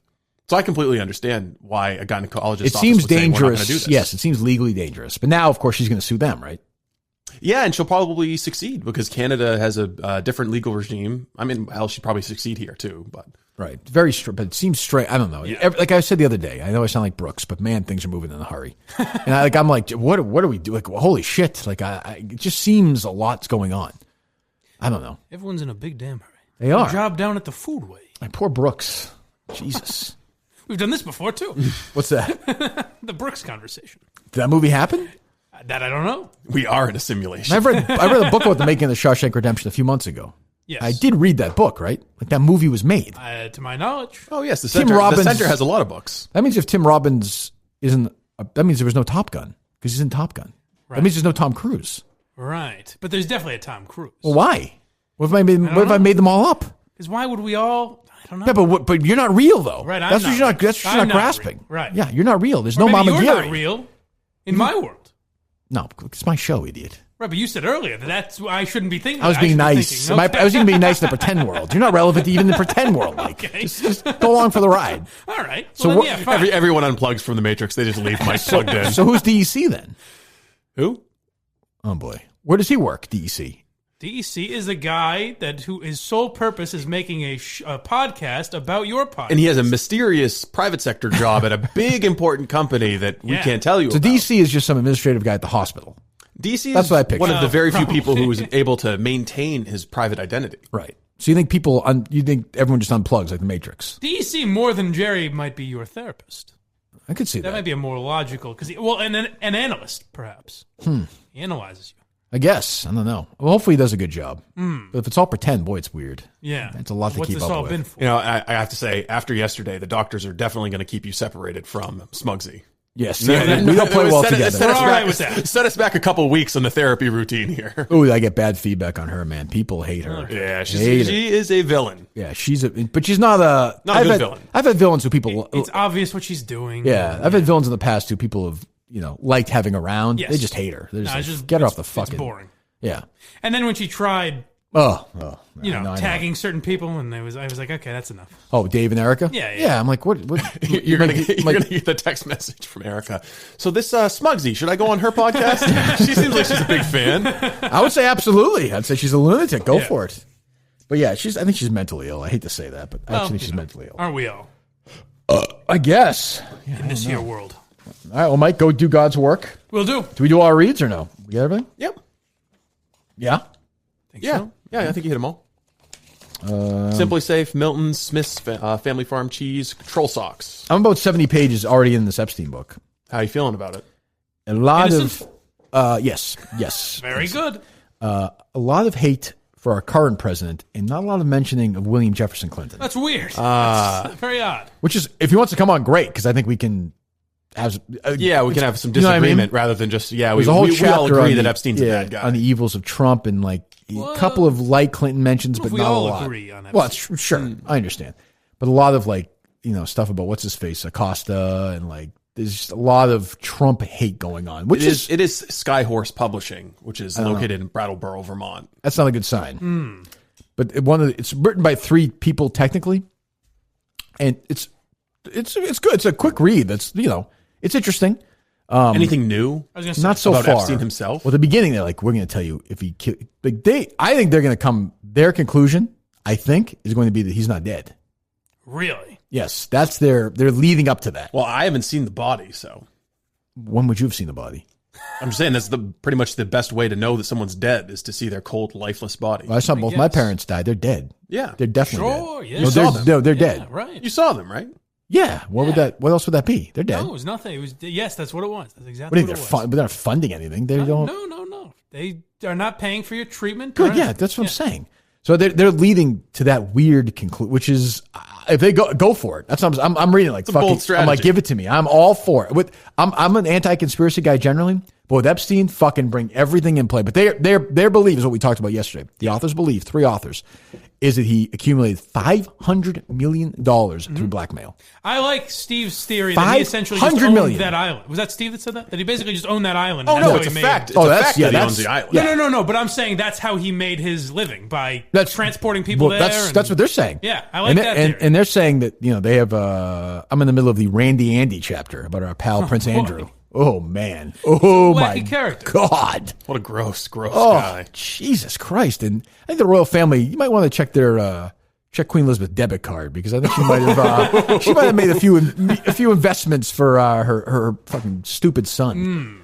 But so they have the 3 authors' bios, in the back. And the second author, I forget her name, and it's like, she broke the story that Beyonce lip synced at the Super Bowl in 2013. Oh my God! Well, all right. But I don't want to be that person either, because that doesn't mean that maybe she worked sources and got that story. So because the story's not important doesn't mean she's not. You know what I mean? Exactly. She's just a young journalist. I don't want to be some haughty asshole who's like, but it's kind of like, well, I don't know. I like it. What were Woodward and Bernstein's first stories? Correct. No, that's what they said in the All the President's Men when they're talking with Jason Robards and the great Jack Warden.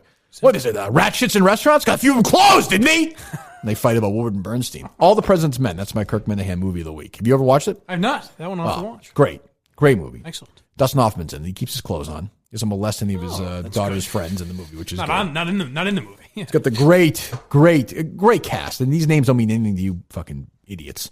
Redford, Hoffman, those mean something. Robards. That one I don't know. Martin Balsam. That one I don't know. Hal Holbrook playing Deep Throat. I mean, this is a cast, one of the greatest casts ever assembled in motion picture history. That is required viewing. Not the Minifans doing anything. Not leaving reviews, not listening. They're still listening, I guess, though, huh? They just sit there like idiots and plug it in at 11 o'clock and whatever, and we're still taping now or whatever, and then they just go. Today, what, 2.5 hours? Just a little white noise machine. Over 3 hours today, right? Yeah, 3:12 right now. 3:12 right now. 3:12! Oy vey. And there's, Oy vey? You heard me. Oh, Steve doesn't like that I use that kind of terminology. Sorry. Steve will check you for horns later on.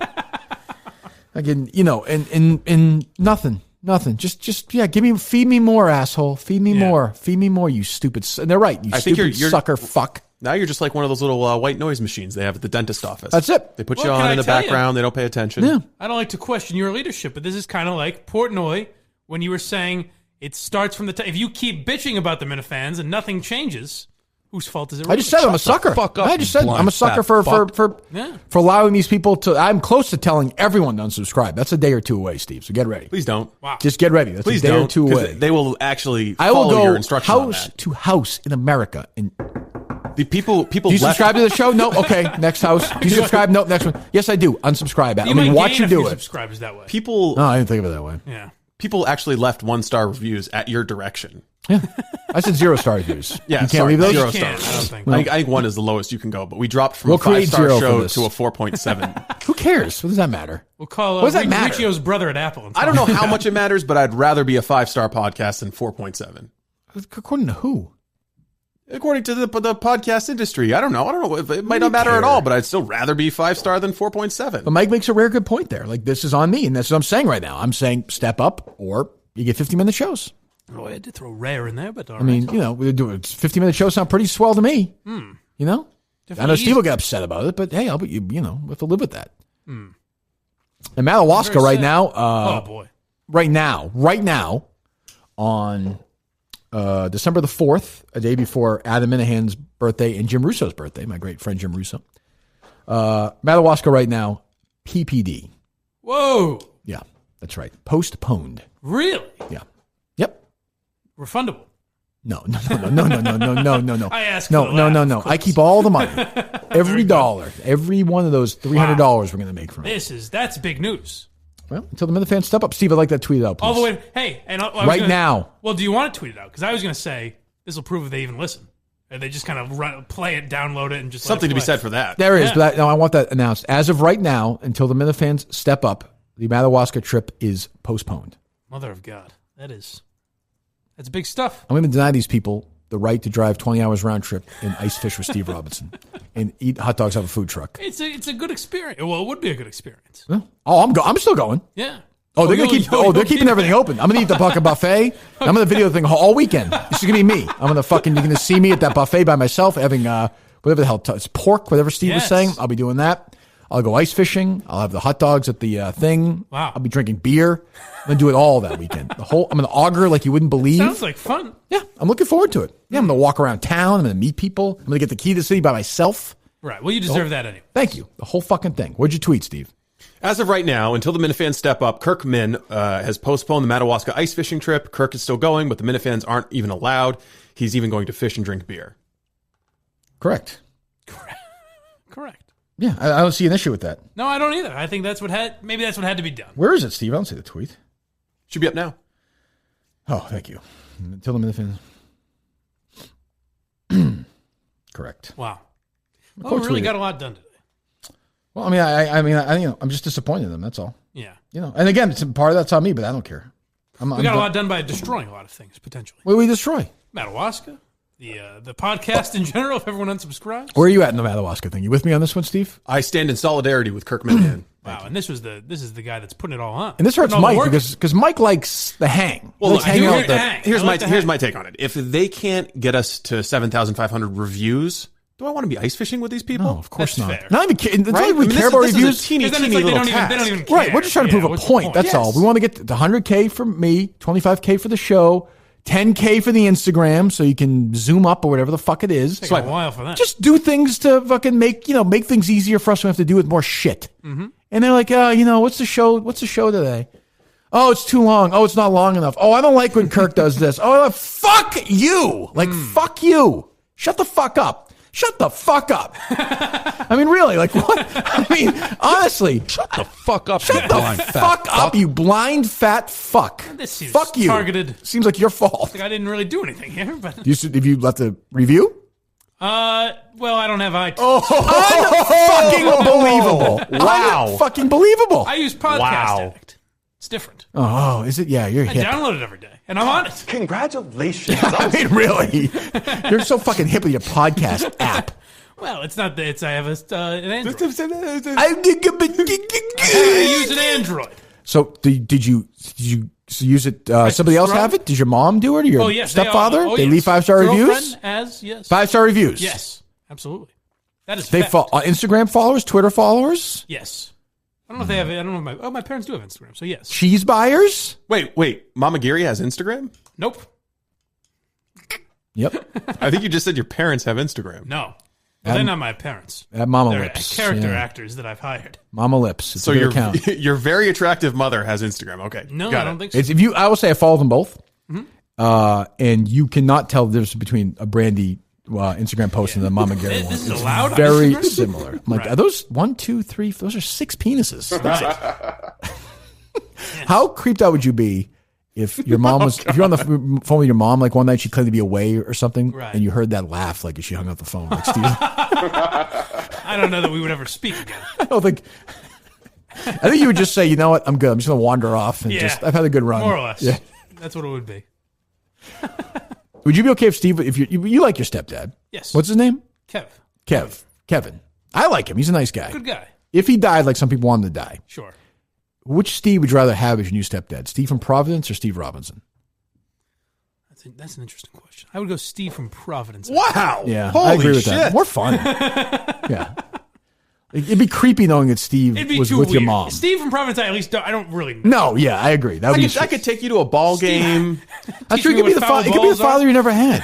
I could teach you how to fish. I teach you how to tie knots. I mean, keep in mind, that is appealing. Keep in mind, he's old enough to be 58 years older than you. He could be your grandfather. Yeah, right. I could teach you the manly arts. There's an appealing angle to that. That's true. But see, now it's more I'm an adult, so it's more I want someone I could tip a few back with, hang with. Kev's that guy, right? Sure. Yes. As is Steve from Providence. Well, that's true. But not Steve. Well, from you know. Dexter. But your stepfather is, you consider him like your father or no? A father figure. Yeah. You tell him you love him? I'm sure I've said it at some point. Oh, I you don't know should say that. That'll mean a lot to him. All right. Well, hey, I love you, boss.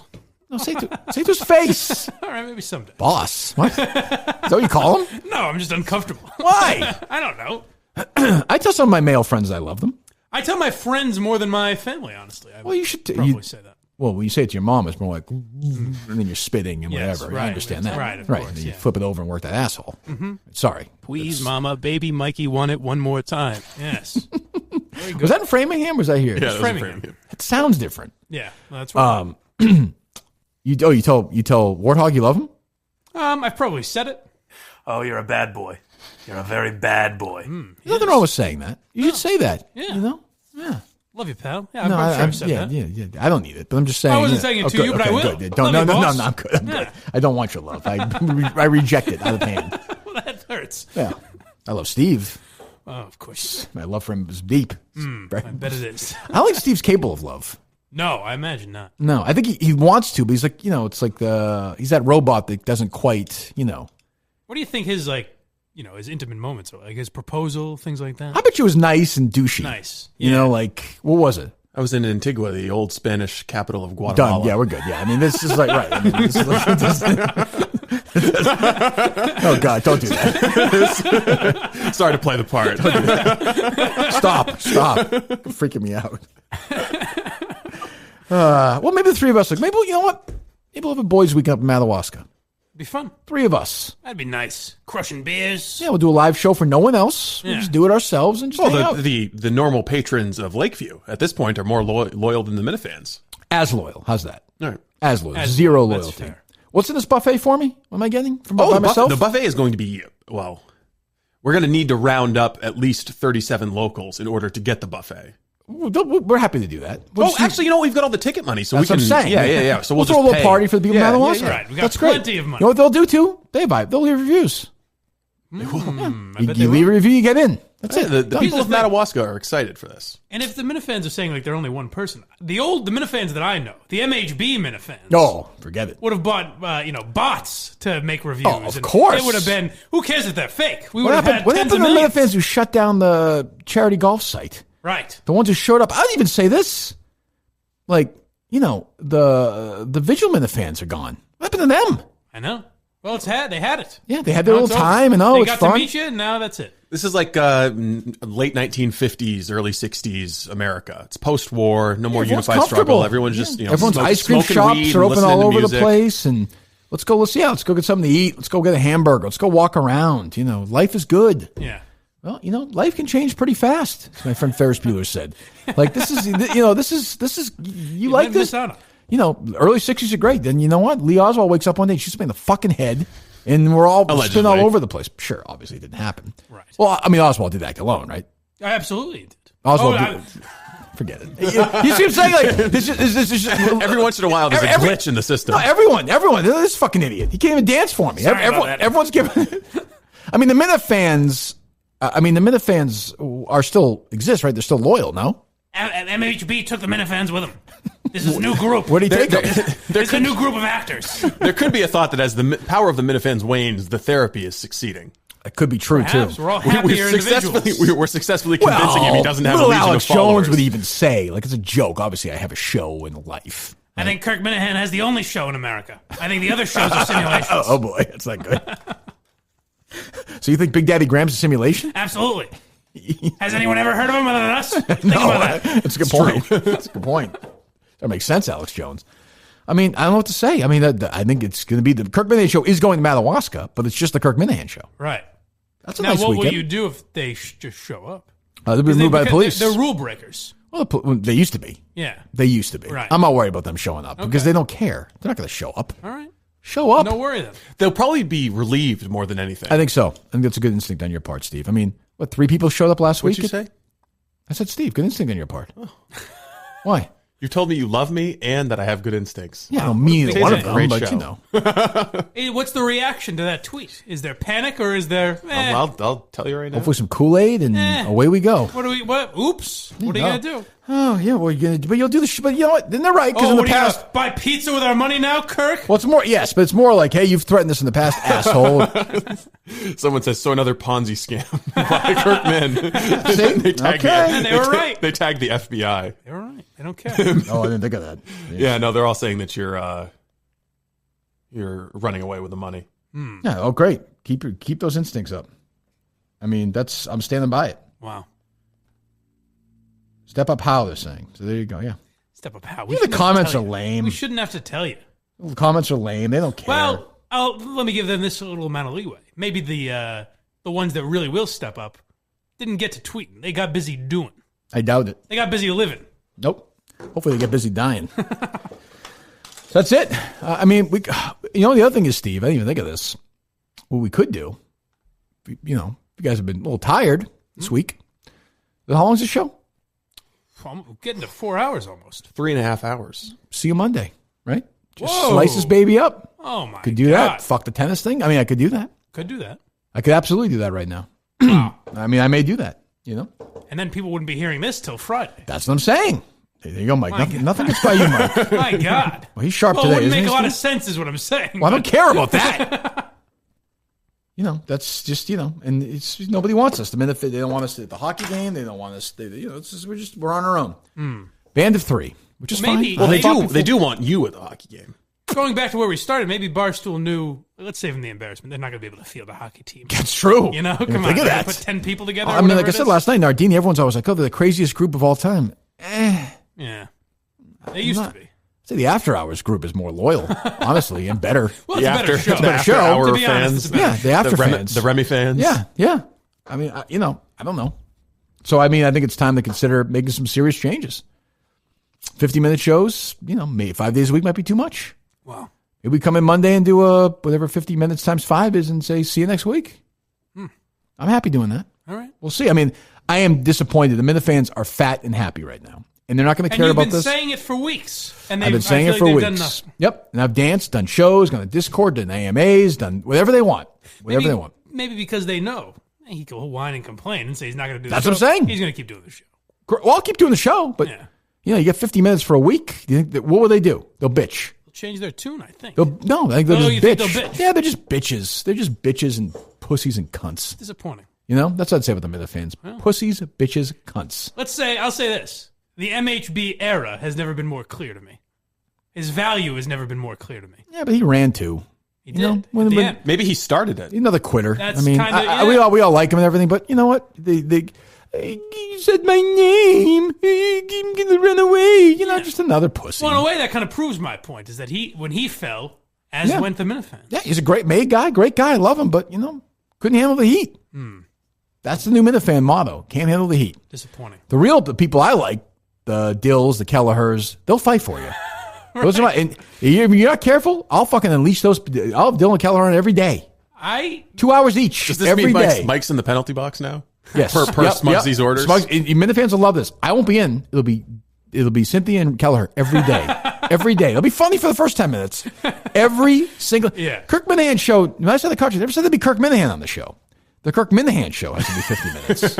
I was very careful about that. I don't say this lightly. I've kind of been lightly suggesting it the last couple weeks, but is it time to allow Kelleher? No, it's not. No, we're not. We're not. No, we're not. We're nowhere near that. I think they might need a fire lit under their ass, and I think Kelleher might be the guy. No, you're a Kelleher guy. I am. Why don't you two go do a podcast? Well, we dined together. And we, I'm not interested in that. No, I'm interested in that. No. Steve looks disgusted right now. All right. I am looking down on you now. You are. His nose is actually peering down on you. So Mike's going to go. We're done with the show today. We did a 4-hour show, basically, right? Am I wrong? 3.5 hours. 3.5 hour show. Gave him an extra 2.5 hours for free, basically. Mm-hmm. Mike's going to go hustle his ass off for the rest of the day. Mm-hmm. We're going to give you free content tomorrow, and more shows. And you're just going to be, the sucker is me. Mm-hmm. The sucker is me. Because I'm like, do this. You're right. Do this. And I'll be back next week doing a 2-hour show, 3-hour show, because I'm a fucking idiot. That's my fault. You love a little punishment. See, now he's starting to hate the show. The therapy is working. Pretty soon he'll be convinced of the delusion. He'll get away from the show. Yeah, that's right. No, Kirk, don't stop doing the show. Yes. And tomorrow you'll be like, we got 12 reviews, and we have one new parody song. Yeah. I'll be like, they suck. Fuck them. One thing I will say is I don't know what kind of process Apple goes through to approve. Yeah, it's delayed. I know that. Yeah, there might be some delay there. So sure, it's probably 9,000 reviews. 220,000 reviews. But back in the old days, the old Minifan days, somebody would be spearheading this campaign immediately. Mm-hmm. They'd be saying, somebody would be contracting with little kids in the Philippines who ride around their bikes I'm taking over this account. I'll wake up tomorrow and have 3 million Twitter followers or something. Instead, it's just, he's just blowing smoke. That's the problem with having a complacent... DEC was purposely put in because he's kind of a boring guy. I know where you're going with it, and I don't hate it. I'm just saying, does there need to be a more fiery leader at this point? Like a Noriega type. Sure. I don't think it's an unfair question. Yeah. I don't think it's an unfair question. And DC's a friend of mine. I don't want to get him impeached or anything. Sure, I understand. I'm just saying. But, I like the idea of a calm leader, but some real firebrand underneath. Right. We don't have that. Like a McCain-Palin type situation. Right. We don't have that. Who's the vice president anyway? Patrick from the Discord. Fuck is he doing? I don't know. That's what I'm saying. We're on the Discord. Sitting on his ass. We're going to, Buffalo Wild Wings, I'm expecting a big fundraising total. Now I'm like, oh, shit, I'm going to raise like 30 cents. Minifans, let's go. I know. I don't know what's happened to him. It's sad. But they're... Who would be... In fact, now that I'm thinking, who would be the fiery MHB sort of a guy? I don't know. But somebody's got to step up. I've only got one name in mind. What's that? No. No. I was going to say... It might be the only option. Say tonight's in the merch should be good merch tonight for you and MHB. I was about to say to do one of your things, but that's over. He doesn't respond. It's over. I text him, he doesn't respond. It's all over. I know. Well, today's the death of the Minifans. Wow. R.I.P. Sad. 2019 to 2019. Great run. The Kirk Minihane show Minifans. Wow. June to and we've learned these mincels are total pussies too. So that's it. We'll come back tomorrow. By the way, the advertisers, you'll keep getting the bang for your buck. Don't worry about that. Sure. Downloads are great, and they spend their money on stuff they like. They like to eat their cheese and put on their nice clothes, and we like that. Keep their houses safe while Kirk dances for them. Mm-hmm. But when you ask them to do something, nope, not a word. And for that, you lose Madawaska, you lose Iowa, you lose the Wilbur. Oh no, not losing the Panora show. I'm just saying, you lose 50 minutes. You lose 15 hours a week, 10, 12 hours a week. Fine. Good. Knock yourselves out, you fucking assholes. Fuck you. Wow. No, let me try that again. Fuck you, you fucking assholes. Fuck you.